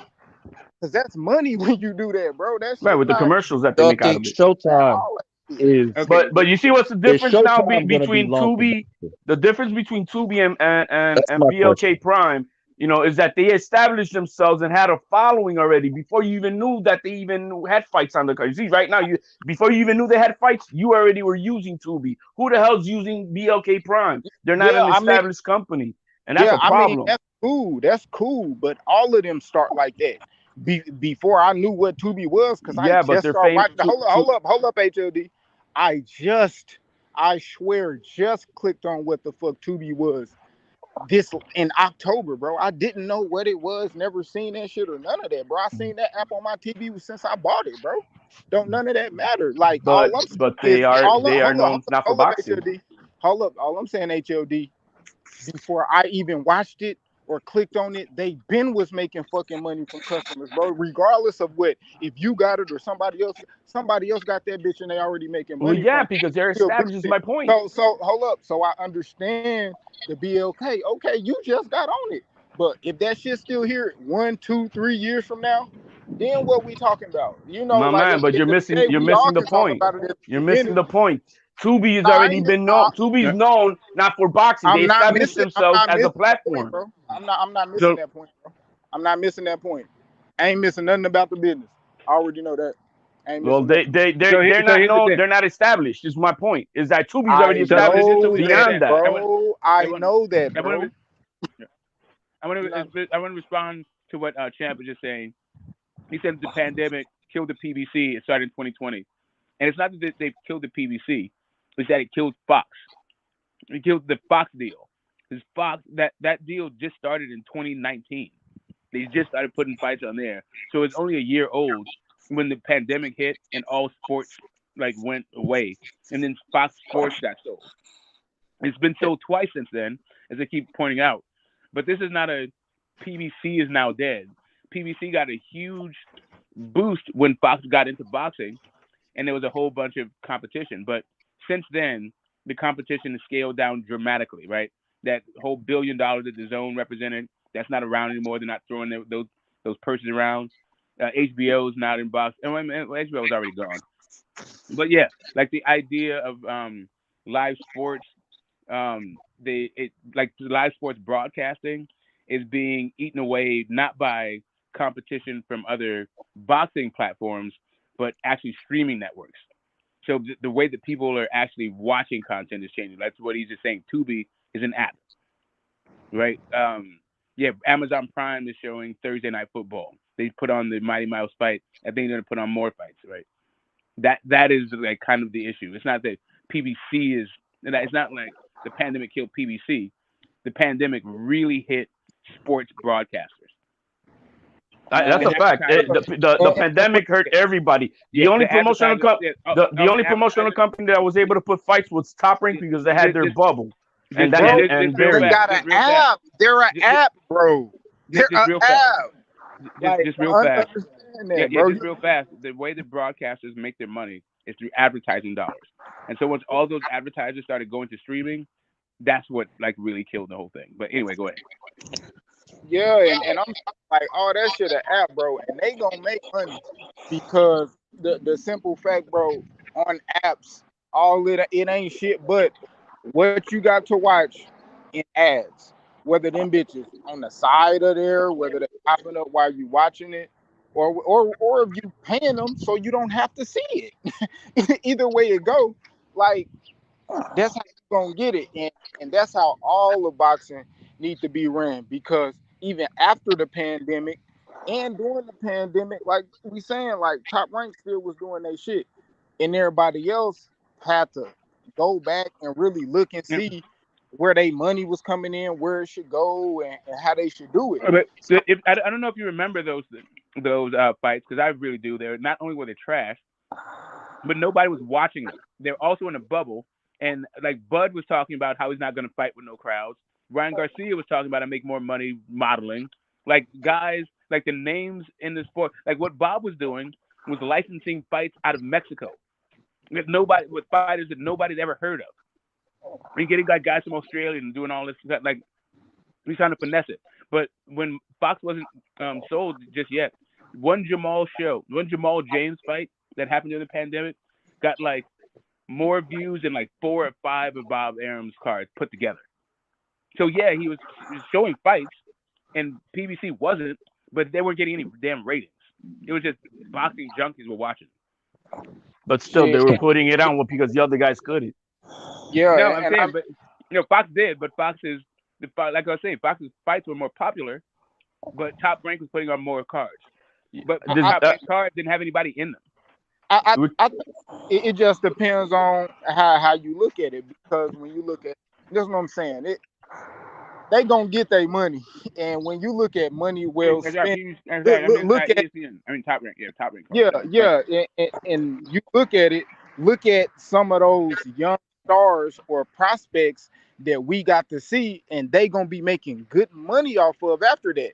Cause remember, with those really the two fighters I remember seeing the most during that pandemic off Top Rank was Big Baby Anderson and Xander Zayas. And notice when the pandemic was up, you seen them the less. Why do you think that? Because they have to go back and see how they gonna pay these dudes, because they got their popularity up through that. And if you look at that, Xander's been fighting 4 times a year. Well spent. Yeah, but look at the last time when you see Big Baby Davis, he only fought once. He was injured. About to be a second time fighting. I mean, whatever it was, Xander too. Okay, so they was injured, not because of money. But they ain't been pumped out there 6 times when we seen they ass them other years. They barely fought. I seen Xander Zayas fight 4 times last year. But now they headlining. They went headlining on them cards. This is Xander Zayas' 3rd, 4th fight this year. Bro, he's headlining shit now. He was supposed to. He was a co-headliner with that shit with Berlanga till he had got sick. He's not headlining on December 10th. I know he not. But you just said he is. He was supposed to be. You know, we're talking about the promotion saying, money. I'm saying this through all of them fights or whatever, they still was able to promote fighters and make money off their fighters, or going to be making more money off their fighters. Well, they had sponsors too. Huh? They had sponsors. That's where you see if something is working, right?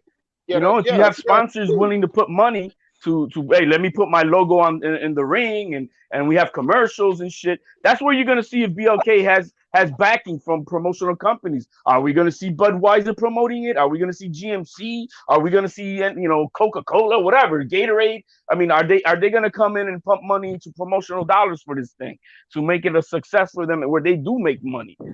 We'll see, bro. If they do that, that's because they want people to see their shit.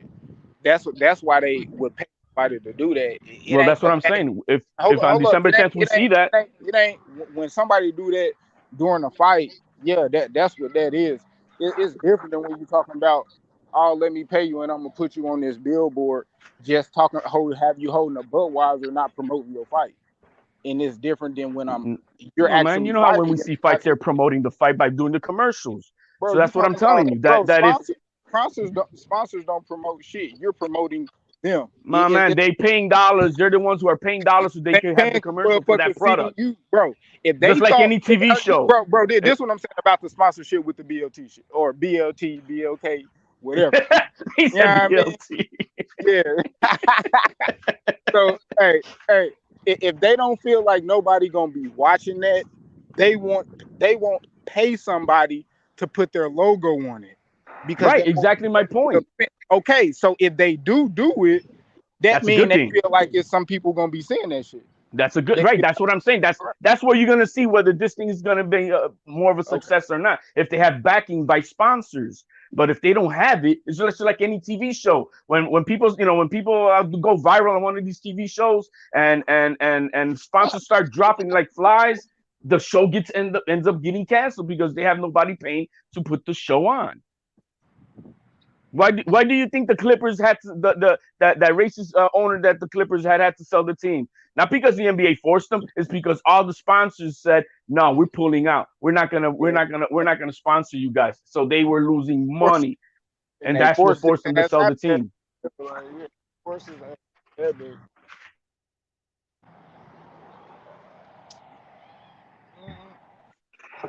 Yeah, missing out. So who's going to Nebraska? Are we all missing out on that the David Avanesyan fight? No one's gonna be in the building. Yo, man, I don't know if they allow you to pack a snowblower in your luggage, man. So I don't. If y'all want to pay me to go, I'll go. I ain't going to Nebraska in the winter on my own dollar. I got winter shit. You know, I get fresh as fuck. But man, them round trip tickets a little too steep. You know what I mean? The plane tickets cost more than the damn flight ticket. So, you know, I'm just got to pass on that shit. You can drive there, and hopefully, you don't get snowed in. Man, with the gas prices, bro, you spending as much, man, with the headache. Nah, I wouldn't. That's like hell no. I know that's more than 12 hours. So and we still don't have an undercard. I thought they got like 2 fights on the undercard already. Like they know 2 fighters. I heard Lorenzo, Truck Simpson, somebody else. They're just no confirmation and nobody on the undercard yet. Okay. Just like the rumors with Boo Boo and all that stuff. There's no confirmation. Well, they got 30 days to figure that shit out. So I think they'll make it happen. Like I said, they might have the Border Wars guys go up in there.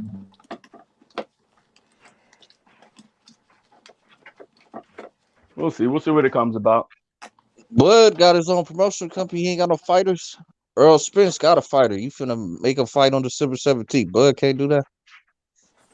What is wrong with you, Phantom? What the hell is wrong with you? Huh? Oh, you mean Frank Martin? Yeah, why Bud ain't got no fighters, Butch?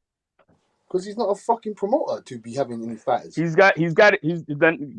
We are confused that these guys have promotional company LLC names just Why is for Errol the Spence saying? benefit that it brings. Why is Errol Spence saying he's his own boss and he has to go fucking answer to Al Heyman every minute he wants to fucking have a fight? It don't make sense. And What do what's you up, mean Smoke? answer? That's What's his up, OG advisor. You Smoke? don't have to answer. OG Smoke. You're a He boss ain't when you have money to back up basically. your promotional company. Not even Crawford is his own boss, as you may want to think, because he ain't bringing no money into BLK to put some skin on the No, game. he is his own boss, man. No. Crawford is his own you boss. guys have a really narrow understanding of what a boss is. None of these things exclude you from being a boss. Really, It does. the It does, idea fam. that What you are you can talking about? determine your own fate, that you have the idea, It does, you're man. free and the flexibility to sign yourself into contracts, right? You own, you own the, your work. You can exploit your good or your service as a profit, right? All of these make you a boss. Well, in Like Butcher's opinion, Spence don't have that. you would You like don't have not that. ask, Nope. like the You idea can't be that you your would own think boss, that. brother. If you was your own Okay, boss, you make the fight bro, happen. You ain't your own right? boss. Just because Bud fancies himself a more shrewd negotiator than Al Heyman, like that might be Bud's delusion. That doesn't mean that Errol Spence suffers the same delusion.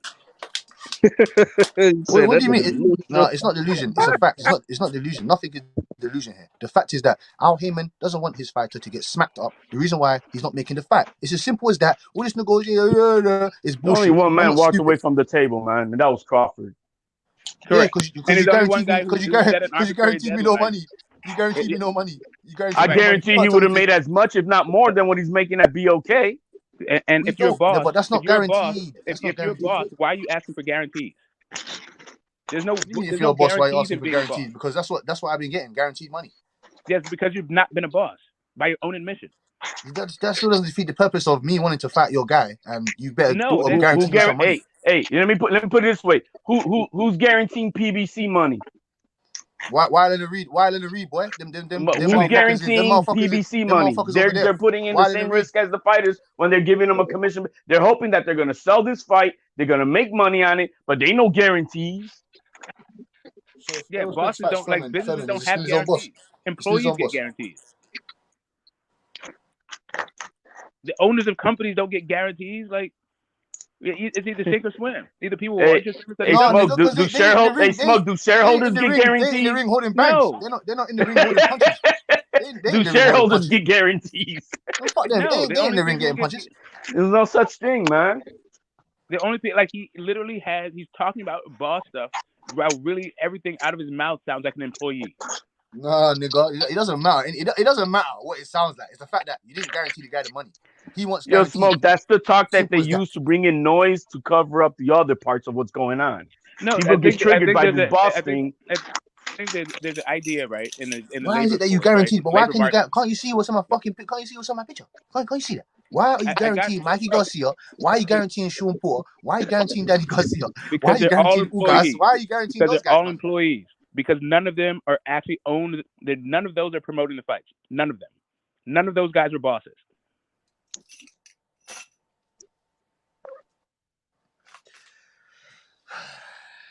I just want to see Crawford and Errol Spence fight, man. I'm not having it anymore. And I'm not blaming Errol Spence. Yeah, well, hopefully Bud spin the block. I don't want to hear that, said he's spinning the block. I don't want to hear that, Phantom. You can't come. You keep coming with this Bird is a duck. Bird. How is he a duck when the man said, "What do I have to do to fight you?" The other guy said, "Go and get this. Go and do that." He's gone to get that, and he's going to do this. So how the hell is he a duck if you tried to fight him in the beginning? He walked away from the table. He's quacking. Hey, check it out. Check it out. The offer was crap. The other offer that I got over there was better. He took a secure bag over legacy. As a consumer, I could give a fuck about all that. I wanted to see legacy. Bud is quacking and waddling right now. That's all I'm saying. HLD. You can't say might be a duck.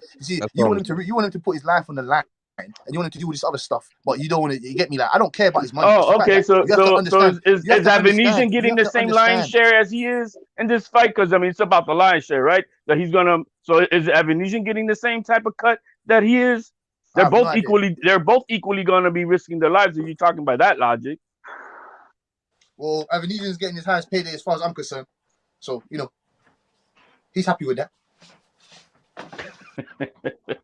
Again, man, If you're truly a fan of the game of boxing, you I should am. be pissed that we're not getting the undisputed fight at 147, the biggest fight of this generation that's been Mr. bitching and HOD, moaning on the YTBC for the past 3 to 5 years. We all stayed up. I've been hearing you guys either from the Crawford side or the Spence side arguing 24 hours, man, 3, 4, 5 o'clock in the morning, debating who's the better fighter, the big fish, the bud, the this, the that, and then this guy and the 12th hour when when everything is kind of really aligned for these two guys to finally really fight. He goes and he pulls the duck card of business to get out of it because he's insecure of making money. Mr. HOD. Okay, then let me rebuttal to your comment now. I've been waiting. Well, me personally, I've been waiting for over about 1,000 days for this fight, and I've had enough now. So boxing has to move on. I don't give a fuck about boxing has to move on. Boxing ain't just about those two guys. There's other guys in the weight division that they need to fight. So that's you're saying that because you don't want to throw dirt on Crawford. Hold on. Secondly.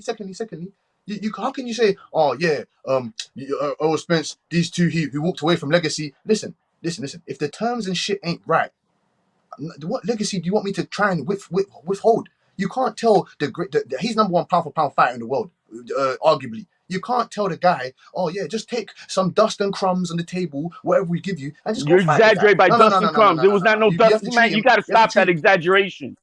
That's an exaggerated bullshit talk. There was no dust and crumbs. It is dust and crumbs. No, it wasn't. He stands to make, if not as much, if not more. So how do you go from earning 6 million, around 4 to 5, 6 million to getting nothing, no guarantee? That doesn't mean you're not getting nothing, dust and crumbs. That doesn't mean that. Welcome to being a boss. When you were an employee, you had the security of being an employee, and the Big Daddy boss took care of all of your needs. Once you became a boss, guess what? It's a scary world out there. There's no guarantees. Go fucking earn. He did get a guarantee. He said he got a guarantee of 25 million. No, he didn't. You see, look at all the misinformation. How can you say? Look at all the misinformation. So you're telling me that. What he was doing was selling the. You are saying that Crawford is lying. Selling the rights. You are saying that Crawford is lying. No, what he's doing was selling the rights to the fight. Set your podcast up, Cassidy. Drop the Addy. I've said this before. Look at what's arguably we would say that one of the top 3 to 5 pound for pound fighter in the world pulled the rug on the biggest fight of this generation. How can you pull the rug? So that he can fight. So he can fight amongst maybe 10,000 people who are gonna buy this shit. Instead of being showcased amongst maybe 400,000 to 600,000. So you tell me, what type of disservice is Crawford doing to the sport of boxing that one of the number one guys in the sport is only going to get seen by maybe 10, maybe 25,000 people at most? You think that's showcasing the sport? That's helping the sport grow? No, but I'm saying to you that can you answer that? Does that help the sport? In some vein, in some instances, it's a new platform that might advertise boxing. So I would say in some instances, yes, it does. You get me? Because if you can fucking watch Jake Paul and fucking Anderson Silva, then we can watch Terrence, Crawford, and Avanesyan. Those guys bring more eyeballs to the sport. There's a big difference. They don't bring no eyeballs to nothing. And it's a different brand of boxing. It's a circus boxing. They bring stupid people. They don't bring no nothing to anything. They bring stupid people. We understand. And their money, stupid pony and their money. They're bringing people to the sport. They don't even know what a jab is. They don't even know what They don't even know what a counter right hook is. They don't even know nothing. They don't even know what a catch and shoot is. Those people that are bringing their eyes to the sport. They don't even know what a catch and shoot is. Right. So just so we go, Jake Paul has a built-in audience. They're Pokemon card collectors. That is who he's entertaining. And money is money. It doesn't matter. Exactly. It does matter. It does matter. I don't know you collected Pokemon cards, Cass. Well, doesn't one of the Paul brothers got the most expensive Pokemon card ever? Puro blood clot. Charizard card or something like that? No, he got HOD, man. He got HOD, man. You're tossing Bob Crawford underneath the bus. My man, the thing is just like we were talking about earlier. With any money that you could bring into the sport, that's what they're gonna do, regardless who it is. No, that's how much money they can make off the sport. That's a different conversation. Jake Paul is clearly a leech. Clearly. Now, if you're saying Terrence Bud Crawford is also a leech, cool. I agree to both, but one of the two brings more eyeballs to the sport than the other. I don't think Jake Paul brings eyeballs to himself. Whatever for himself.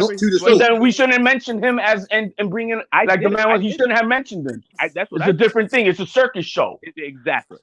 It's a the thing circus that people show. make money on. Correct. So, Right. you This is saying a real that fact. This is a real fact. Mayweather, This ain't a circus show, nigga. Deji is a circus show? You're saying that? As an Yeah. exhibition, yeah, that's Of a circus course. show. Deji should. I'll punch up Deji. Deji should not be in the ring with Mayweather. Whatever.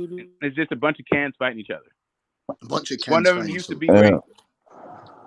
No, HOD man, and Phantom man. Mayweather's a What's your problem with Terrence Crawford?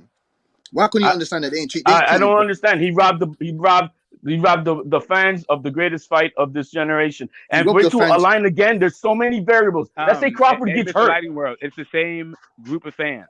And I like know Bud that Logan and Paul is the one. All Jake Paul does is roll around in his big brother's world. I like Bud and Spence, by the way. That's why he's. Oh, I One thing respect both their fighting skills. I have to, I'm not a hardcore fan following of either one of them, like many are right here on the White's ABC, and ain't nothing wrong with that. But I'm just saying, as far as one, yeah, I mean, like I said, I established a brotherhood amongst everybody here on the White CBC. We all talk about this fight. We are missing out. We are missing out. Instead of us talking about in 2 weeks that we're going to see Crawford versus Spence, finally, we're talking about David Kardashian. You know what I mean? And it's pathetic. It's David pathetic. Avanesyan. Good for you. Yo, shout out to Bud. He trying to hustle. That nigga was like, I got for you. I got these hedge funds, nigga. They gonna give us 25 M's, bro. You gotta fuck with this. Oh, where they You're at? not getting no 25 million. You That's a can't lie talk in to itself. him. You can't talk to him. He said after they make their money back, it's gonna be. HOD, can you say they both? 20 points. Can you say they both robbed up? Hey, Smoke, OG Smoke, and Mr. HOD and Phantom and Pudo. Can you please just say that Errol Spence and Terence Crawford robbed us from the biggest fan? Can you say that, please? No, because only one man walked away from the table unannounced. No. See, this is where we got. See, this is where you put a wrench in the motherfucking works. Now, you can't come to me with bullshit and expect me to accept your crap. No, it's not. Hey, man, it's not my fault that your capacity of understanding the bullshit, you don't see through it. What do you mean? You told me to come and clean your car, and I've been cleaning cars for a certain rate. You can't guarantee me my certain rate, so I'm not cleaning your car, you're no nigga. longer What an don't you employee. understand? What don't you Because understand? you're coming to me to saying, instead of coming to me as a car cleaner, you're saying, hey, let's open up a car cleaning business. That's it. Now you're an investor. Yeah, so that means now you can So see when the amount of when you cars. say You can a see the car amount of cleaning cars business, that I've you're not. cleaned. So now when you're in a car cleaning business, you're not trying to get your car cleaning rate. If then why open a car cleaning business? All you wanted to do is get your car cleaning rate. Stay your fucking ass a fucking car cleaner and get your car cleaning rate. I don't disagree with those assertions at all, Smoke. But if Canelo can walk around and get 25 million here, 30 million there, it's like, come on, bro, get a nigga. Because the man sells, man. What the hell's wrong with you guys? The man sells, dog. He sells. So what? All right. All right. So what you're saying to me is that the Toyota Tercel, so shit on that or whatever Golovkin. the hell that you didn't sell shit against could be Golovkin. upset You didn't sell that shit. it's not a Mercedes. It's not sold more than any Crawford fight he's ever had. Of course, but who would you rather see? Triple G and Golovkin, or would you rather see David? Hey man, I never seen 10,000 people line up to watch a weigh-ins like Canelo with Crawford. I've never seen that. So because you didn't want to see it. Doesn't mean that a lot of people didn't want to see it. You got a whole country behind. Pretty impressive. Let me get this off real quick. I will say if Canelo is able to get into a guarantee, Bud should be able to get one. And I wonder how they got to that negotiating point to where they said no guarantees. Maybe it was some of the stuff. Wait, Butch. Maybe it was some of the stuff Bud was asking for that led them to that point. I'm not sure, but I wonder how they ended up there. Don't shout at me, Phantom, man. Don't shout at me. I do too. What I don't understand is the world of let me compare myself to Canelo, even though you're not doing anything to warrant that comparison. You're not doing anything. He's doing things. He's beating champions. What do you want? Who? Yeah, a lot of people are. The reason Canelo gets what he gets is because he's you said he's not doing. You said he's not doing anything. Canelo Alvarez. He puts butts in the seats. This is a business, guys. He puts butts in the seats. Yeah, no shit. But I'm saying, okay, well, you can't no shit it. That's what it is. Period. Well, no. Conversation. You're not listening. Hold on. Bud should be able to get a guarantee as well. Should it be the amount of Canelo? Of course not. But if he's asking for some type of guarantee, I think he should be able to get that. That's all I'm saying. Well, maybe outside of the one-off that Canelo did not sign his right to a 3-fight deal, which is different. I didn't know that Canelo didn't sign his right to it. Oh, you see, that's that caveat. Maybe he did. At least $1.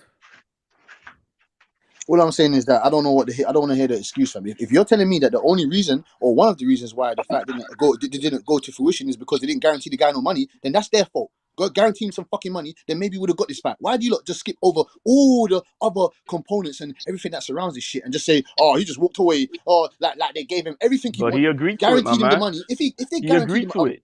money and he said no, then I could He agreed understand, to it. but fuck that. That wasn't the reason why he walked away, because he agreed to that. To that. No, he agreed to everything. He agreed to the bullshit. He agreed to the whole shit. He walked away because they said he took too long. The negotiations took too long. That's why he walked away. That's why nobody Exactly. He wanted to fight this year. That's why Exactly. I nobody want to fight the this year, details. fam. What the fuck? Why am I waiting for you? Because And in that the same fight was going to vein, be in January. That's why. I don't think January. Bud It's a month later.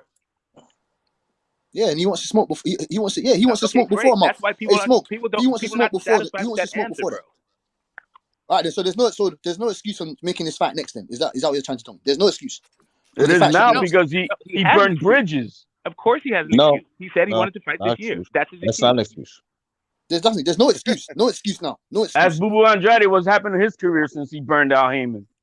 So then what? Now Al Heyman. That's what I'm saying to you. Who the fuck is he? He can't be the reason why Errol Spence and Terrence Crawford are not fighting. No one hear about burning bridges. The reason it might happen He is is because the Showtime boss. still wants He his is the fight. boss. Who's the boss? Showtime still wants his fight.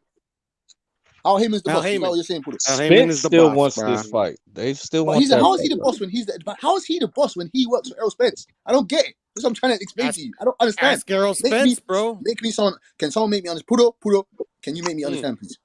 Yes. Caleb Plant has more power than Errol Spence because that fight didn't take that long to make. Oh my god. Yo, I think it was done in 24 hours, man. I know, Phantom, right? is that correct? Phantom and Smoke. Yo, what? How did we end up getting Frank Martin versus Michael Rivera? Look, bam, out of the blue, done. I think Pudo's just trolling right now. Look at his fucking icon. He's trolling, bro. No. That was because we were talking about Jake Paul earlier. But no, I'm not trolling, bro. Like literally, like you hear about the fight that okay, he pulls out of Uskategi. I wonder why. Then next thing you know, he's fighting Caleb Plant. I'm like, fuck, bro. I wish Bud could have the negotiation for Bud could have went that quickly. Trust me, fam. It doesn't make there's no excuse. He could have offered the fight to Ortiz, offered the fight to Boots, offered the fight to Thurman. No, he couldn't have. How is he going to offer a fight to Boots when Boots is on the same platform, the Showtime platform that he's trying to work with? So you can't make a deal with Errol Spence and Showtime and Espinosa, but you're going to tell him, yeah, just take less money to go fight Boots now. Then he ain't going to do that. He ain't going to do that. Yeah, that's kind of going backwards, I would say. Yeah. Exactly, that's backwards. And then Virgil How's Ortiz, that they backwards don't want fighting the smoke. this guy and then nobody's gonna see him? HOD, Virgil Ortiz don't want the smoke. Oscar De La Coca don't want the smoke. He don't want the smoke with Terrence Crawford. Come on, man. Oh, stop it. No, you stop it. No, he doesn't want the smoke with Terrence Crawford. He just put his number one guy, he fed him to Bivol, and you think he's not willing to do that with Ortiz or any of his fighters? Yeah, that's because he thought Zerto could beat Bivol, and he found out. No shit. We all think that our fighter is gonna beat the other guy, but in the business sense, he also knows the consequences if he doesn't. Yeah, exactly. HOD, did you witness? So he's willing to put it up.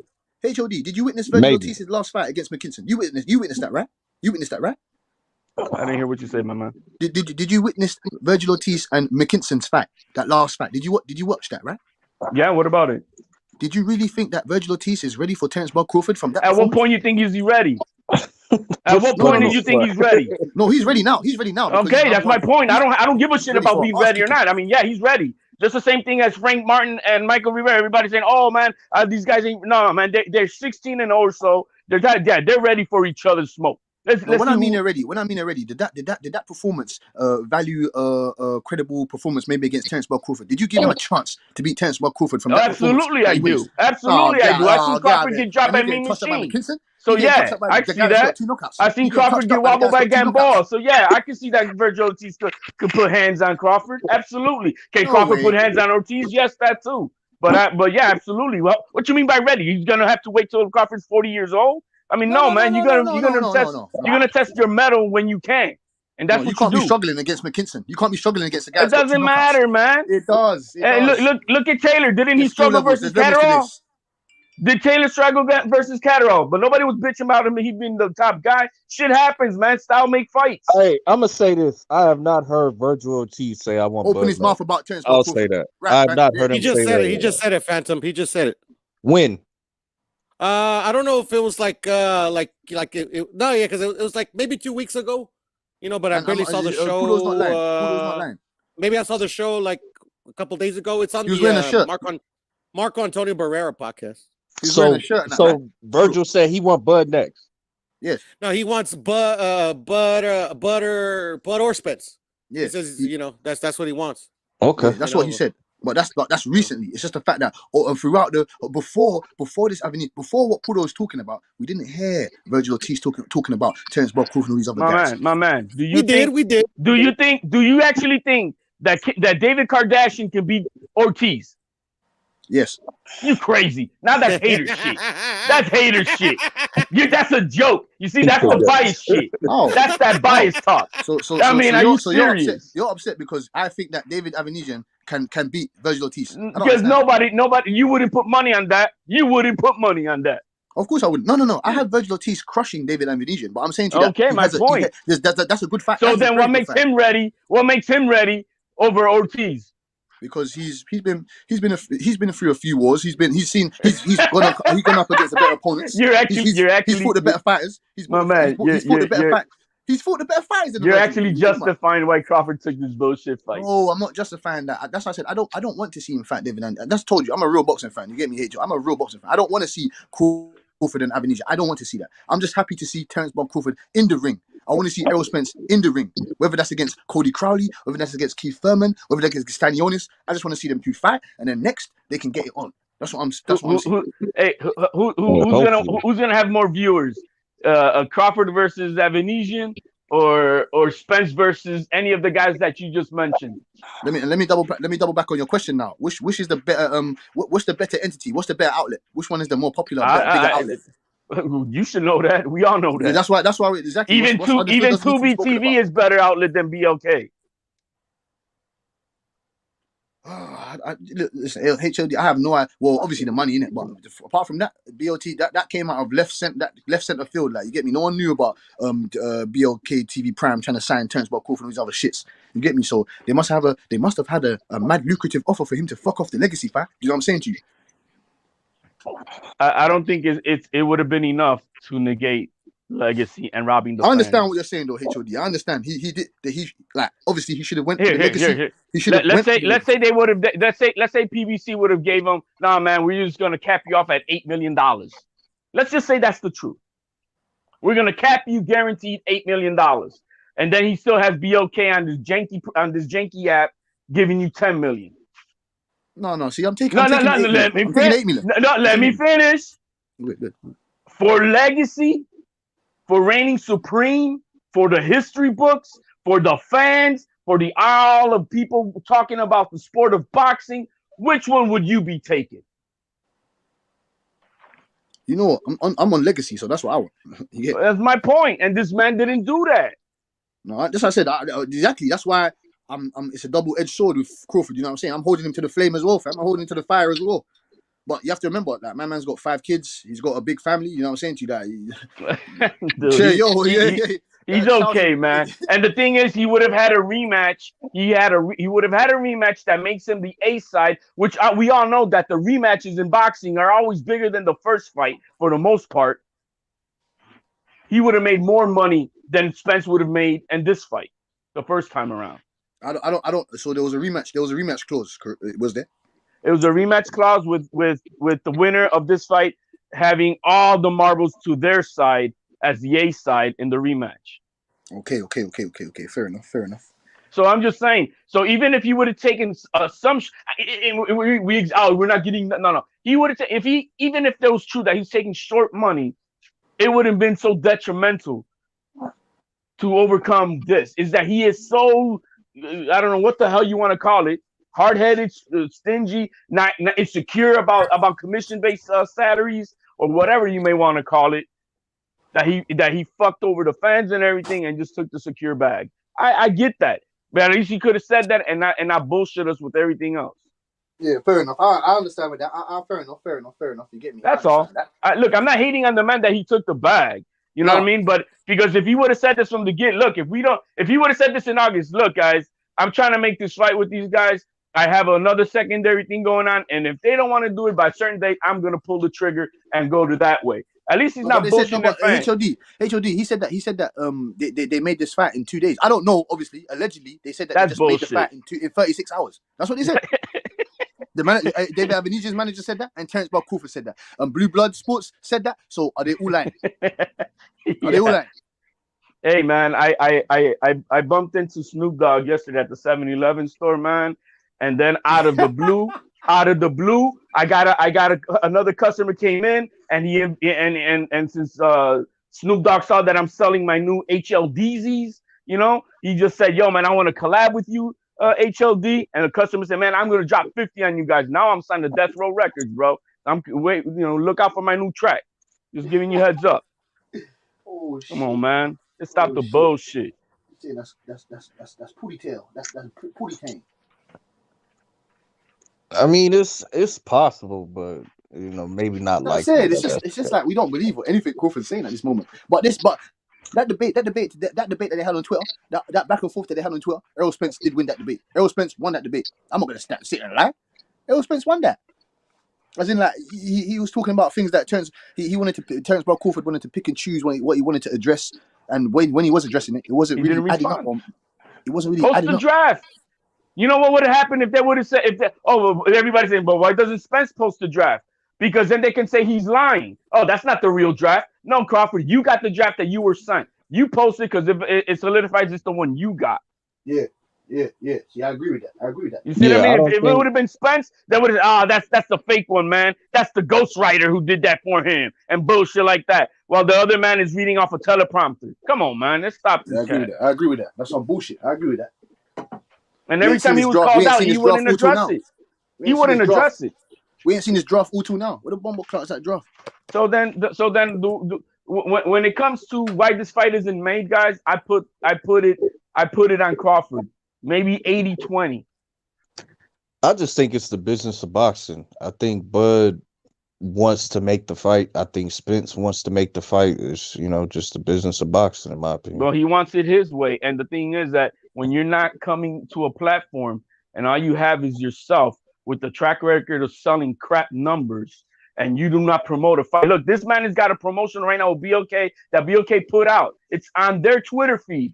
Go to Crawford's Twitter feed and see if he's promoting it on his platform. He's not. This guy does not sell the fights. You know what I mean? And that's a problem. So when you're coming onto a platform, they see all these things and they're saying, "Yo, my man, we want to make this fight, and we'll make this on a commission basis where it could be, an unlimited amount, but to guarantee you the amount that you want, it's too risky because you don't really help it. You'll take the bag and then you won't help us promote. You just say, no, I don't want to leave my car to sit on a table." What are we talking about, Dewey? Hey, Dewey, get your ass up on there, boy. Get your ass up on there about easily influenced. I ain't easily influenced by nobody. If you're talking sense, then I'm gonna agree with you. If you ain't talking sense, then I'm gonna tell you ain't talking sense, boy. What you talking about? HLD and Phantom are bringing up great points, and I'm gonna agree with agreeing on that shit. You think I'm gonna consider? Hey, my man, you gotta consider the source.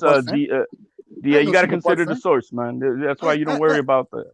I ain't no super Bud fan. I'll tell you. I'll tell it straight down the middle. If Bud Crawford's bullshit, I'm gonna tell him this guy's bullshitting. And HOD's right. He is bullshitting. He didn't give us the fight they wanted. You get me? But obviously, I look at the other components. The same with Phantom. I look at the other components. You get me? Which we're doing right now. We're breaking it down properly, like we've been doing.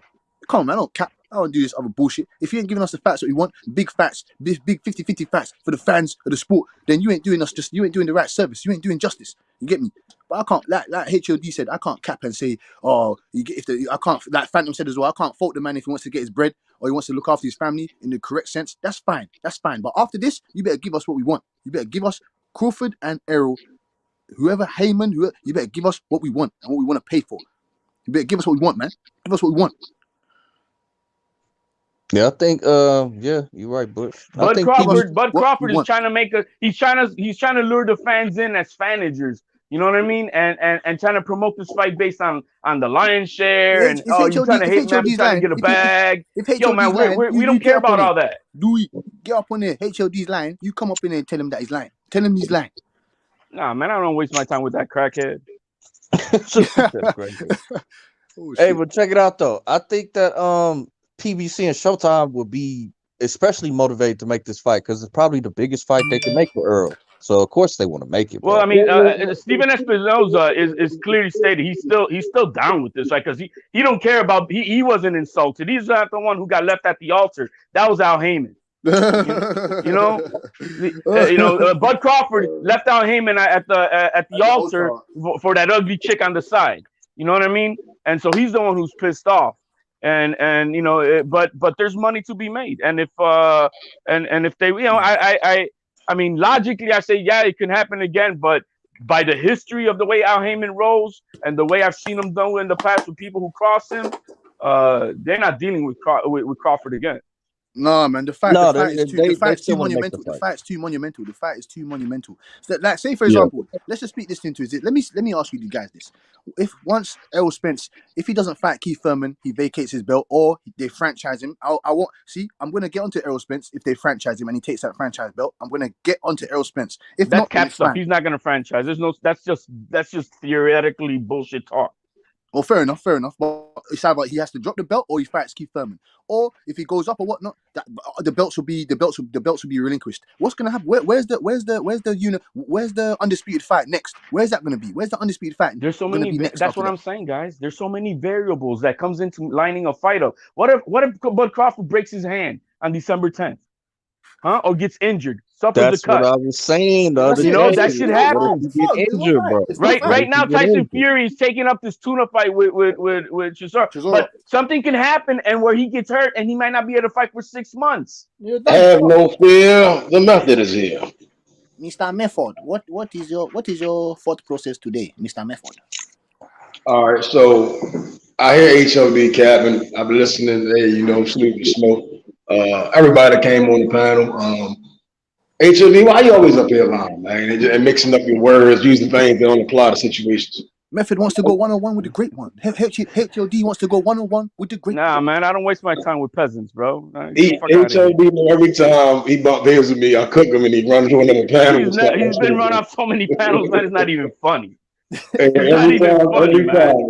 never fails. It's not even funny. He gets embarrassed every time. He's like a masochist, man. He likes getting spanked. HOD know I'm properly prepared. I read and I'm always in the game. He reads. I know Method reads. But hey, you read, but do you retain the information, my man? Do you know how to discern information? They call me Encyclopedia Brown. Shorty, I don't forget that, man. This is not the the cat in the hat stuff, bro. So again, man, why you up here, Captain? Why you try to influence my guy Cass and leave that bull job you kicking, man? I didn't have to, man. I just put out the facts, and that's it. The man is smart enough to make his own decisions. That's it. Method. What do you think HOD influenced me on? What's your issue with it there? Well, he up here trying to make it look like it's everything's as simple as he says, right? Or like it's there's a right or wrong in this situation, right? What Crawford did for his career was intelligent by far, by any means, is what most fighters should do. We see plenty of fighters. We just saw Andre Darrell come out and say, I need fights. I'm paraphrasing to what he said. And then to hear people up here saying, well, why would Crawford fight Avernesyan? That goes to show that boxing fights can be made, right? And then sometimes they can't be due to these suits. And all these hands want to be in the pot and prolong or just never make these things happen. You done seen Wilder and AJ not get made to suits and politicians and these janky car salesmen. They always want to be a part of something, but they don't ever want to get the fans what we ask for. So when we're looking at Crawford and Earl, I mean, it's not Earl per se, right? Like I don't blame Earl at all. I do blame his fan base for not being 1,000. And being honest at all times about what's really going on in boxing. So you're blaming Al Heyman. How about you say you're blaming Al Heyman? It's not really just. Are you blaming Al Heyman? Let's see you stand on your square. So the fans are not at the negotiating table. It's not just like Al is a boss, right? But Al, I got balls, you see, and I put and when I make a decision on what I think it is, that's what I put it right straight on. You're not willing to do that. It's bigger than you want to play this hee ha ho ho. Come on, man. Blame Al Heyman then, because it's he's the one who's at the negotiating table. If that's what you're saying, Hold on, I'm burning food. Hold on. You look at that, man. I'm sizzling this guy. He's Yeah, about burning to his house say it down, sounds bro. like I'm method, a sizzling his method, house. I'm method. burning It his sounds house like down, bro. method. Yo, It get sounds off the like phone and take care of HOD is business, choking bro. you. HOD is choking you right now. The walls are Yo, close. man, go take I care don't of think business, man. I don't think Al Heyman is to blame. If No, anybody, no, I but it I'm would just just going by his logic. You're saying the right, right. fans. The fans are not on the table. I would just say Bud kind of was asking for a lot more, and then they would have to respond, and it'd be this kind of back and forth, and shit just got delayed and caught up in negotiations. Now Spence said he gonna spin the block. We should hold him to that. Yeah, And hold him Spence say accountable. Yeah, no, hold him nigga, to we that. Hold fighting. him to that. Do not move up.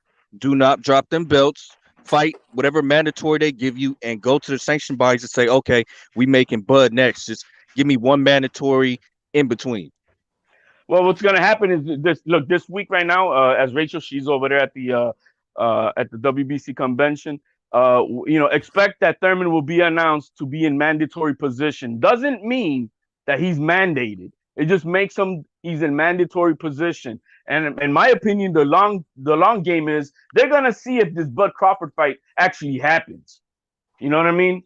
If it actually happens, then expect that shortly after that, that's when Thurman will be ordered to be mandated to fight Spence because he needs a fight, right? So I expect that. But if it doesn't fall through, let's say there's a blizzard and this fight doesn't happen, and it gets canceled or whatever the fuck happens, or maybe they see, damn man, we're really gonna just lose out on money. Let's get our money back from the down payment that we put on the stadium. We don't pay Crawford shit. We don't pay Avernesyan shit, and we just bail on this shit. So then at that point, you can see then that it leaves Crawford having to come back to the table, right?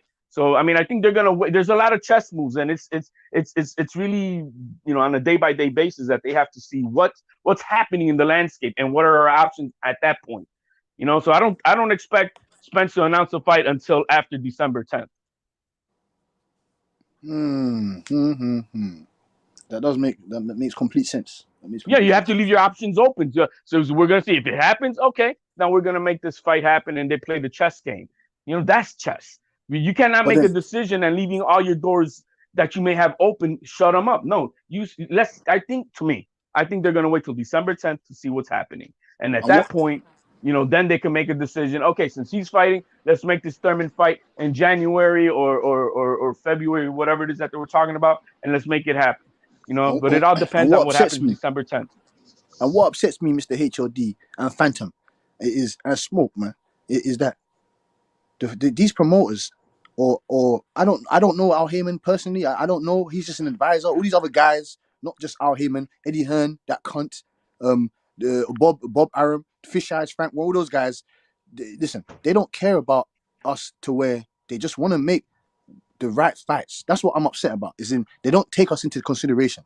That's what I'm upset about. Well, they don't, my man. And the thing is, the sooner you understand that the first priority in the business of professional boxing is making money. Making money. It's not competition. To make money could be driven out of competition because when you fight the best, blah blah blah. But it's first to see, can I make more money and not have to spend so much for, having my top guy fighting a mediocre fighter and I pay him less. Yeah, that's what Top Rank did with y'all Shakur sound and like some Conceição. spoiled motherfucking brats, homie. What fights did you not get this year other than Spence and Crawford that you wanted to see?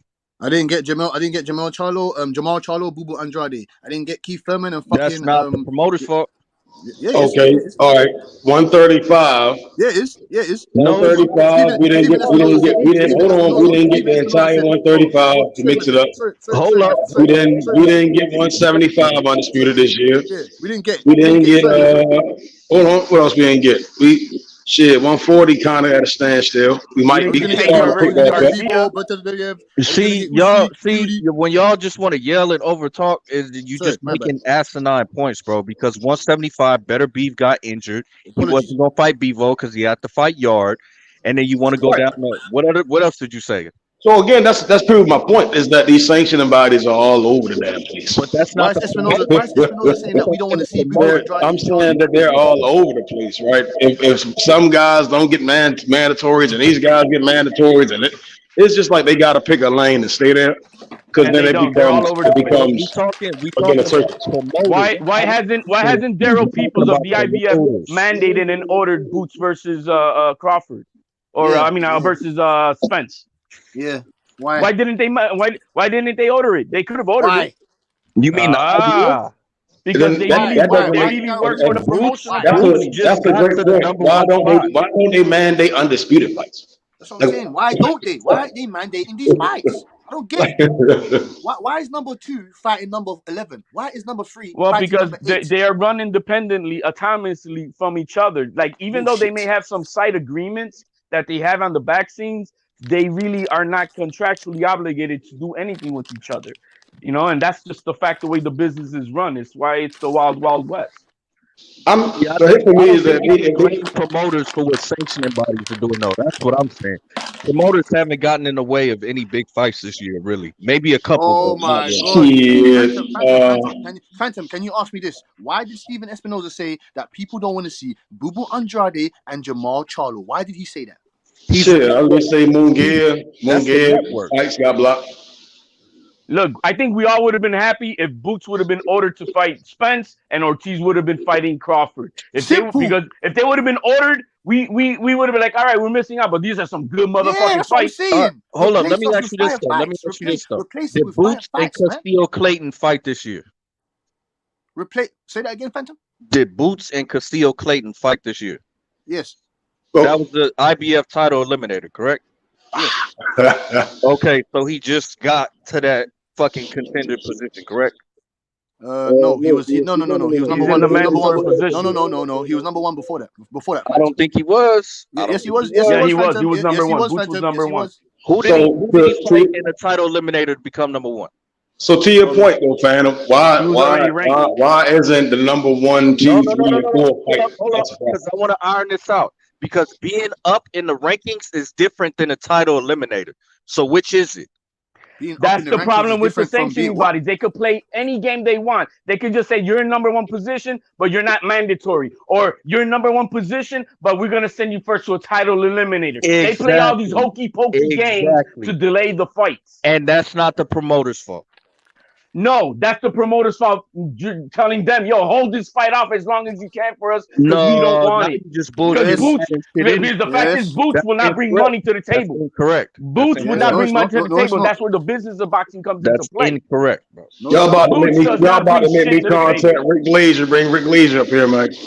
Oh, you didn't bring that rat over here, bro. Get out of here. You want to bring Uncle Fester? You don't fuck with the man. Stanionis has been getting the bag for not fighting Spence. Like exactly. So he ain't next. Exactly. He's at the back of the line. The WBA is at the back of the line. He's taking like two step aside monies. I think. Exactly. You're not next. Exactly. You ain't next. The IBF he is has next. activated his position now. So he should be next. The next challenger. Yes. No. Well, he's not, because for Mauricio Suleiman, he's already had the conversation with the other sanctioning bodies, and the next mandatory is going to be Thurman. I heard that too, but I'm not 100% sure that's going to happen this week. That's why when Rachel's on here, she'll be, I think today or tomorrow, she said they're going to announce the mandatories. I'm not well, of course Keith Thurman could be a mandatory, but are they saying that he trumps the WBA and the IBF?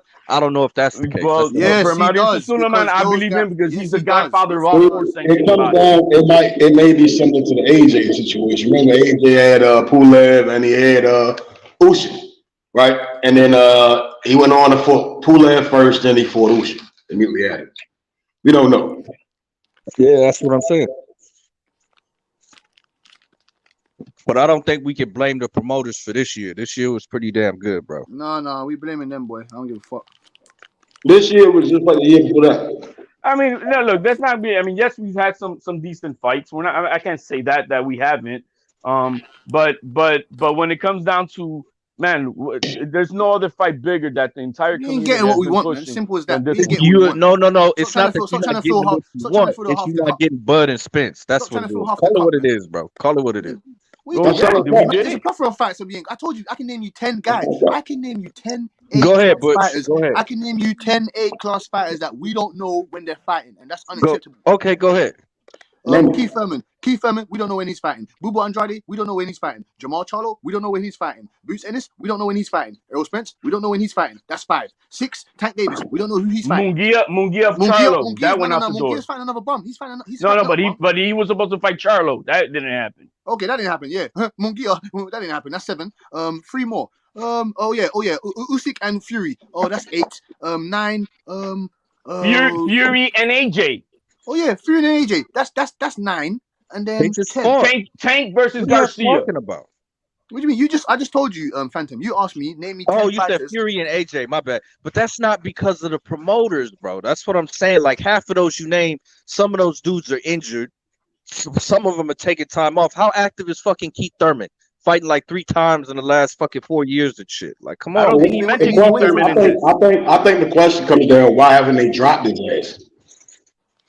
Like as an entity, why not get rid of this baggage? You see what I'm saying? Because they've been holding on to him for specifically that reason, to He's fight plan B. Spence. He's plan Fight B. Spence. That's what they've been trying to get. You fight Spence, you're gonna to do, come bro. back. Al Heyman pledged allegiance to Al Heyman. Al Heyman Hold on, promised him the title.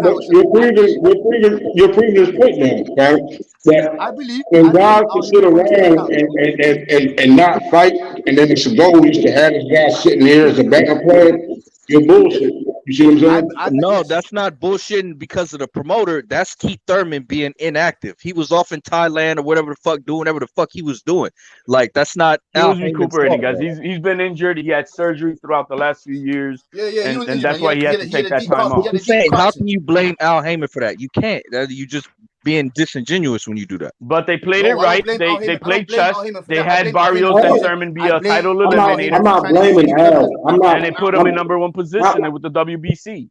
I'm not entirely blaming Al. I'm just saying I saw Bob and Top Rank drop a lot of guys, right? You know, they don't perform, they don't put up, they gotta go. And it's with PBC, it's a lot of niggas just sitting around bullshitting. And I'm not just saying it's PBC. Even the zone, I mean, this guys that I don't even give a fuck about that's be fighting on cards. And I'm like, they could just let them niggas go ahead and fight on YouTube apps. You see what I'm saying? Or just on YouTube. Well, they're not making these big fights at all. You could have got Benavidez and Uskatagi, but now you get Benavidez and Plant. Who do you think wanted that to happen? Everybody. That fight, that Benavidez and Plant only happened after the downfall of Spence and Crawford. You got Spence putting his fighter up against another top contender in the division, Frank Martin versus Michelle Rivera. They make that only happen again because PBC didn't deliver the big fight that they wanted. No, when you talking bullshit now. What are you talking That's not bullshit. It only happened afterwards. After what? After Crawford announced that he's going to be okay. What does that have to do with anything? Exactly that. That's why it happened. No, not because they were bro, trying no. to. That's just weird as fuck, bro. That ain't weird. That's just a fact. If you want a fanboy for a PBC No, and shit, bro, Showtime no, made bro. them put their foot down on them. Because Spence and Bud didn't fight, so you get Frank Martin and Michelle Rivera. Well, you got to fill the card up because they have these cards open and they don't have any fights that are worthy. The problem was that they were talking about Colbert and Martin, right? And that was distasteful. That's a bad look on the devil, right? And now, HLD's point is that now that's a better fight, contenders fighting. Instead of a guy coming off a loss from 1/3 in small division who got beat up and dropped, now they just jump up and fight a top 10 contender at 135. You see what I'm saying? That was a bad look. And they scrapped Benavidez fighting that other trash card that he was gonna fight. Yeah, and they're giving you better fights. So what the fuck only because about? we didn't. Showtime did not get the fights they wanted. You niggas gotta stop, bro. They didn't get the fights that they wanted. That's why this happened. And it's okay. It's a positive. I like it. But don't cap saying that it's not because of that. It only happened after the Crawford and Spence fight fell apart. Okay, so you're getting Benavidez and Plant because Crawford and Spence fell apart. You damn right. Oh shit. You own no, they need to. It's not saying that it's as good as the fight, but it's better than the trash fight they were having. Now, to Family's point, to get off the PBC, we got Bivol, and they keep Eddie Hearn keep talking about Canelo, instead of saying, I'm gonna get your ass off my platform. You go take your ass to ESPN and go fight better than me. You see what I'm saying? It's like it's a bunch of bullshit instead of the niggas getting to the business first. Paying these guys. Canelo unfortunately brings more money than Better Beating and Bivol. That's what it is. Take care of that other shit first, and then y'all can do whatever the fuck y'all. You see what I'm saying? But money talks first. That would be Bivol rematch with Canelo is the biggest fight. Because if Canelo's gonna fight Bivol, it's gonna be at 168. I think he said that recently. I think they're pushing that. You're right, and I think they're pushing that. That's why because that's what they've been saying. Unfortunately, you run over niggas. Hold on, bro. Because if you get the undisputed at 168, you can still get the undisputed at 175 later. Yeah, but it's not fair to Bivol. How's it not fair to Bivol? He doesn't fight at 168. He said he can make it. He just said it. He said it right there on the podium, man. I fight at 175, but he understands that the business of boxing is going to try to push him that way. No, bro. He said he said it in the post conference interview, man. Whatever he said before that doesn't trump what he said on Saturday. You're not talking the facts. He said he can make 168, but he said that on Saturday. No, bro. Listen. Okay, so then whatever he said before that doesn't trump Saturday, my man. At the mouth. He said, I can make what happened, what he said months ago does not trump what happened Saturday, man. Is that how you roll? Stop running at the mouth. If a girl says she's going to go out with you 3 months ago and she doesn't want to go out with you on Saturday, you're going to hold her to it? He said, I can make 160. Yeah, 6 months ago. But I prefer 175. 6 months ago. No, bro. That's what he said in his post-fight press. No, he didn't. Absolutely not. Now you capping. That's what he's capping. Everybody heard it. He said that, his team is going to try to make a decision, but he fights at 175. He said he prefers 175, but if he can make 168, no, he didn't say the word prefer. He said, I fight at 175. You got to rewatch it there. Because I did. I heard I fight at 175. Just talking just to talk now. No, you are capping. No, what you doing? Because you can't hold something that he said 6 months ago to today. I can pull it up. Go ahead. Go ahead. Hey, but yeah, I think if Eddie keep trying to promote that Canelo bullshit, I don't want it. Bivol needs to just go ahead and walk away. Go fight better, be attempt to become undisputed, and if he wins, then you can come back and talk to Eddie. But right now, that Canelo shit is worthless. It's not worthless, guys. It's just not the fight we want to see, but they're gonna make money in that fight. No, on the real. I mean, we being the band. We all being honest. I'm like, the fight is worthless, right? You just fought the guy. You didn't win a round, but maybe three rounds. Excuse me, right? And then now you want to sell us to the fans. I'm not a Canelo fanboy, barely a Canelo fan, not a Bivol fan. Like, why are you trying to sell me this fight 2-3 more times when I just saw enough of it? It's time for the champions at 75 to fight, not the guy that's coming off injury and all this other shit. He had an excuse, a lot of excuses. So I mean, it's time to move on from that. Eddie Hearn is an idiot. I agree with that, right now, but I also know that the Eddie Hearn himself, he has the opportunity to be a 2-time undisputed at 168 and at 175. He don't care about that, man. Bivol don't care about 168. He wants to be undisputed at 175. I think Eddie Hearn's an idiot. He is willing to make 168 if he can make the weight, bro. Dude, but it's stupid. I'm saying it's stupid. It's better off the boy goes. I mean, he's only a 2-year. So it's better off the guy goes up and fight better than him, right? It's the same thing I was saying with the Avernesyan situation. It's better off he sits and waits. And then of course, that would be preferable. And Eddie Hearn has worked with Top Rank before. I think they can make that fight. So who's the bigger dude, Benavidez or Bivol? I'm saying it's more money after undisputed. Like it's at that point it's stupid. You see what I'm saying? Because then it's like you didn't damn near narrow down your top guys, and then you can make way more money if you just let the motherfuckers fight at this point. That's the case. Eddie Hearn is going to be motivated to make that fight, bro. That's what I'm trying to tell y'all. Like, that nigga's not going to say, oh, no, I don't think Bivol can beat Better Beef after beating fucking Zerto and not want to make the fight. If he can make the fight, he's going to fucking make it, bro. Eddie understands Zerto and Canelo ain't 175 pounds. Zerto was he's a boaster. He's a fat guy that went up to 75. He is not trying to make Bivol avoid Better Beef. I can tell you that right now, bro. I don't believe it.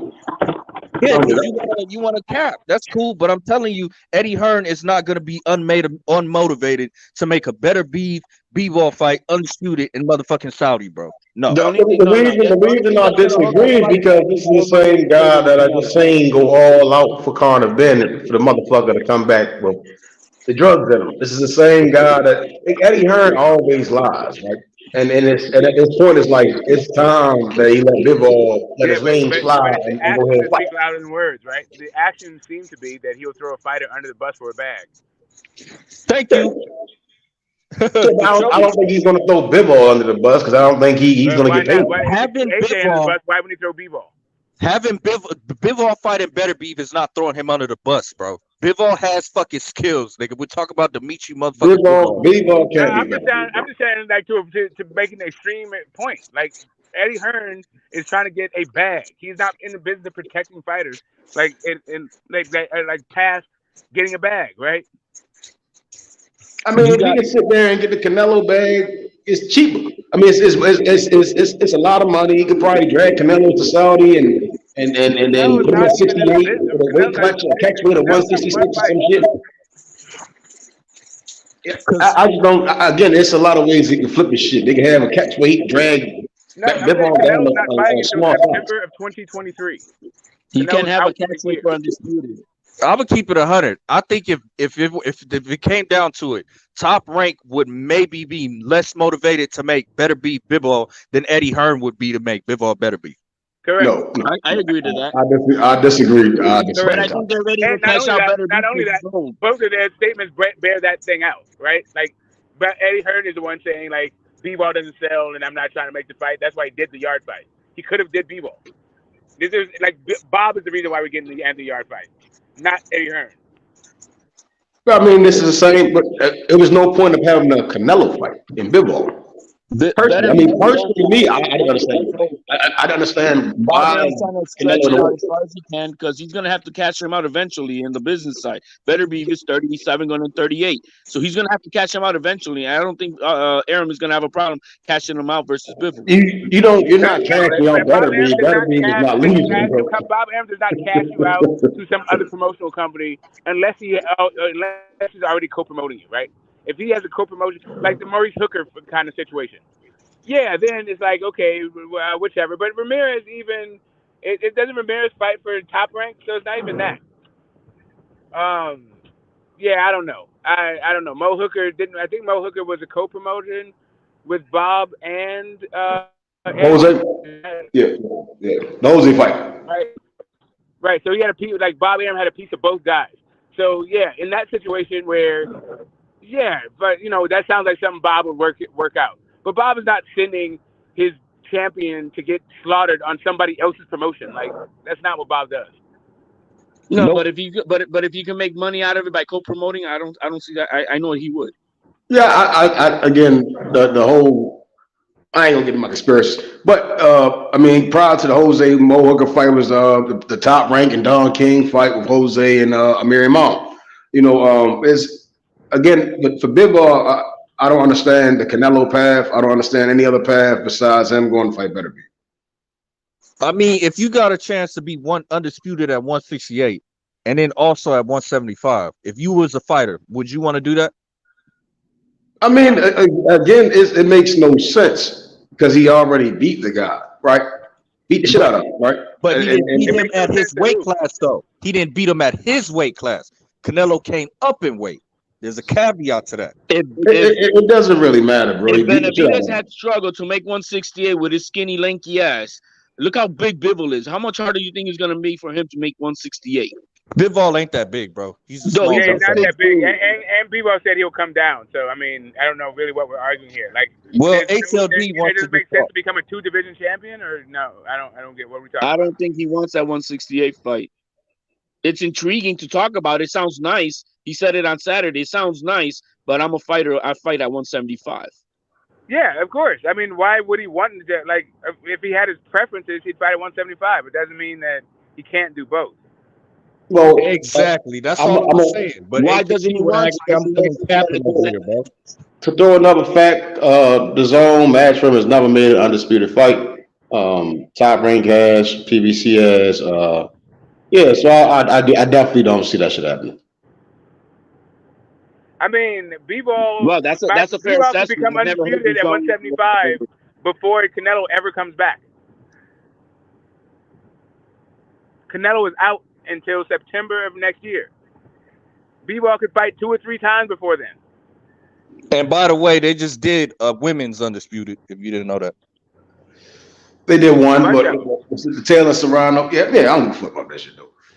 I'm talking about men's boxing. No. Ben Shalom made Well, you said no undisputed fights, nigga. That was an undisputed fight. And Clarissa Shields, Savannah Marshall was one of that the. wasn't Tim his Tszyu own. That was versus Charlo was also an undisputed fight. We just had an who? undisputed fight too, and Cambosis and Devin Haney. Yeah, that wasn't the zone though. Oh no, the Zone's undisputed fight. The Zone, their champions are even looking kind of. That's what I was saying. I was saying top rank made it, BBC made it, but not the zone. Ben Shalom got one under his I don't know. belt. Like, is Usyk a zone fighter? I don't even know what Usyk's like. Like, I think he was fighting on the zone because that's where AJ was fighting. Yeah, I mean AJ still again he had the fights. When he had Dev and Cambosis, he still didn't get that shit to happen. Yeah, You know, I just wonder. I don't know if I don't just know if Usyk. My only point is I'm trying to figure out who's even champions that fight on the zone. I mean, we got 175 champs that's over there. We got cruiserweight champs that are over there. I mean, I guess you got 168 undisputed over there. I mean, Canelo really. Canelo is on. Really. Canelo has one fight and is out for a year. So, like, really, they don't. You can't really put Canelo in the zone. Canelo really like a free spirit. He go where the fuck he want to go. Yeah, he only got one fight left over there. Then, yeah. Anyway, and like I said, he's out. So Canelo's not even anywhere. You got Triple G that's on the zone. No 154 pounders, no 147 pounders, no 140 pounders, no 135 pounders, no 130. They got 130. You got a 130 guy, I think, right? Gonzalez or something like that. Oh, but what? Huh? Yeah, 130. They got one champion. Yeah, one guy 130. Okay. Who? And 126 too. Yeah, I think. the zone is hurting right now for a champion. No. 130 is one guy. It's only the guy what's dude's name? The guy that beat Colbert. He's the only champion at 130. Yeah, that's the guy. That's the guy. You got the last name. I think that's the guy you're talking about, right? No, that's only guy that's a champion is Hector Garcia at 130. Exactly. No. We just don't know what his name is. Hector Garcia, that's his name. Yes, Hector Garcia. Just fought for that IBF that Joe Cordina got stripped for. So Rocky Moff is their champion at 130 right now. Oh, okay. Rocky Moff. And is he at the zone? Is Rocky Moff at the zone? He just fought this week, this last Saturday. Yeah, there's a couple of cards this Saturday, and I didn't catch the Rocky Moff card. So, but I'm assuming that it's the zone, the way you answered it. Yep. Okay. So they got two guys at 130, and 130 is now a desert since goddamn Tank and Loma and Shakur are not there. Oscar Valdez is the man at 130 right now. Yeah, he's the one who's fighting for one of those belts coming up. Yeah, Brachot is cooked. What's going on with Navarrete? When is he going to move his funny head ass up? They got him moving up to 130. I think Navarrete is moving up to 130 now in his next fight. There's a Navarrete fight next year. Oh yeah, now that Shakur is gone, right?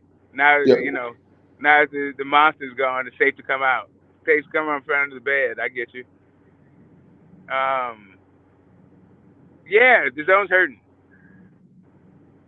Everyone focuses on PBC, and I see why, because they have all the champions, and that's where a lot of boxing content is provided by the PBC. But I mean, I think you're assuming they're hurting based on U.S. business models. The zone doesn't really need to put on I'm talking about hurting in terms of champions.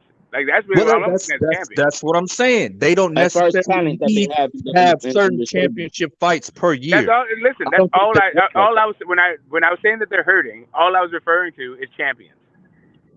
If you think that they can get along without the U.S. market in boxing, okay, I'd like to see it.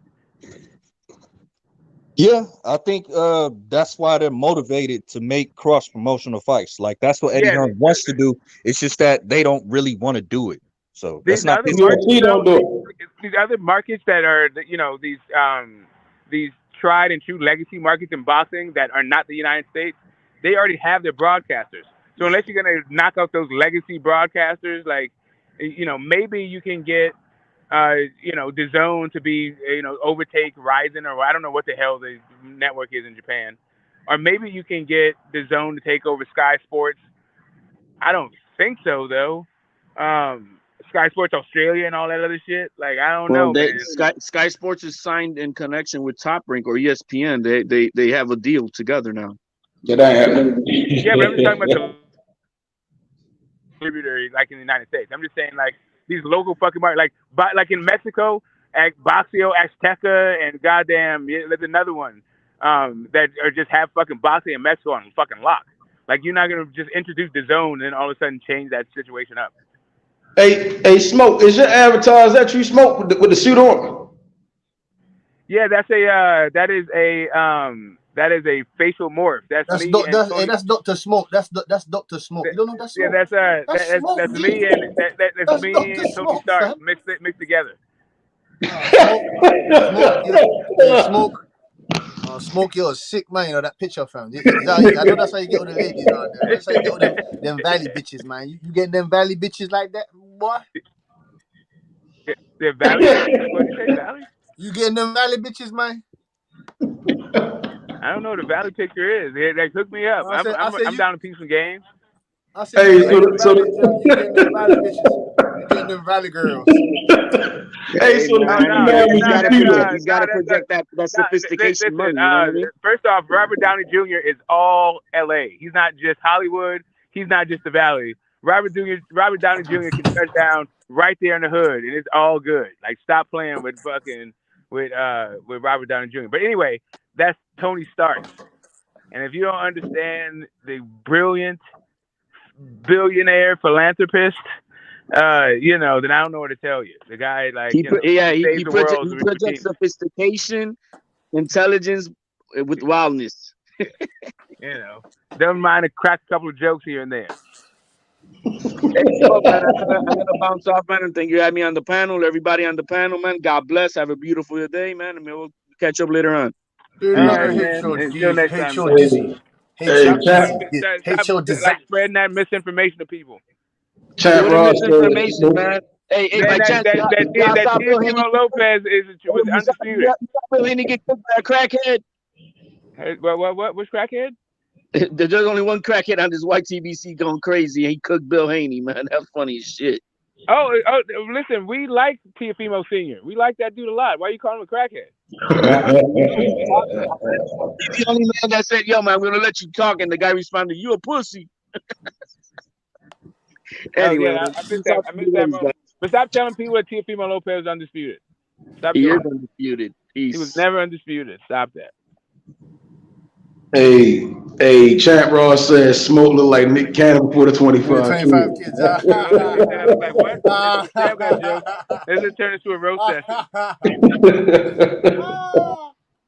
Is that Nick Cannon? Okay, hold up. Let me see what's about. Let me let's do a solo layout here. Hey, don't kill me, Smoke. That not Nick Cannon. Does Nick Cannon got a bunch of kids? What did I miss? I thought he got like 20 kids. You got like 20 kids. You got like 20 kids and like 9, 10, 16 baby mom. For real? It's like 12 or 13 now. It's growing. It's growing. It's growing like BTK, growing like BLK TV Prime, man. What? I don't know if growing like. I don't know about that. Then it's baby mamas and crack mamas. Like, no. Growing like grass. It takes forever to watch. Anyway, but back to this Nick Cannon. You gotta fill me in. The last thing I heard was he was talking about the melanocytes. Like, he was talking about melanated people. Yeah, I didn't hear about it. Nick Cannon's fucked, man. He's fucked now, man. He's done up the joint. He stunk up the joint, man. What you mean by that, Butch? No, as in his seed. He put his seed out there for free of charge. Well, it ain't free, nigga. You gonna have to pay for it. But yeah, I guess. No, the women. No, he ain't. No, the women ain't paying. He's paying. Well, yeah, that comes with the territory. Yeah, he allowed his seed free of charge, boy. Free of charge. But yeah, like 12 or 13 kids, like maybe 7 or 8 baby mamas now. Maybe upwards of 9, but yeah. I see some guy. He had 14 baby moms. and he was a rapper or something. Like 14 baby moms, and they were all there with him. All the 14 baby moms. Crazy. Yeah, America's peak out there still. I would have definitely had like 10 women, 10 kids right now. That's too many babies. Trust me, man. You got some good pussy over there, man. You got some diamond. You got the diamond pussy over there. In the States? Yeah. You got them clappers. You got them clappers. You got them clappers. And they got some yo. Hey, I don't know nothing about that. I don't know nothing about that. Oh yeah, I forgot. Still, you're loyal to the soil. Still, I forgot, man. You married citizen. Yeah, for sure. Yeah, I ain't slipping up. That's one question. That's one question I wanted to ask you. Method. Obviously, you get me apart from boxing. You managed to get your woman. You managed to find your woman, your lady, from the get go. How did you do that? I walked outside and I met her. Oh, that's what I said. Was it from school or something? Or No. I'm 4 years older than my wife. oh, okay. That's calm. Yeah, that's perfect. Yeah, for sure. No, I met her when I was like 23, 24. No, obviously you get me.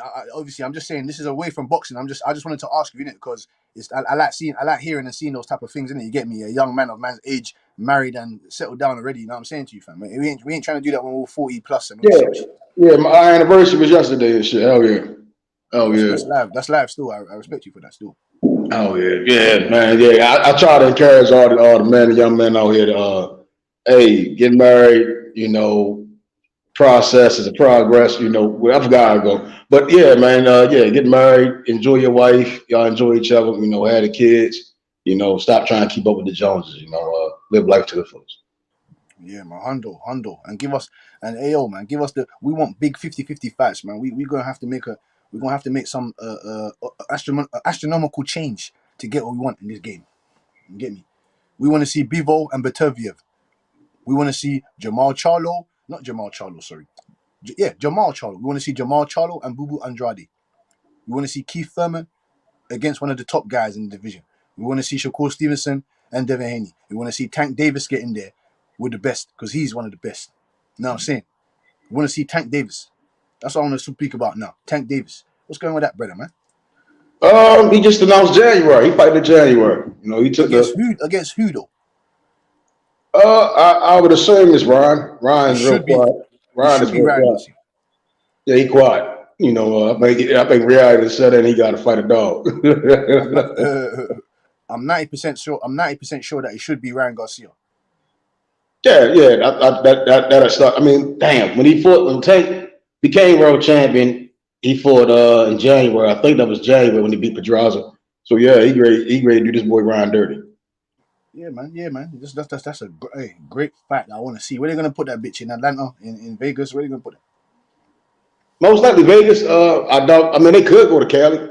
He can easily take him to Cali, be him in his own hometown, or they can. It's anywhere. Both of them are big names, but Vegas probably got the site fee. Shit, they can go anywhere. They can go anywhere. I mean, wherever they go, people gonna come and people gonna buy. Would you go to that? Would you go to that fight? I can't afford. I can't afford that shit. The hotel's going to be expensive. The flight going to be expensive. The whole thing. That's rich blood. You got rich money. Yeah. Fair enough. Yeah. We'll enjoy it from him, man. Yeah, I'm a buy for sure.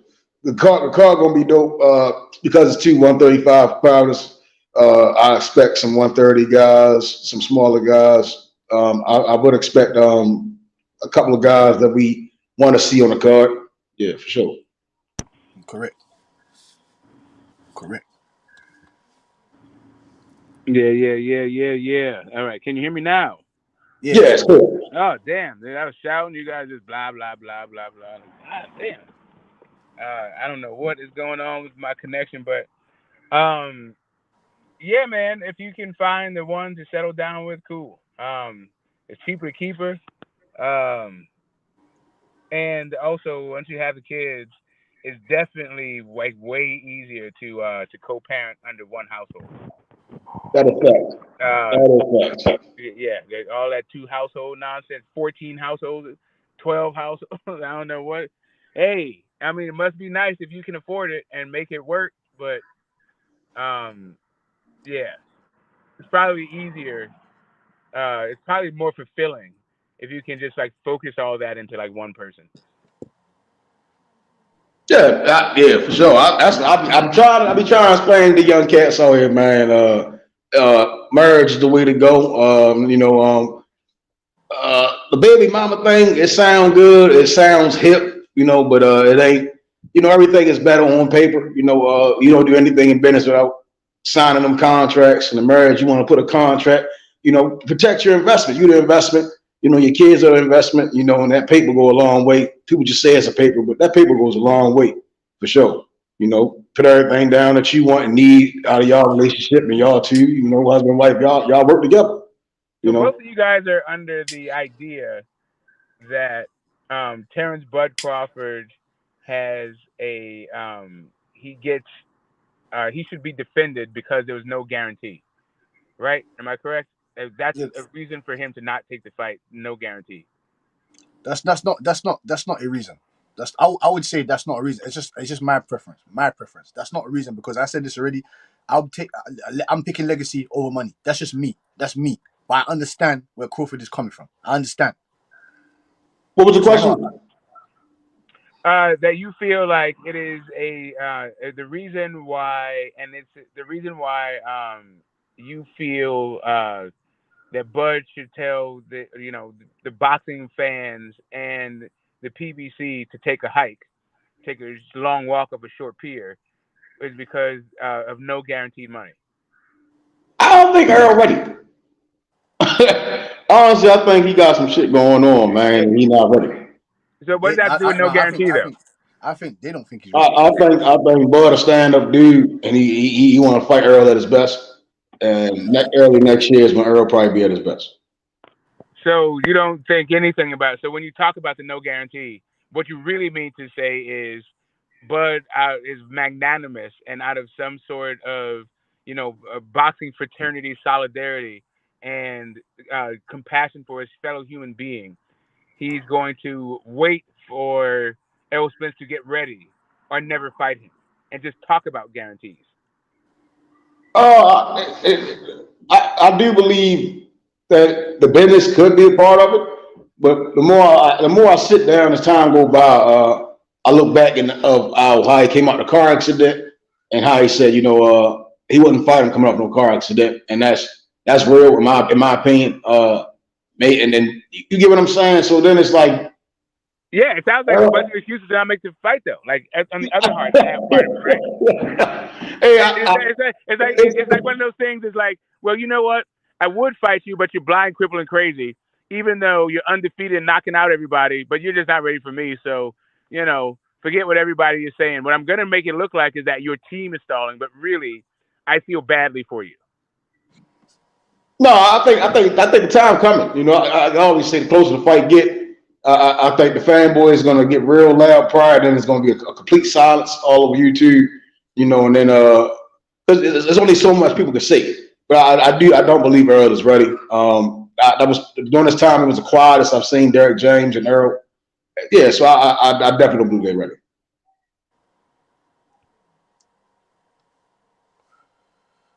The quietest.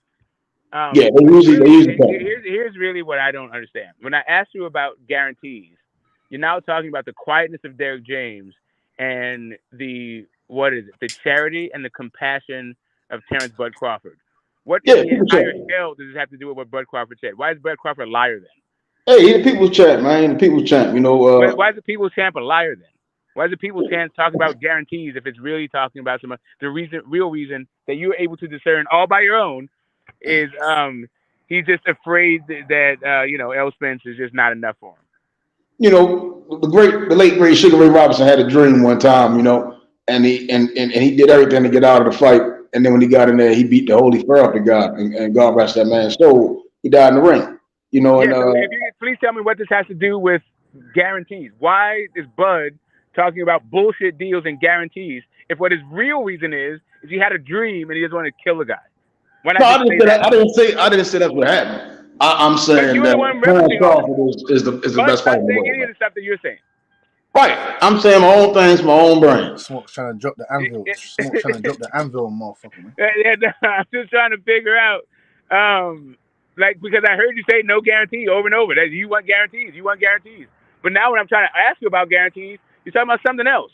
I'm All right, so wondering now why we you're get not back. trying If to we get engage back on the to guarantee thing anymore. all right, so now to get back to things that's evident, and we see. All right, so yeah, I do believe guarantees should be given to both fighters. We talking about pound for pound fighters, fighters that have been carrying boxing since the post Floyd era. Uh, Phenomenal champions. Yeah, I never understood why neither one were getting guarantees, but every fighter in the world gets. I understand that uh, they may be getting certain things on the back end or on the side, a little bit of condiments to catch up the mustard, the relish and shit. But they still need guaranteed money because what's better than a little bit of money? What's better than some money, more money. And you just pile that on top of them guys because they'd be the ones that this is the fight that the boxing fans, the pugilists. Where do you think this other money comes from? Where do you think the guarantee comes from? Like, don't Uh, you think it comes from your pocket if you own the rights to the fight? Aren't you just borrowing from yourself? Isn't this like a payday loan? no, I do believe there's people out there that want to pay for this fight to happen by any means. Right, but I'm not right? saying. I know, but why wouldn't you just charge them directly and then keep your rights? Like, why would you give up 20 points because the guy's willing to give you a guarantee? Like, why do that? I'm not sure if the points system is involved with No, I'm just that saying that this business. is what Bud said. Right? Bud said, like, 80-20 after they get their recoup their expenses. So their expenses probably will exceed $50 million. That's the first part of it. Right, but we'll never know because And it Earl doesn't. and And Crawford they never give that sat down 50 and had million the guarantee. They conversation. just get that money back, and now they get 20. Now they get 20 points in perpetuity for just having money. Like, why would you do that if you're like, why? If I mean, you're the owner of the property. shit. I was reading something. Shit. I mean, the Jews they work off interest, and then back then the kings they didn't. So I mean, everybody operates in business a different way. Everyone does operate in business a different way. I am right. So to me, the answer to the question would be because the property that you are leveraging is either only worth that amount or worth less than that amount. That would be the only business reason to do it, right? Say that again. The reason why you would do that is because the property that you're basically leveraging, right, the fight, you're saying that 25 million that I get, that's basically either the worth of the fight or more than the worth of the fight. But if it's less than the worth of the fight, you wouldn't do that, right? That would be a dumb business move. I Not mean, really. all right. Not really. Not really. So you do it What's for less than the fight is worth, just for like what just for some sense of security. Like, no why to would you give do it? to give the fat fans what we want, and then you No, get I me. mean You win I in that got it, but department. right. If you want to give the fight fans what they want, then you just like abandon that idea. But that's not what I'm asking. Or what I'm asking is when it comes down to just the guarantee, right? We've heard Meth just said. I've heard you talk about how come there's no guarantee. What's up with this? Every fighter gets a guarantee. Cool. But those fighters are employees. They don't own the rights to those fights. So when what they're getting guarantees for, they're getting guarantees for their services up front, so they can be certain that they make a base amount. But this is Bud. The guarantee that he'd be getting it from would be himself, right? Because he's his own promoter. Unless he's giving up his autonomy as a promoter. no, Yeah, I mean, you're asking me to come and do it. You're asking me to come and do a job. So if you're asking me to come and do a job, and you know that I'm self-employed, well, usually you get it done by whoever underneath a company. You should understand my rates. I'm not gonna now dwindle on your job, thinking, oh yeah, I'm gonna go by your rates now because you called me to So, come but and do the that job. so an independent contractor also does not own the work that he does, right? So in this particular case, and I understand the analogy, and I think because I feel like it's more of a window into Bud's mind, what you just said. Bud, I think, is operating the way that you just said, like an independent contractor. But instead, he's the owner of the property. He's not the one that is just doing the work and then he gets paid and leaves. He's the work that he's doing is on his own property. So who in the hell is supposed to be paying him for this? Yeah, so that means you wanna come and live in my house. So that It's means I'm his telling house. you, The house yeah, is Bud's. The yeah. So house then is Bud's, and Bud is also doing the work on the house. Who should be paying Bud? No, but If the fight's going to be on Showtime, right? That's the conflict. You see what I'm saying? I get what you're saying. But that's who's going to lease the house. That's who's going to lease the property. But Bud owns the property. Showtime is just leasing it. No, I mean not really, right? So yes, that is really. Showtime. That's literally what they're doing. They're leasing the fight. Literally, they're leasing it. Literally. They're leasing the property. No. So all right, so when Canelo had the option, right? I'm gonna put this up there. When he had the option of Charlo, Earl, or Benavidez, and then Bivol and Triple G, then are we saying that the Zone was leasing their property when they offered him 160 million? Yes, all broadcasters are just these are license fees. They're just licensing the fight. They're not owning it. Right. So why was it 160 million licensed to Crawford? Okay, so again, now you're asking why things are worth what they're worth and what the market will pay. But all I'm talking about is who owns the shit. Right? What you're saying is Bud and what I'm saying is Bud and Errol own this property jointly. Bud and Errol are going to be working on this property. Who in the hell is supposed to be giving him a guarantee? The hedge fund. The hedge funds seem to be the ones that have the money. You know why? Because they're buying. Because they're saying that we're going to give you. We're going to refinance your house, but now we own 20% of your house forever. Usually, when you refinance a house, you just pay that shit off, and then you get full ownership back to the house. But from what Bud was saying was that yes, for that 25 guarantee, they were going to get. First off, they're going to recoup their initial investment, and then after they did that, you were going to get 80% to split between you, and they were going to keep 20% for themselves. Period. I don't see the issue. Why would you do that? I don't see the issue, right? Of $50 million. The issue is why do you need 25 million if you can keep that 20 points for yourself? Again, that's what I'm saying. I understand the issue of getting 25 million apiece, making extra money off of the sales, and then because you don't need to leverage that 20 points. Those are your 20 points, and they may be worth more than $25 million.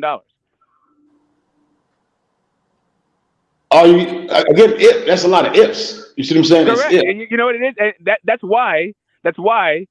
Like the question is, why do you need financing? The only reason why companies go in and get investors is because they need investors to like scale or to do a thing because they can't do business without the investors. But if you can do business without the investors, why in the hell are you splitting your ownership? They don't need investors. So why are you getting investors? I truly think if that was true, the fight would have been made. The fight would have been made. Bud said he wanted to fight this year.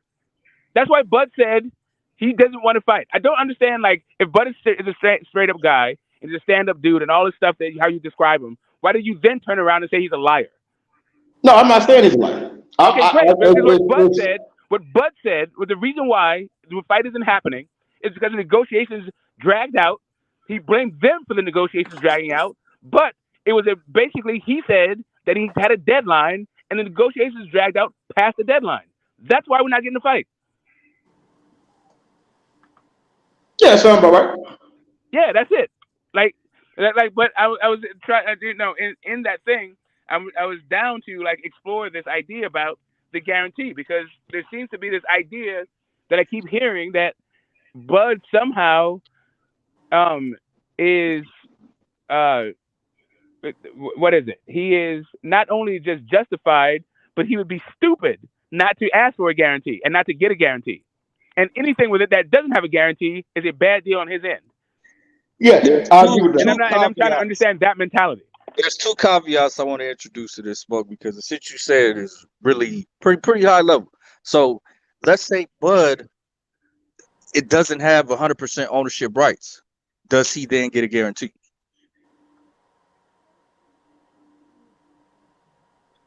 Correct. That's what he said. That's what the deal with proposed was. He said, what's the terms, what's the back end? And he said 80-20 after they make their money. So again, that means the people that's putting the guaranteed up, right? They want 80%, and then both Earl and Crawford will get 20. No, No, that they get 20%. They're now Right. ownership. They get 20% of your company now, or 20% of your house. Let's say Bud and Errol, right, own 50% equal, right? Bud and Errol together own 100%. They're saying, give me some money up front, and then you can have 20% of this thing that I own. You see, that's what. Now I'm gonna add this other caveat to it. Why couldn't Bud go on his side and say, "Hey, if y'all invest in me with this contract, I'll do that 80-20 deal, but I'll take 25 mil from y'all." Like, what would prevent that from happening? The fight being there where they wanted to air. Well, of course, it would air on PBC Showtime. You'd still have to go through them. But I'm saying Bud has his own avenue, right? Why can't you say, why don't you guys as investors invest in me in this contract and we could do that 80-20 deal? And it'll air on Because it would seem as though the people with the hedge fund don't care for PBC. But then why would they be putting up their money for a PBC event like that? Well, I'm not sure if that was. You see what I'm saying? That's my only thing I'm confused about was the money, that $50 million for Crawford or Earl to fight wherever, because obviously it seemed as though they didn't want it for PBC because it's been years. But that's what I'm saying. Like, now this hedge fund is in the business of saying, like, we determine where boxing matches happen. Like, what is this hedge fund? A group of investors. It's two investors. But why would a group of investors feel like they know better than the PBC how to run boxing? Again, business is business. I know. This sounds like dumbass business. Like, why would you spend $50 million? Like, who does it? Yeah, if Al can do it, Al can jump up in there and do it. Then not that. No, Al didn't jump in there and do it. Al had a brother who was into boxing. Al then was the business guy behind Golden Boy that had a whole bunch of brilliant boxing minds in it. He learned that thing. Then he brought in his own Swiss banker who also learned the fight. Like, no, he didn't just jump in and throw $50 million to try to buy a fight. Like, nah. Right, but we don't know whom is these two are the two entities, right? On the That is backside, the right? issue. That's my entire thing. Like, I don't understand why you would speculate that guys are just saying, hey, you know what? I got 50 million. I'm a hedge fund, right? And we understand what hedge funds are, right? This is a group of people who all they're trying to, like, really what they're interested in is quarter over quarter returns. That's it. All the investors, all they give a fuck about is how much growth did I get this quarter. Why in the fuck would that type of organization be like, I can build a better mousetrap in the sport of boxing? Right. Well, like again, that's why I think in the fight. All right, cool. So what is it? It's 2 quarters. It's 4 quarters or 2 quarters.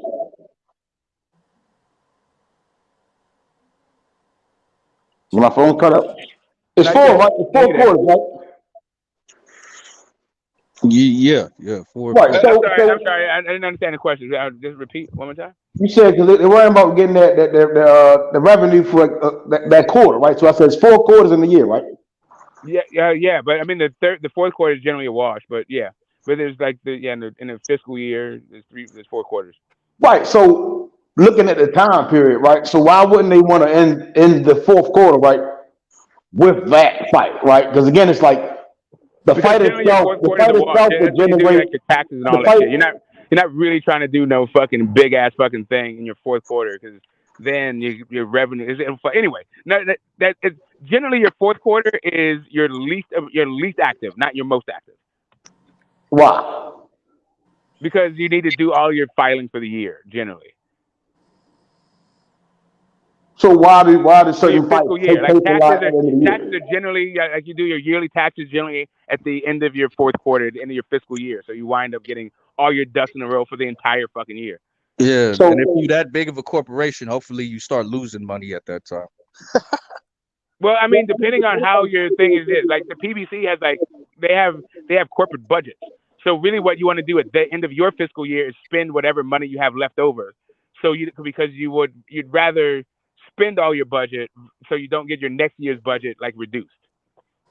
Yeah. Right. But anyway, all that shit is like 4 quarters. Anyway, it doesn't matter. It just depends on like how your business is actually formed. But for me, I'm just looking at it as a straight investor thing. Just putting on my greedy capitalist pig, glasses. If I have money, it's because I'm sending my soldiers out in the battle so they can bring some more soldiers back. Right. I want my investment to grow. I want to see a return on that shit.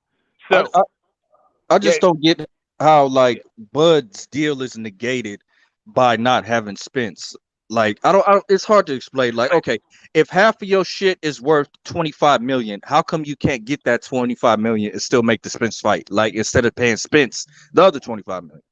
Al Probably said because no. nobody was into the investment, because I don't think that Bud had the acumen, the way that he described it thing.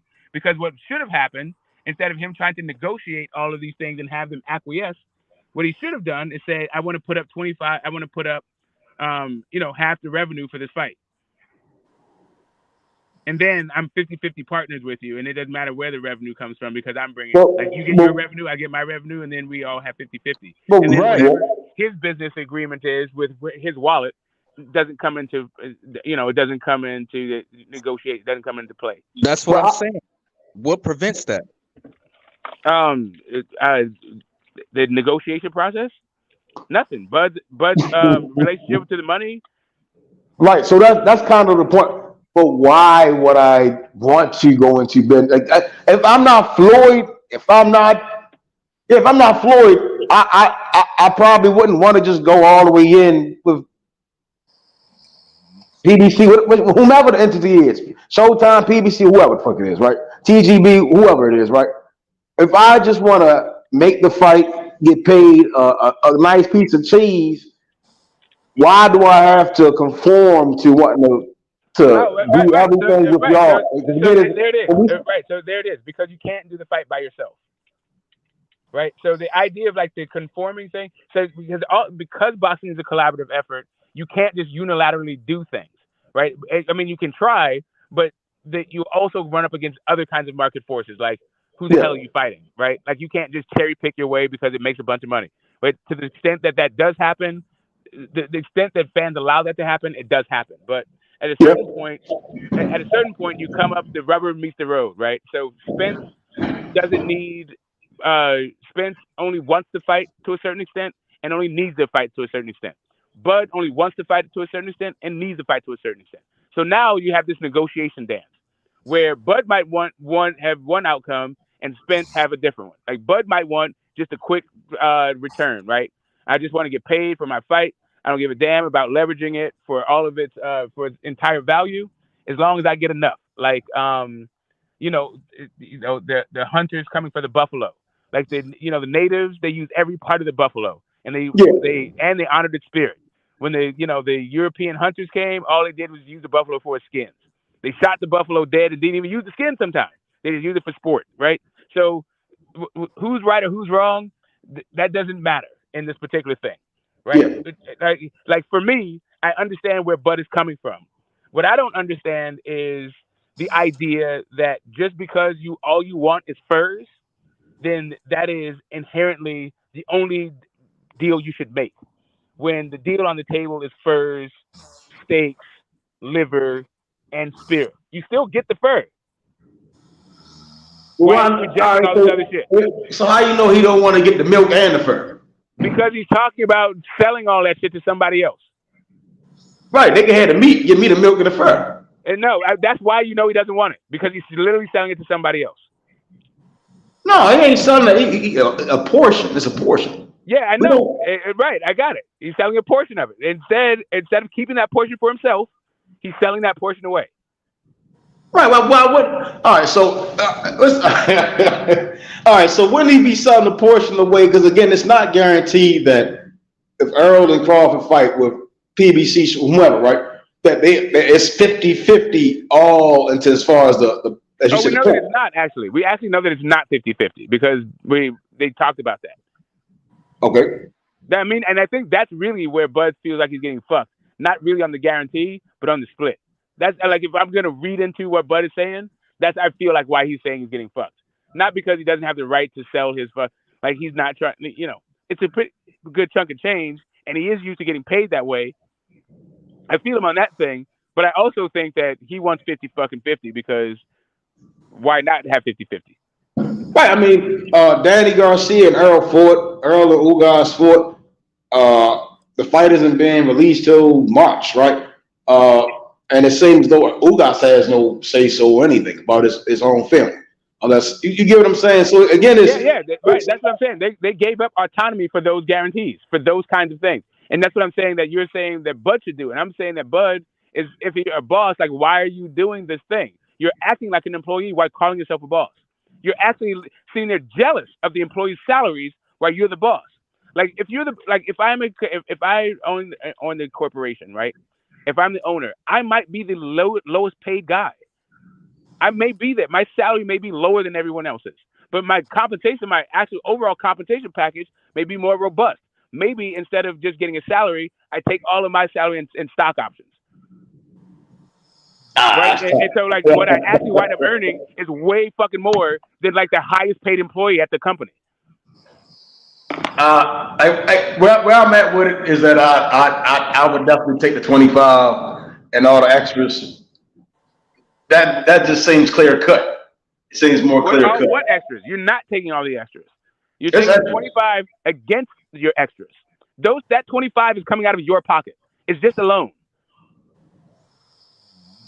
I can see where Bud is thinking is that, because it's like, what if this fight don't sell as much as it's projected to? Correct. I still got 25 million in the bank, and they can figure out whatever the fuck they got to figure out recuperating their loss. Exactly. You see what I'm saying? So yeah, bank, exactly. But just it's not bank robberies, bro. That's why Bob Arab said that nigga Jesse James, so he can pull it off. Just robbing banks. No, yeah, I'm he's saying not worried about his partners making money. That's the issue right there.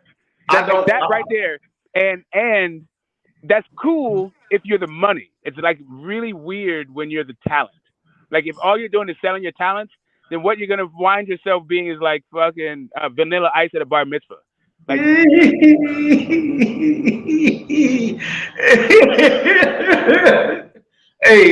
shit, the fuck was I about to say? And that's kind of what I was saying again, is it all depends where the fight airs, right?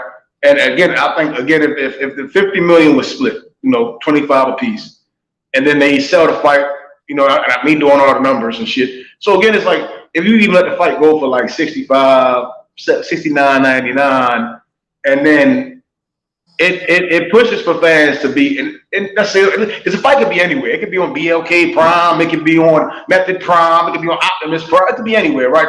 But and the fans see that negotiable number, which Bob even stated. Bob was saying like they needed over the numbers. We just seen Wilder shit, and that shit was horrible. And Wilder's a great fighter. It's just like it's once you make the fight, I expect the fight, if everything is making sense to the fans and it's getting made, then yeah, I mean the people with a hedge fund, they're gonna get that 50 million back or whatever the fuck they're asking for. It could be 30 million, they just want back. Right, and then they get that shit immediately. They off whatever, right? Because they can get that money just off the gate alone, can't they? Right. So they can get that 30 million based off the issue. So here's the issue, right? I'm assuming that they bought the licensing rights. I don't know if they took over the entire promotion, right? They may have taken over the entire promotion. Who knows? If they bought the 100% of the rights, then they could talk about who's the promoter and all this other stuff. But the idea, though, that you're just going to, I don't know, it's what is it? The idea that unless you get a guarantee, you're doing bad business, I think is, to me, the thing that I feel like has me questioning people's understanding of business. Like, these guys, like, you should not, like, if you are the owner of the property, you should not be looking at the salaried employees in the same way that you look at yourself, because you have all these other opportunities that these people don't have. Well, for me, it's not even that. It's Bud is doing smart business because he's asking for a lot of oversight. If you just coming in there and saying, okay, we'll give you 35% and whatever it makes, it's like, oh yeah, cool. That might not be the smartest idea, but for all the transparent oversight he's asking for, that's the way to go about it if you're not getting a guarantee. Yeah, but the only problem is that oversight is you already have that protection under the law. So, like, if you were spending a whole bunch of time like reinventing the wheel, it also shows your lack of sophistication. Like, that's not reinventing. Why not just address the points where you feel like there's holes in the system, right? But the thing about, I mean, like, ultimately is Man, He wants to know the budget. I don't think that's reinventing the wheel. I don't think Innovation, I don't man, care if he knows the budget. innovation. But like, here's the thing. They said, like, okay, first off, he wanted to know all that stuff, and they gave him all that stuff. Apparently, like nobody, like these are not the thing. Both sides agree that they acquiesced to all Bud's demands. They granted all of his demands. The issue wasn't them granting it; it was how long it took to negotiate it. Right. Right? So that's why we didn't get it. Like Bud said, "Hey, I want to fight this year. This fucking shit took too damn long." So Bud feels like they dragged their feet to make it look like his fault, even because he already told them that he wanted to fight this year. That's his total argument. And not only that, to show you that I'm trying to make this fight, I brought in this outside money. But beyond all that, I'm going to take his, not just his actions. To me, Bud seemed genuinely distressed and confused as to why they weren't taking the money. Bud thought he had this deal wrapped up. He thought he was going to get a fight as soon as he got this money in, and them not taking the money confused the shit out of him.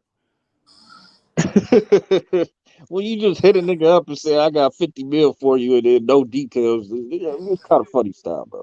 I mean, I not to him. would have hung up Bud, Peter. though. Bud seems like what the fuck you say? Like, don't you understand? 80-20, bro. 80-20. Like, yeah, that 20 shit, bro. It's that 20 that you talking about. I don't want them 20 points gone. I mean, it's 10 and 10. I need my 10 points. Hey, I'd have hung up. If we'd have just been like, yeah, I got this 50 million, boop, man, fuck that. It's like, I believe that it's there. I just think it's more to it. They all got to sit the fuck down and talk, though. Like, it's to the point they got to sit down and talk. Call it, if the phone shit ain't working. Yeah, I mean, they could be still building the fight. This could be a thing. I just, for all the people who are just like, this is not, Bud has no culpability in the fight not happening. I just don't understand how they give Bud all this agency as being a boss, but don't give him the agency that he exercised in front of everybody's eyes of walking away from the negotiation to meet a deadline that he set for himself. It's not like somebody else made him fight. It's not like the WBO said, "Hey, you got to fight this year." This is some shit he just took. This is an initiative that he took on himself, right? I would have too, though. I mean, shit. I mean, if I'm if I was a professional boxer and then it's a whole year going by and whatever transpired between me and this other fighter, I'm going to look at this other situations around me. Okay, it's a fight right here. Let me get this fight in. Put on a show for my fan base and for all the boxing. Get a hater something to talk about. Give my fans something to enjoy. On to the next. Right. So, just to read this, KD Doctor 7989 says the funny thing, we're assuming that Bud would have no rights to fight in that 25 million each guarantee. But how about if he does it offer was not explored enough? Okay. So what he said was he would have rights.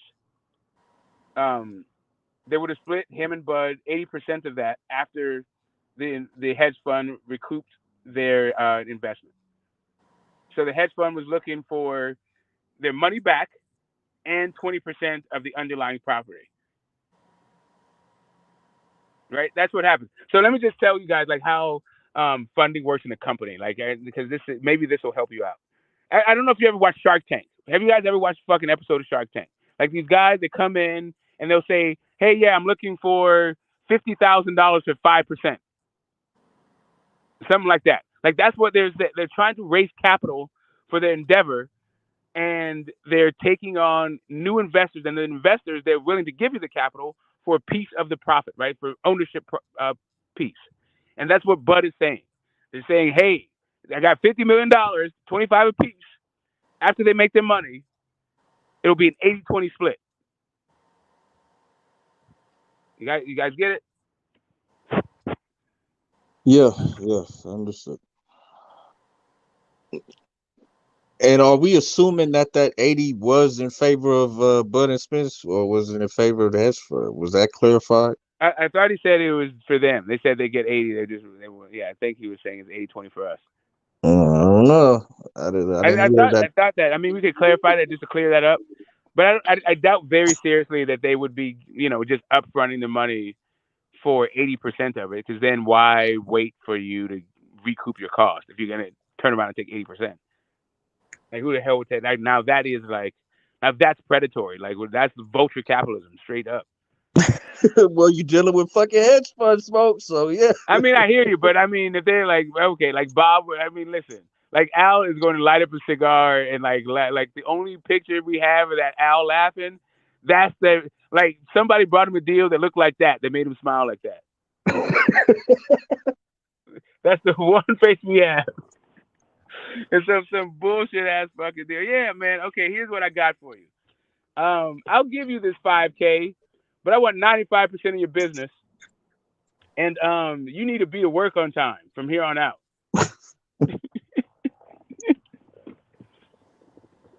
Like, come on, man, stop it, stop this thing. Like, anyway,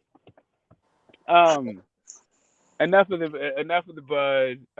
But anyway, enough of the deal. Let's talk about Bud and David Avernesyan, and get back to this actual like what the stream is about, the promotion. Steve Bash of Steve Bash Promotions, my man, 50 grand, who has been putting on dozens of events over decades in California. Has got the nod for the promoter of record for this fight.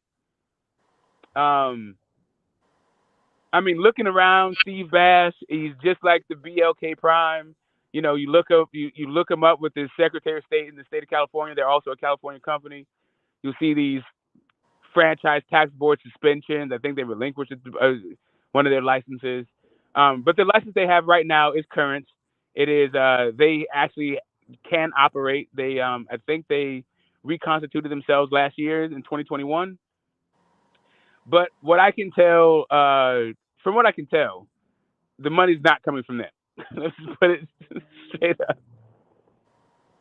The money's definitely coming from this broadcaster and wherever the money comes from that broadcast company. This is like BLK Prime. This will be the biggest event in the history of this company. The Tom Brown, the guy that Bud wasn't as sure if Al Heyman was used to dealing with the kind of caliber people that Bud is, and the kind of so Bud didn't go with Tom Brown, no. He went with Bash. He didn't go with Showtime, no. He went BLK Prime. All right. These hedge funds, like Al don't know what the hell he's doing. Bud is the negotiator. This is the kind of stuff that doesn't pass the smell test for me, and it sounds like if it does pass the smell test for you, either you're totally ignorant or you're fucking a troll. Damn, Smoke, just laying down the law like that, bro. You gotta give him a pass, bro. I did give him a pass. We're all ignorant about something, man. There's a lot of shit I'm ignorant about. Like, we're born in ignorance and we're gonna die in ignorance. Like, that's not an issue. That's not like, it may sound like maybe I'm making a different kind of insult that I'm actually making. I'm just saying that, like, we don't know like, there's a lot in boxing that we just don't know. By the nature of the sport, we don't know it. So you saying that BLK Prime, Terrence Bud Crawford, is some illegitimate type of operation situation going on, or what are you alluding to with that? Oh, I'm saying that I was saying that Steve Bash is just like a small time local operator, and now this is a very big deal for a company of this size, and the things that they've been doing. Like I was saying, like it just in the last 2 years, they've almost doubled the amount of fights that Bash has done in their entire existence, and Bash has been around for almost twice as long as TGB, like as Tom Brown, right? So like, but it's not just like I said, it's not just the quantity of fights, it's also the quality of fights, it's also the magnitude of the fights, the significance of the fights, and also the venues that the fights are being held in. So I think Bud can probably handle an Omaha, the Nebraska Shy Health Center. I don't know that for a fact, but let's say he's fought there before, he's familiar with the place. I think this might be one of the biggest venues, if not the biggest venue, that Bash has been involved in. So do they know how to deal with all the vendors, all the stuff that's going to come up on the day of? True. So that is what I'm saying. Like, Bud made this. Bud is the one who drew this line in the sand. Bud is the one who said, that these people aren't used to my people my status. So he's the one who he made Al Heyman seem like he don't know what the hell he's doing. He made Steven Espinoza seem like he don't know what the hell he's doing. He made Tom Brown seem like he don't know what the hell he's doing. So for now, I'm looking at him like, all right, how is VLK Prime better than goddamn Showtime? You're going to have to make this make sense for me. Bro, have you seen what Bud does in the ring? He's the smartest person in the room, bro. You got to give a nigga credit. Right, but smart people know what they're dumb at. Bud has no limitations, bro. He switches, bro. There's no limitations for that. Hey, okay, now you out here. I mean, I see you trying to, and you're tickling my funny bone with it. That was closer. When we look at Steve Bash, I see him and Lou DiBella have done works together. Him and Lou DiBella, a lot of I'm gonna say underground fighters, Charles Conwell, O'Shaggy Foster. I see a lot of them guys have been fighting. Steve Bash, Lou DiBella, Kathy Duval, Peter Rasmussen. Yeah, all them guys. Did you say Peter Rasmussen? Yeah. That's who you're looking forward to? Like that's I'm with HLD. I'd rather see the rematch between Serrano and Katie Taylor. I see Calvin Davis. Yeah, I'm still looking for that rematch between Serrano and Taylor. Motherfucker's crazy, boy. Hey, it's a lot. Hey, I mean, I get it. I mean, I don't know who Steve Bash is personally, but he's been the business for damn near 24 years. That's 2008. But since 2008, my man has done 69 shows. Tom Brown's done like damn near like 140 shows and like he's done like 110 shows in like since 2020. Right, so like these dudes, I remember, just think about it. When I say 2008, just close your mind, close your eyes, and just remember where you were in 2008. Just think, I'm the same person as I was in 2008. Obviously, Steve Bash is the kind of individual that can deal with the caliber of Bud because he's gonna listen to Bud and take Bud's orders. You got to deal with that caliber of individual. You don't dictate nothing. You take orders. He switch hits in the ring, niggas. That's what I'm trying to tell you. but you don't understand. Okay, all right. And he also pretty much trains himself.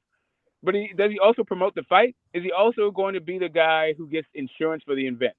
Is he also going to be the guy that hires security for the event? Or is he going to use the event security staff and he's going to pay them just what? Like who's going to be managing this process?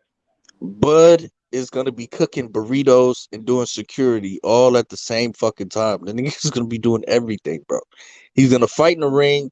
If a fight break out in the crowd, he's going to jump out the ring and break that shit up and then get back in the ring. He's doing all that shit. This is a high caliber individual, bro. And listen, against a guy like David Avernesyan, I would expect that to be the case. But I don't understand how Bud is going to go back and get his demands more. Like, I don't understand how he gets any idea about what his actual market rate is. That's what I was trying to tell Warren G the other day. Like, how does doing this be? He was like, does it change the contract? Should Bud deserve more if he pulls this off with his slow ass voice? I'm like, no, nigga, it doesn't really change his market value. Now, take a minute. Like what it does is says that you're looking for a sucker to exploit. You're out here playing 3-card Monty in the ring.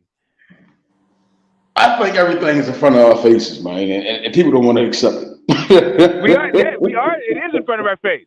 Bud is telling. Okay, listen. This is what I don't understand about this entire discourse, right? What we don't seem to understand is that Bob Arum was not trying to pay for Bud, and when he was over there, he was talking shit about how much money he's losing off of Bud. Eddie Hearn, who never took, like, he's been trying to get any American boxer that he can with some kind of name value and cachet. Said, nah, I ain't got nothing for Bud. And then Bud comes up with you saying, hey, you know what? let's get 25 million off of this hedge fund. It make it seem like while you're talking about how everybody doesn't buy pay-per-views, so it seems like you're not worried about them making their money. And then you followed that up with the David Avanesyan fight, where everyone is scratching their head as to how these people are trying to make money, and really, what is their play afterward? At least with the Zone, you can see that they're trying to buy their way into the market. Is BLK Prime trying to buy their way in the market with goddamn, Bud Crawford 1 fight and 3 fights with fucking Adrian Broner? Is that really what they're doing? And do we think that is a viable business model? If that is what they're trying to do. Well, I see Steve Bash and Ryan Garcia. Steve Bash and Ryan Garcia. Yep. Oh no, you think that he worked with him? Yes, because Ryan Garcia wasn't always with Golden Boy, but he is now. Yeah, I'm just looking at this card right here. Yeah, no, they're California guys. Ryan Garcia is a California guy. So yeah, some of this guy finds talent. Yeah, if you're in California, he's right up the street from literally they live within 90 miles of each other. This guy's been around. I mean, it seems like he knows his way around the business. It's a lot of names, top guys, and you see his name next to some great promoters. Top guys, right? So when if I were to look at you, if I was to do a 1-to-1 comparison of top guys, right? Like if I was just to look at if I was just to look at the shows that Tom Brown did at the Barclays and Mandalay Bay and T-Mobile Arena, do you think that I would find more high caliber fighters than Ryan Garcia, or less caliber fighters? Butcher's taking a nap. Man, let me help Butcher out here.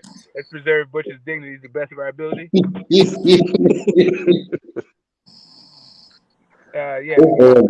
Butch, getting his Z's. Set that alarm clock for spring, baby. No, he hibernating. Yeah.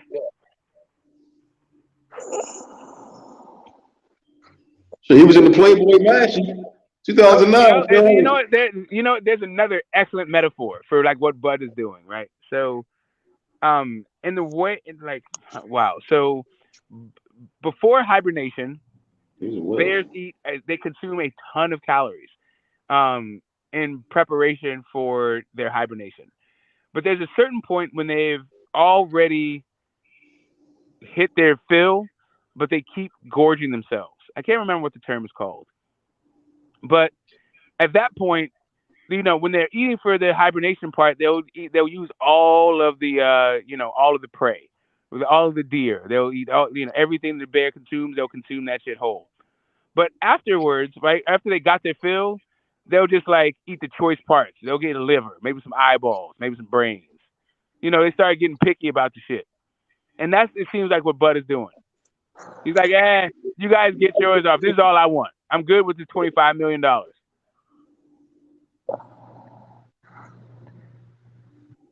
I mean, can you blame him? Shit. Yeah, if you're good, you're good. That's the issue. People are, instead of framing it this way, Bud is just in a position to where Bud is just doing a Bud thing. There's this other framing that every fighter should be doing this, regardless of your circumstance. Yeah, I mean, Bud is his own boss now, so I guess he can kind of move like that. Yeah. I mean, and I'm not mad at it. It's just this idea that because they're framing it like Spence is subordinate to Al, because Spence may be looking at, hey, maybe I can exploit this entire prey. I'm still I'm still preparing for my hibernation. Shit, I ain't got my fill yet. Shit, he put together that Jake Paul fight. Who did? Yeah, I don't know. Yeah. I mean, Bud is the guy. Bud, move over Michael Jackson, move over. What is it?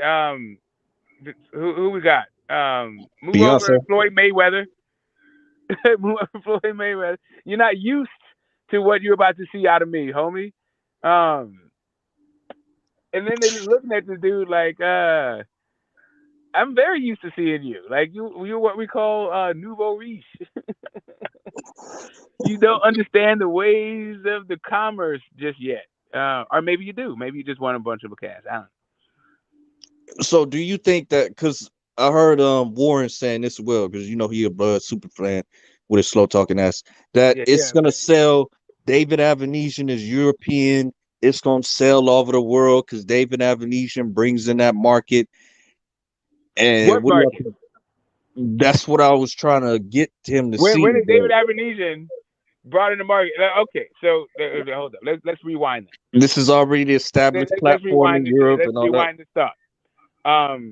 Has Bud fought people with greater market value in Nebraska than David Avernesyan? Yes. So why would we need to look at David Avernesyan numbers? Why can't we just look at those guys' numbers?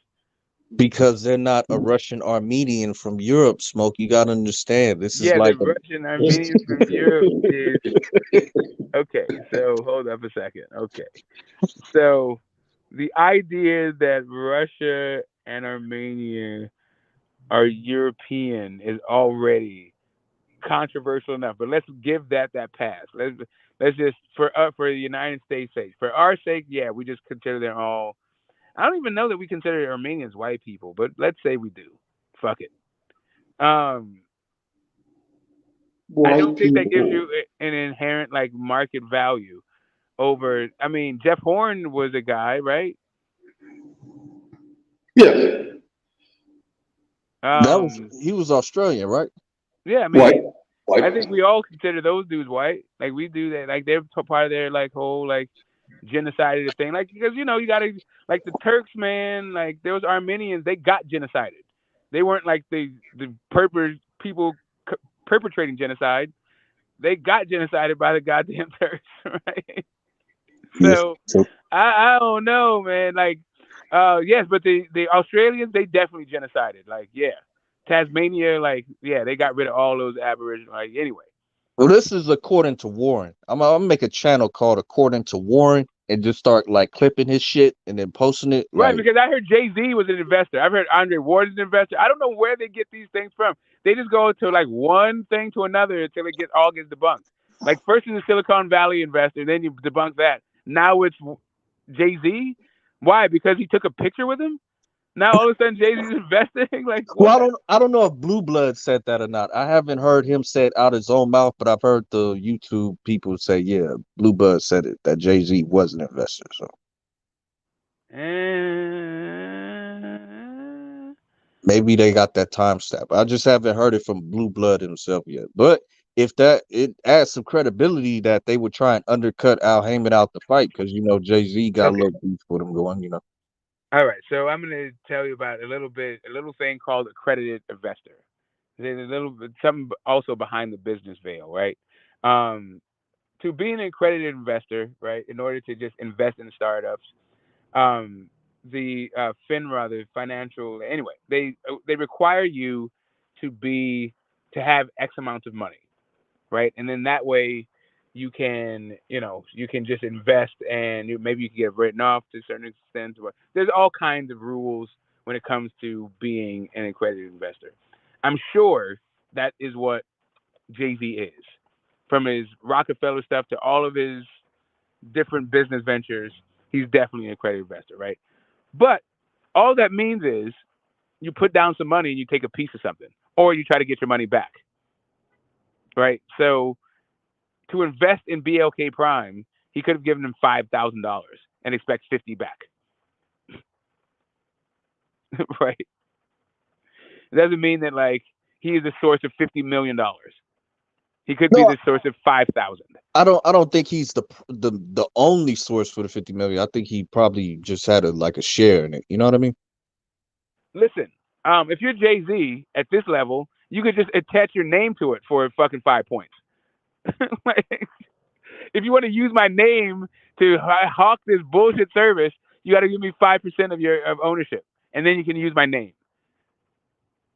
You can go that route too. You know what I mean? Like, is he really an investor? Like he's the biggest thing around. Like, he already does it. That what's his service called? Titleist. Yeah, title. Title, right? He's got title. What I don't know what title's been doing. I heard he sold it and then rebought it. I have no idea. But I think like even title it has like a bigger track record or a more proven track record than BLK Prime. Well, obviously, but with BLK Prime, I think they're in multiple countries. I believe, like Well, that's they're not. They're on the web. They're everywhere that has internet. right. So that's And what I mean. Like, the app is available in the store. so they've established themselves as like an online platform. It's just not as big, you know. Well, not with 5,000 downloads. No. That's talking about BOK Prime. Yes, sir. Hey, y'all know it take time before things blow, man. Did y'all see the other groups that went into business with them? You do know that like there's a timetable for how much money you lose before they go like this is not a viable business. I understand that, but All I'm this shit saying, takes time. did you see the other groups that went into business that became partners with them? I've seen Murphy Media.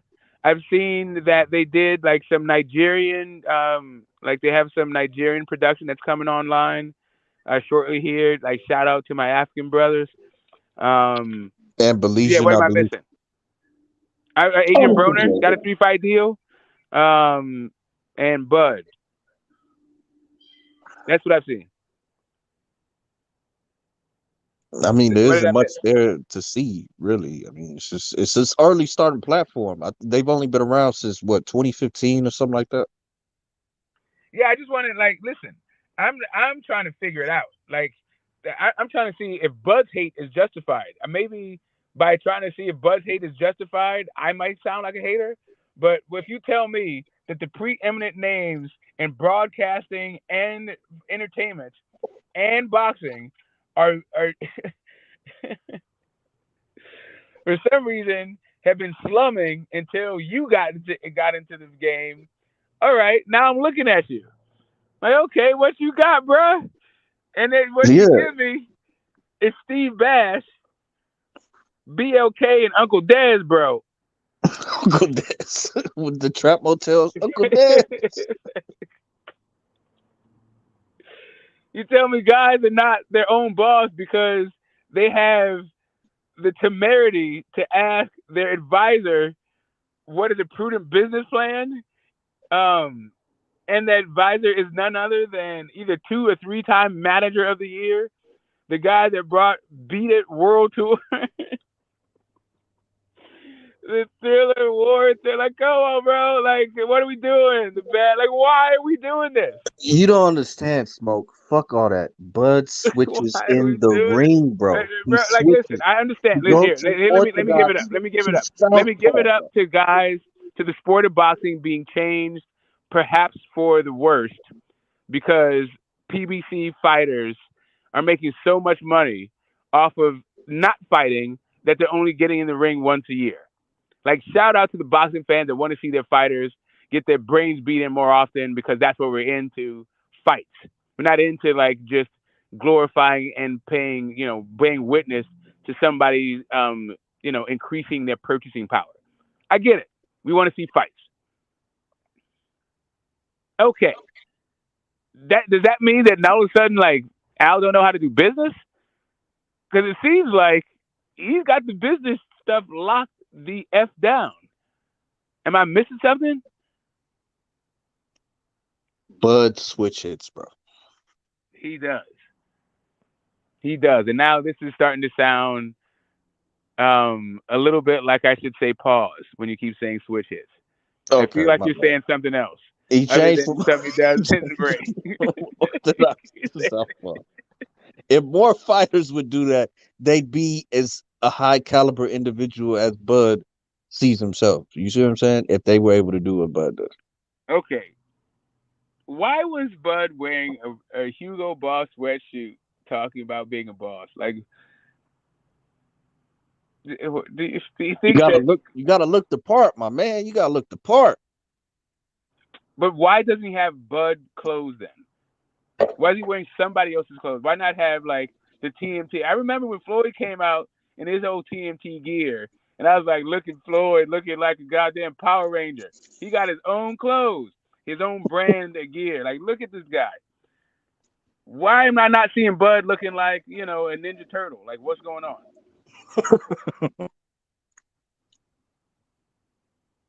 Why am I looking at the boss wearing Hugo Boss? Like, talk about guarantees. Like, why is this the case, guys? Make it make sense. Help me. An old man is struggling. Professional NASCAR team, man. NASCAR, everybody wears the same things. Okay, no, I mean, but wouldn't you want to wear your own thing? Wouldn't that, like, for your whole boss video, like, wouldn't it make sense that you would come out in your own clothes? No, you can see. Wait, hold up. Doesn't Bud have merch? Yeah. Why wouldn't he wear his own merch? Shit, when you look at some videos, he got the TBC store and all that. You know, I mean, you ain't gotta wear your own. If I was to make some method gear, I'm not gonna wear method gear every damn day though. I ain't gonna lie. Okay, so when you go on to do your boss video to talk about how you are the boss, are you gonna be wearing Hugo Boss? So Hugo Boss is the boss.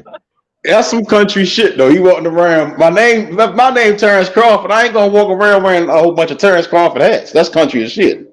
I mean, that's he's the one that did that, right? He's the one who picked his logo. I'm just saying, but that ship is sailed. If he wants to look like a knockoff of Affliction, he can, right? I'm just wondering, like, once you've made those branding choices, why not own it? Why are you wearing, like, why wouldn't you design clothes that you would want to wear? Like, Eminem had his own brand when he did his own brand of clothes. You know what he designed? He designed clothes for himself to wear. And if you like that shit too, cool. But yeah, I mean, Jay-Z had Rockaway.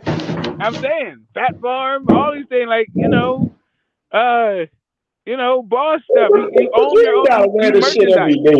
I mean, Diddy had what? What Diddy had? Diddy had something. He sold that shit. Okay, so here's the difference, right? So and this is what I'm saying about Terrence Crawford and his old mentality about being a boss. If he owns a percentage of Hugo Boss, I understand exactly where he's coming from. If he's only sponsored by Hugo Boss and they're paying him whenever he wears that thing, then he's the kind of guy who is actually an employee but thinks he's a boss.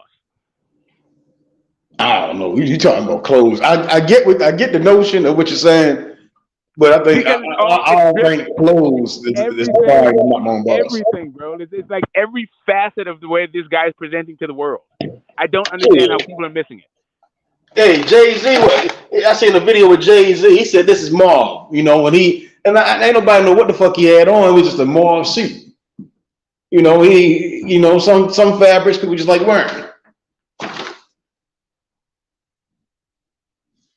Yeah, I know. I mean, I'm pretty sure though when he talked his boss shit, he was talking his boss shit in Rockaway.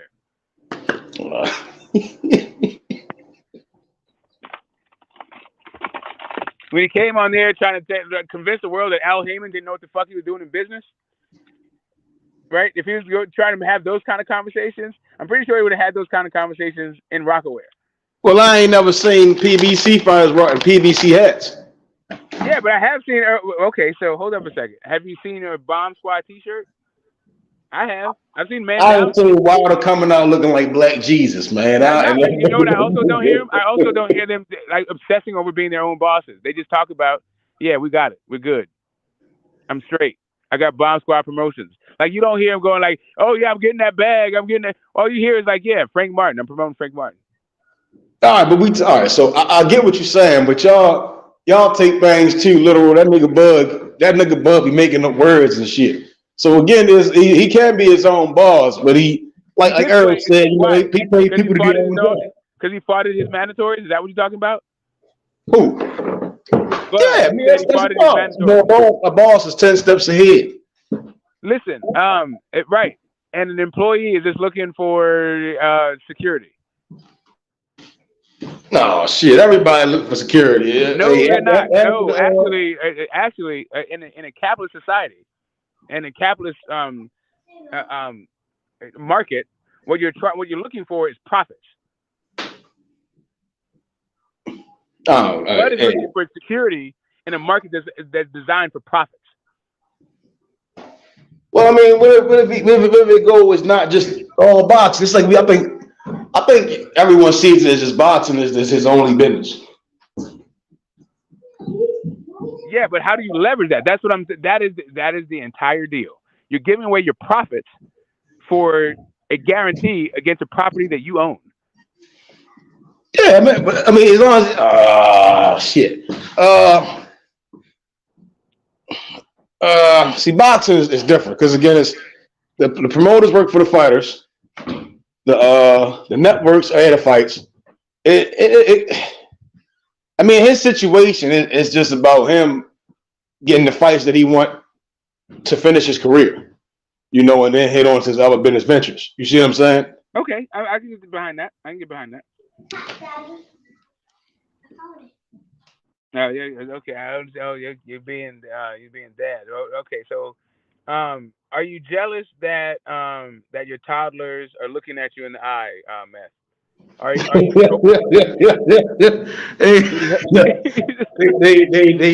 My son wanted this daggone kitten, man. I'm chasing the damn kitten around the house. Yeah, that's what's up. Yeah, man. Yeah. Take care of them babies, man. Have a good habit. Take care of the babies. Hey, when you try to multitask, I'm trying to put all the thoughts together at the same time, chasing this damn kitten. But shit, I don't think I do believe he's his own boss, but I don't think I think he's a man of many trades. Like Fanna was saying, he can switch it in the ring, so he's doing multiple things outside the box. Wow. So now I need to tell him to leave the bold move to the brilliant players. That's what's happening.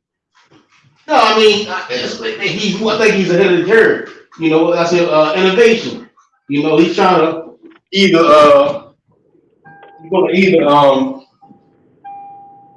his innovation is going to be one of the four. It's either he's trying to shake up the boxing market or be steady with the shit.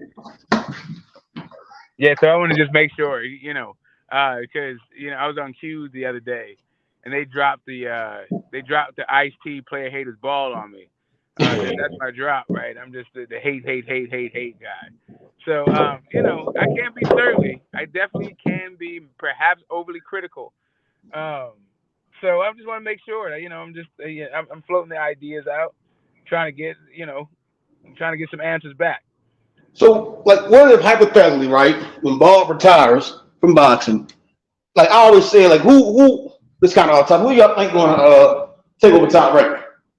All right, so just before we get into that, we did hear that Don King is sick, and he's in the hospital. So, speedy recovery, Don, only an American King.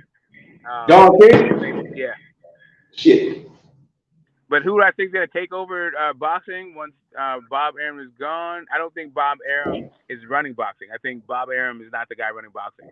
I think Bob Arum is in the most comfortable spot, but that's not running boxing. Well, my bad. Todd the Buff is supposed to be the the president or the CEO? Yeah, Top Rank. Yeah, you're talking about who takes over after him? That Todd LaBeouf, I think is his name. Is his son-in-law? Right. So then it's generally a two-man thing operation. With the PBC, we see Watson. We don't see Al. Al does one side, and then most of the PBC, they have promoters that they work with, right? Like the biggest guys that they work with, or the guy who does more PBC shows than it seems than anyone else is Tom Brown. Yeah, Tom Brown. Yeah. So with Top Rank, we always hear Bob talk, and then Todd the Buff in the back saying certainly Todd the Buff is going to come out and be, he's going to take that role, right? I expect him to do that. And then it's like, where do you project Top Rank to be? I mean, they do have the fighters, but Bob Arum in his own right, give him his respect. He makes Top Rank. So it's like no way you can say Top Rank without saying grumpy ass Bob Arum. Yeah, because that's his company. He started it. Right. So, it's like, where do y'all see it falling? Do y'all think Top Rank will fall off? But Eddie Hearn still lingering in boxing. PBC been kind of stagnant for the last couple of years, but it's there. I think Top Rank is a machine, and it will still act as a machine.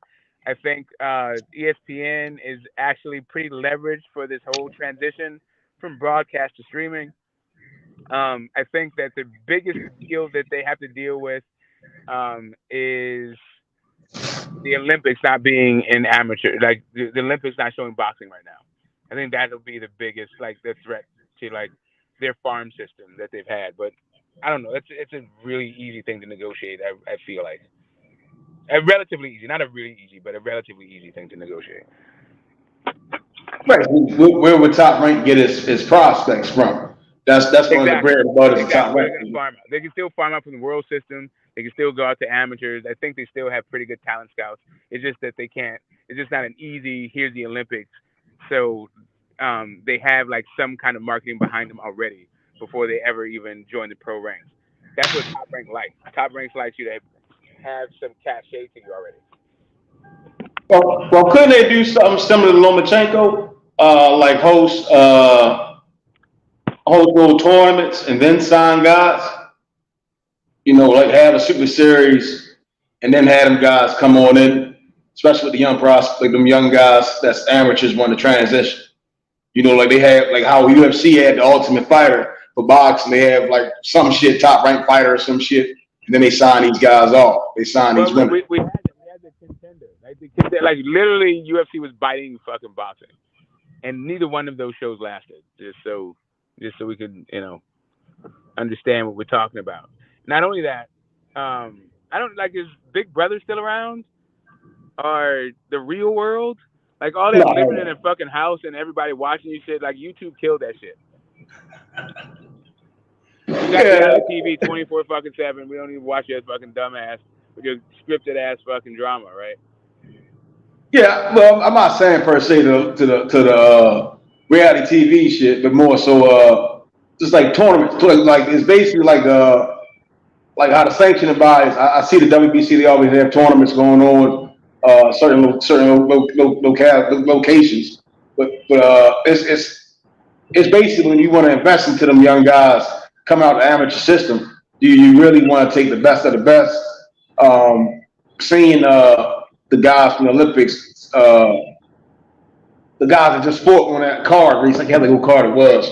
It's some of them look promising, some of them look okay. Shakur still seems to be one of the better. Keyshawn and Shakur seem to be some of the best from the Olympics still, and the other ones are okay, but they still got some work to do. It's like how can they grade? You see what I'm saying? That's when the Olympics leaves. That kind of does shape the game up. I mean, bar the zone, they don't really have that. It's really only one tournament, and it's not like amateurs are not going to show boxing all over the world. It's just Olympics is not going to show boxing. So all the worlds, you still have that. What you don't have though is the cachet of being an Olympic medalist. So that little marketing asset that is the Olympic medal won't exist for their development, right? And Top Rank doesn't like to spend money on promoting a fighter. So it's that thing. Like that was some built-in promotion that the fighter already had, and they could just like piggyback off. Like, yeah, Lomachenko, 2-division gold medalist, or 2-time gold medalist, right? 2-time Olympic gold medalist. But you'll have more fighters turning pro earlier now because there's no incentive to go to the Olympics. So, yeah. Right, and I think to the show name, the promoters being shafted. No, I think that Eddie Hearn doesn't do himself any favors. He doesn't stick. Like I don't understand why the zone doesn't have a base in America at these tournaments and any of these things. You know, like the Nationals coming up. Why isn't the zone sending people over here to scout? Meet these fighters, come to the gyms, go around. Similar to how NFL, before the combines go on, they always around and they want to see these guys in full effect. You know, they overpaid for labor, and now they have to reorganize the structure. They introduced their new app that we're trying to buy their market share, and a pandemic hit and killed all of their sports globally. So like it could have been that all of their other like global markets were funding the loss in the American market, right? Well, to bring the American market online. But when all the sports everywhere in the world died, now what is the zone going to do? I mean, the boxing seems not to be getting back to what it was. It's still heading into as you said, a streaming and apps, but that only favors American boxing because American boxing. No, not really. It speaks to the 24/7 nature of really life and like the rhythm of the way that people are consuming content these days. Like you don't have to, like the fact that you can get fights on demand is a testament to the technological age we live in. You don't have to just watch something the night of or be a part of that thing. If you want to, you can, but you can also just pay a service and watch that fight whenever the hell you want. Like I can like the ESPN Plus fights are still on ESPN Plus. Showtime as well. I could go watch like the Haney fight, like Haney Cambosis too. I can go watch it again. The Zone archives all this stuff, right? So let me ask y'all about Showtime. Do you think Showtime is still going to be a long-term player in the boxing game going forward? No. Remains to be seen. I'm not sure. I'm not sure that any of these people are long-time players. Like ESPN fell in, fell out. HBO, it may come back. Showtime has been pretty steady the whole time.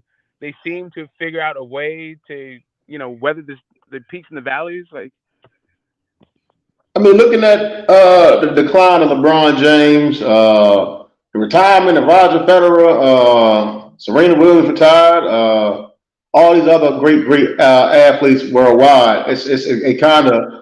It makes leeway for boxing, but I think because Top Rank has the quality, the matchmakers, the ball bearer himself, and the whole team they got, then. Yeah, I think Showtime will kind of drift off. I think it had its time, but HBO went first. I think Showtime will go next. Top Rank has just been around too damn long. They had the curve. All that depends, Method. All that depends on what Paramount wants to do with Showtime. Mr. Moore. Okay, just what's so up, we brother? stop with this whole thing. Paramount does not own Showtime. No, they don't. But they are phasing. Yeah, I mean, Showtime into. They are, listen. Stop talking so goddamn much. Yeah, listen. I got you, Mr. Moore. They are phasing Showtime programming into the Paramount app. That's what they are doing. Yeah, exactly. So it depends on what Paramount wants to do. Whoever owns Paramount depends on what they want to do with Showtime. It's not up to Showtime. It's what the owner of Showtime wants to do with it. Right. So that's I mean, so really, it's all right. So CBS Viacom is the owner of Paramount and Showtime, and it depends on what CBS Viacom wants to do. Yeah, exactly. Right. So, and they combined Paramount, Showtime, and a couple of their other properties. BET. They own a whole bunch of stuff. They just combined all that stuff, and now they call that Paramount Plus. Like whether or not they're going to show boxing, I think is not the issue. I don't think that's the thing that's on the board. I think what they're really just doing is talking about focusing on streaming. Now, whether or not boxing can work on streaming, that's a different issue. Yeah, I mean, BLK Prime, listen, the BLK Prime, I understand it's getting flack, but I think we had the conversation 3 days ago on the other show, and I was saying it's like Keith said as well. I only watch ESPN for boxing, Top Rank, ESPN Plus for boxing. I only watch Showtime sometimes for the fights. I try to watch their movies here and there. Something comes out, HBO Max gets the latest movies. But as Crawford said, I got my fire stick. I'm gonna go try to fire stick some shit. But BLK promises if they go strictly to boxing, then and it's just all boxing matches. That then is. I mean, Top Rank can easily just make an app and say we just got all boxing. But I don't think BLK Prime is like boxing is going to be their primary focus. I think they're doing this to get some attention to their app. That's more what this is, in my opinion. That's what it seems to me, which is why it's a really strange play. To be honest with you, it seems ambitious and optimistic, but also just like really strange. If you're trying to get like Nigerian dramas made, why in the hell are you getting Bud Crawford on here? Like, well, they got the name BOK Prime. You got, but that's building legendary king. $3.99 a month. What? I said that's building legendary kings. What does that mean? That is BLK. That's what BLK stands for. Oh, okay, but you know what I mean, like the semantical part of it, BLK Prime, Black Prime. So you know, that's just maybe where I'm going with it. What does it stand for? I mean, I get it. I mean, listen, I understand. Like, why is it going to be one-stop shop for everything black? I guess. Isn't Bud Crawford a legendary mad. king? Say again. Isn't Bud Crawford a legendary king? Yeah, but so is Spike Lee, right? I'm not mad. Yeah. I'm not telling them that they need to split the difference. I'm just saying they So got is a lot Moses of place in Malone, there. right? So is Moses Malone, right? Same shit. I have no problem with it. I shit. If it's I mean, BET went to shit. I had no problem. BET, man. Listen. If you're and we could. Mr. Moore is also like an LA dude. What BET does instead of paying people is just give out titles. Yeah, they did. Like everybody's a damn producer at BET. But anyway, that's some industry shit. I'm not even gonna go here with that. Yeah, I ain't getting All I'm into that. saying is, where the hell is the money? Yeah. But BET, you know, I got that Viacom money, so yeah, they can do a certain amount of shit. Now they can't step out of pocket too far, but they can do a certain amount of shit. Yeah, but it's damn low near on the totem impossible pole. to. Yeah, you know, they low on the totem pole. You can't really spend money like that. You can spend this BT change is over a little here. bit like BT is a little bit like Top Rank. Like it's cool to develop young talent, but once you understand your chops, they can't afford you. Well, in my opinion, it's like BLK Prime. They've been around for 7 years, right? And they don't seem to be growing as much as they would like to, I would say. So they, you know, they put on a boxing fight, say, hey, we put on this event, we got more diversified content. They might try to attract some production houses to go over there and, you know, put on shows there. It's a good business move for them, I say that.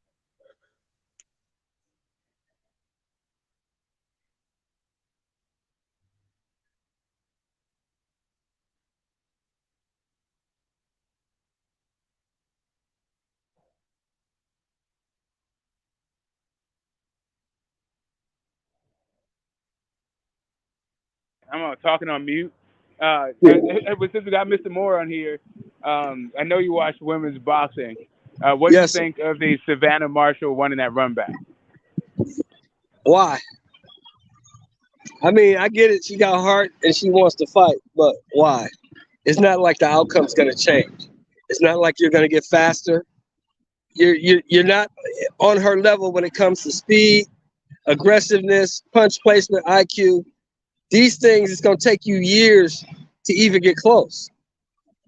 You're not there. You're not going to beat her, but I get it because it's another bag. I get that. But nothing's going to change in a rematch. Nothing's going to change. I mean, as far as aggression, she was on her front foot the whole night. I mean, I want to see it again. And hopefully with 3-minute rounds. Definitely with 3-minute rounds, though. You can make the motherfucker with 5-minute rounds. Ain't nothing going to change.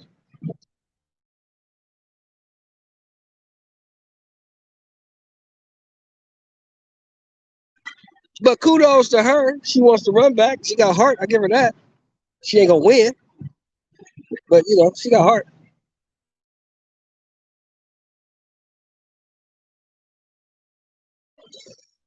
I would be more impressed if Alicia Bumgarner wanted that run back. That would impress me more. I don't know why people saying she lost. Like, I don't see where. Alicia didn't lose. She won. Well, you got a lot of people clearly. But my point is, since people are saying that I lost, okay, bitch, since they say you beat me, let's run it back. I'll beat your ass again. You expect that, but she moving on to bigger and better things. Undisputed. Yeah, she's gonna go undisputed. She gonna go undisputed, and then she gonna go after Taylor or Serrano. Yeah, I want to see that Troy Baumgartner fight though. I want to see She gonna that. beat the shit out of Troy. She gonna beat Troy. Troy ain't fought in 2 years. She gonna whoop Troy ass. Troy just fought. When she fight? Hold on, let me see. So I know When did she she just fought within the last year. I don't think she fought like 2 years, right?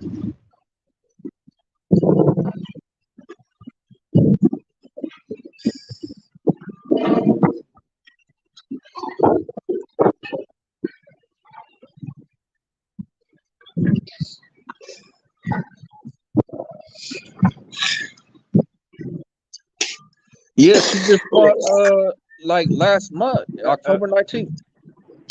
Did she? Yep, against Bradford. She won a Oh, it unanimous ain't gonna help. decision. Yeah, it ain't gonna help her. No matter. It ain't gonna help her. She's still gonna get her ass whooped. It's gonna be a good fight though. Yeah, You know what? this will be a decent little scrap. Man, Smoke, how you feeling, man? Did you catch a cold? I caught a cold Saturday night, bro. Nah, I'm good. I'm good, man. I don't Man, I mess caught a around with these cold people Saturday like night, that, man. I man. was down Sunday. I watched all the games Sunday. I didn't even watch football yesterday. Yesterday, I didn't even watch nothing. I was asleep. Nah, man. My children are grown. I don't socialize. None of that.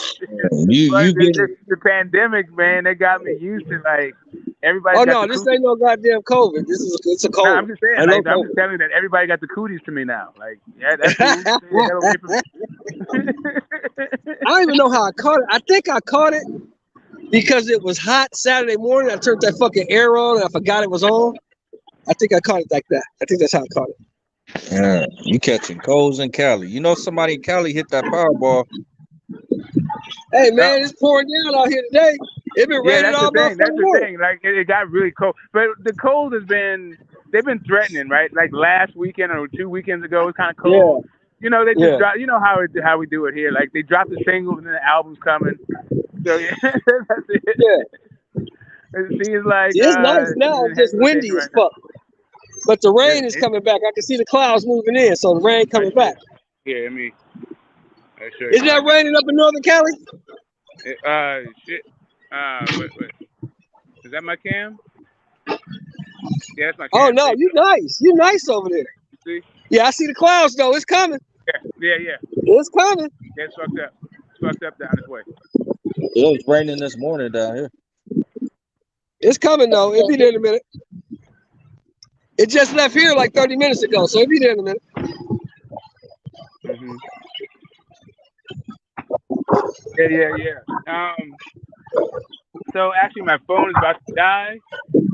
This has been a excellent chop up session. But if you guys like, if you want to chop up something that we haven't talked about already, we can do it. I got like about 20% on my charge, but for some reason, man, I got this new iPhone, and while it's charging, if I talk on it, it heats up, and then the fucking thing cuts off. I don't know.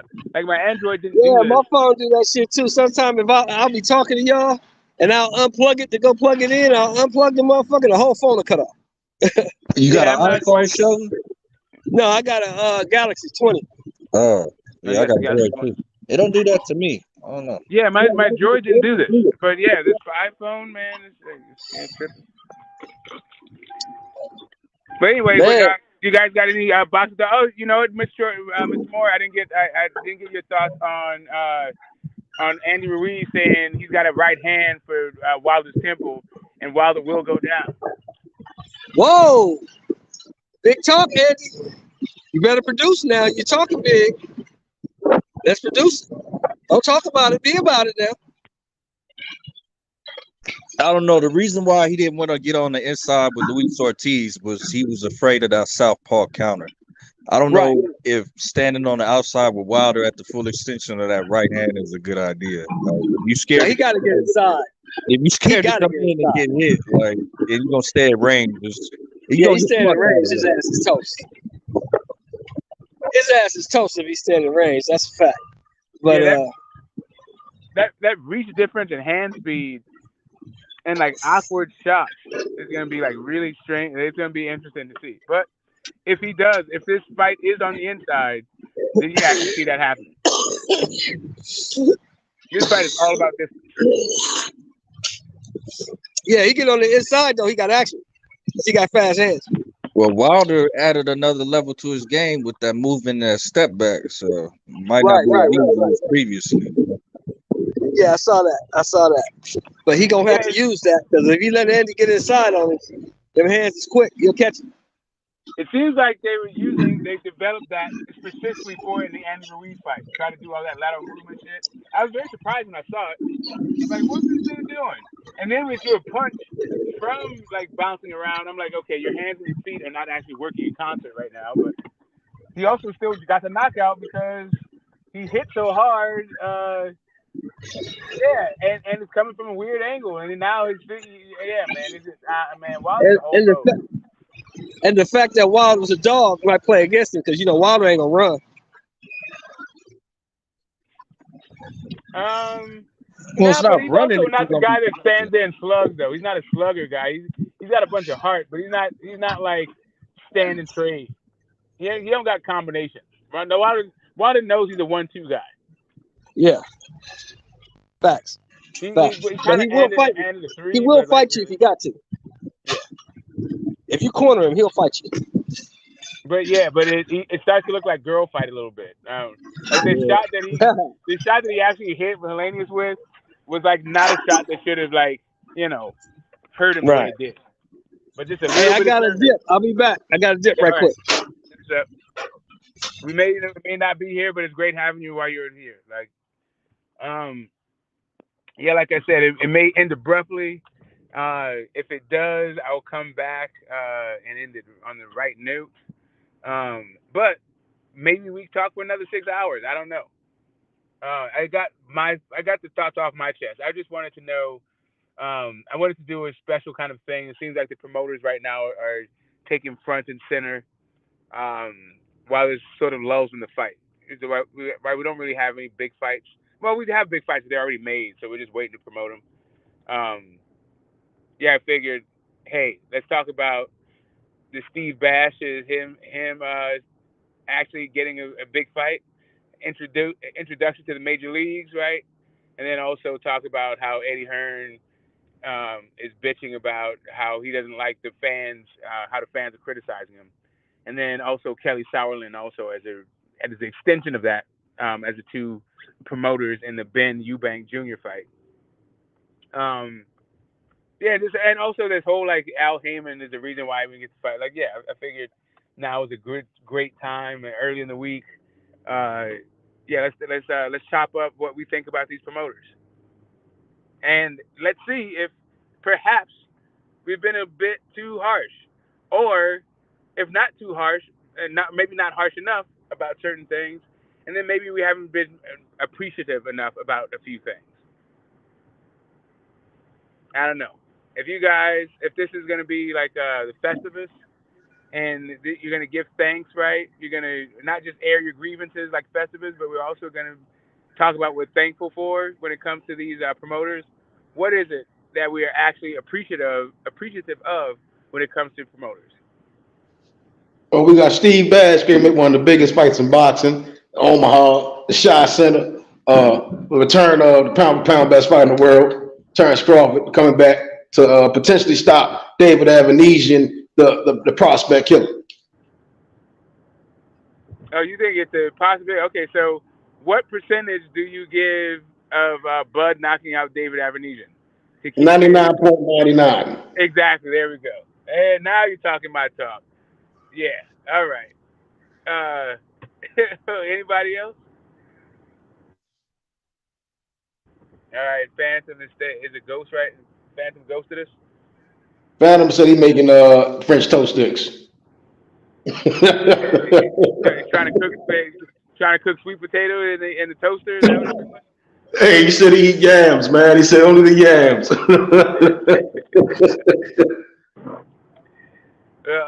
Let me see what the chat's got going on. See if it makes sure I've addressed everybody's concerns. When it comes to that, I don't know what the hell I just did with my glasses though. Fucking hell! Did I just lose my glasses? I think I just left my goddamn glasses in the grocery store. All right, so you're gonna have to you guys can just bear with me for 1 second. while I go over here, pull over. Oh, you know what? I should have an emergency set though. You said you're in the Gucci store. Hmm? God damn.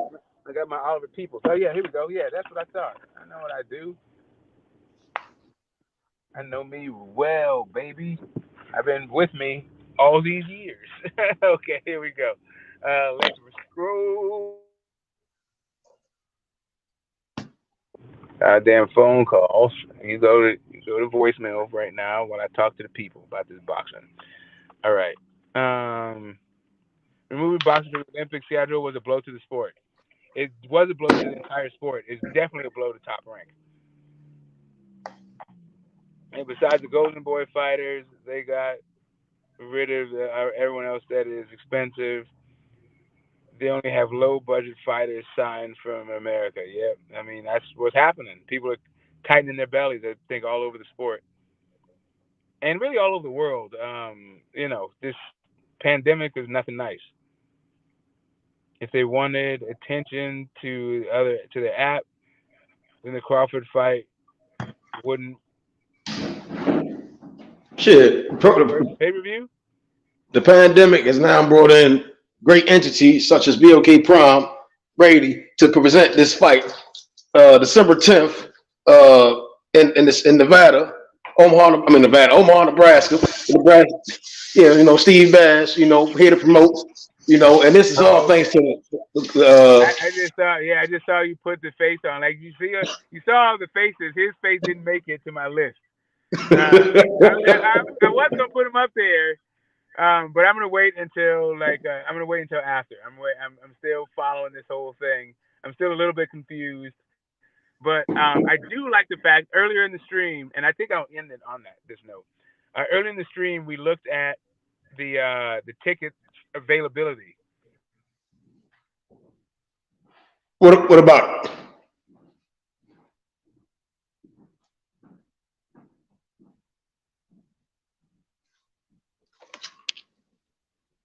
The availability of tickets? I think that's what you're saying. Oh. Well, they're supposed to be going on sale soon, so it went on sale Monday. Sooner than I thought. Yeah, the flight's not bad for me, but the tickets ain't bad either. It's just hotels.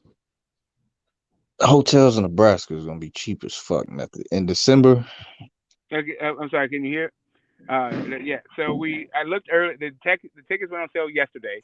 They started at $46 for the cheapies. There's like $146 or something for the intermediate. I think there's another level that was right under $200, like 196 or something like that. And then the ringsides were $346. I don't know why all the ticket prices ended in 6. Seems like kind of weird, but what it is. Like probably some Masonic thing I'm just missing. But that being said, the ticket prices have increased significantly, and they seem to have a lot of sales have gone on. So either the resellers have got a hold of it, bought them, and now reselling to the public at a higher face value, or the real people went and bought it, and so the promoters are now adjusting the prices accordingly. Oh, so it's selling like hotcakes. I told you, Smoke. They're moving. To the sellout, they're moving. Either it's business to business purchases or it's direct consumer purchases. But whoever it is, tickets are being shifted right now. There ain't shit to do in Nebraska in the winter. Bud is one of the biggest attractions next to Ashanti and Ja Rule. Where's Ja?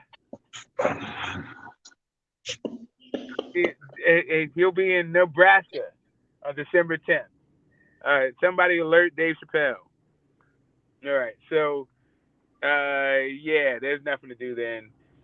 You guys got any last words? Hey, Steve. Hey, yeah. Hey, December 10th, Shaw Center, Omaha, Nebraska. Make sure if y'all can't make it to the fight, you buy the fight on BLK Prime. I am the doppelganger Steve Bash. That's what's up. What you got on the Phantom? Just make sure when Spence spin the block, bud, you still there. We can get that undisputed. Yeah, you sound completely disenchanted with with this idea that it's gonna happen. You have no faith that this fight's gonna happen, do you, Phantom? It's diminishing by the day, but keep faith alive and all that. Hey, Phantom was right. That shit cheap. That's dirt cheap. That's dirt cheap. What's dirt cheap? Told you, method. But what's dirt cheap? The trip package. Trip package is like $600. God damn. Yeah. I might be going to that fight. No, man. If you bought the ticket yesterday, you could have got ringside for $346. Oh shit! Hey, I should have. God damn, I should have jumped on that bitch. I'm trying to tell you, man. I told everybody yesterday. I dropped a video about it. Everything. Like the tickets are cheap, bro. Hey, I'm going. They I'm going. They didn't do you any favors with the opponent, but they definitely gave you a break on the ticket prices. Yeah, I'm going. Shit, I'm going. I'm going. Yeah. Yeah, I don't know how far Nebraska. I actually do know how far Nebraska is. That's like a couple days fucking drive. You sure you know it? Hey, shit, I ain't driving no damn Nebraska, but hey, I'm gonna get on that flight though. Wait, you gonna pack the kids and all that stuff? Wife and kids on the plane? I got vacation time. I'm gonna burn that time up for the year over. Shit, I got time. Hell yeah. I feel you, soldier. Handle that scandal and do the phone. Like help the damn channel out get some goddamn footage. As a matter of fact, yeah. Hey, shit. That's the plan. You know, like let me know what you need. Let me know what you need. Yeah, I'm trying to get some footage without going to Nebraska. Yeah, I'm gonna be in that motherfucker. I expect everything to be at least 30 degrees, 34 degrees. What, negative or positive? Positive, at least 34 on December 10th. It ain't hitting. If it's under 20 degrees, I'll be pissed. Yeah, I'm giving it about 34, 40 degrees. All right, if it's 5 degrees, what is it? If it's 5 degrees, are you going? I'm getting back. I'm getting on that plane, going to fuck home, nigga. Hey, 5 degrees cold as shit. That's a cold ass shit. Hold on. Yeah, hold on. I was just about to sign off. We got to stop what we're doing for Mr. Moore. A little birdie told me that them tickets went on sale today. Yesterday. Yesterday? All right. Yeah. Well, I guess we know something going down. Yeah, no, the tickets yesterday were 30. They started at $46, and the ringside was at $346. Oh, cool. But today the cheapies are like 76 or 73 or something like that, and ringside is like 600. So not only are they selling, but the prices are going up too. Yeah, that means the price. That means the tickets are moving. Yep. When they start going up on the price, that means the tickets are selling. Show us what you got, baby. Show us what you got. Yeah. We'll be looking. Show us what you got. You know we're gonna be watching. But that's my time today, guys. Thanks a lot for showing up, Mr. Moore. Best, Phantom, Rachel came in earlier. It's not the like whole mob, it's not Short like Bus Gang. What you say? It's not like the outcome is in doubt, Smoke. No, I mean we expect for him to stay perfect in his welterweight campaign by stoppage, right? We expect all this to happen, right? Not for him just to win, but him to fucking stop him. So you gotta stop this thing. It is what it is. He's padding his knockout record. We knew that was happening when he picked Kell Brook and Amir Khan. So whatever. Well, what's surprising a little bit with Sean Porter, but David Avernesyan won't be.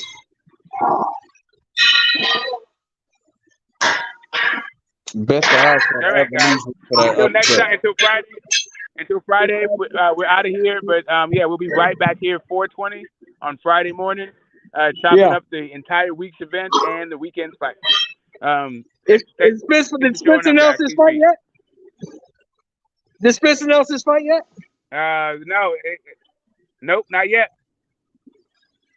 All right. Not yet. All right, Smoke. All right. Thank you, brother, for having us. Later, man. Yep. It's all good, man. And we'll see you tonight. That's We'll see you tonight, and Smoke. we're out. Yeah,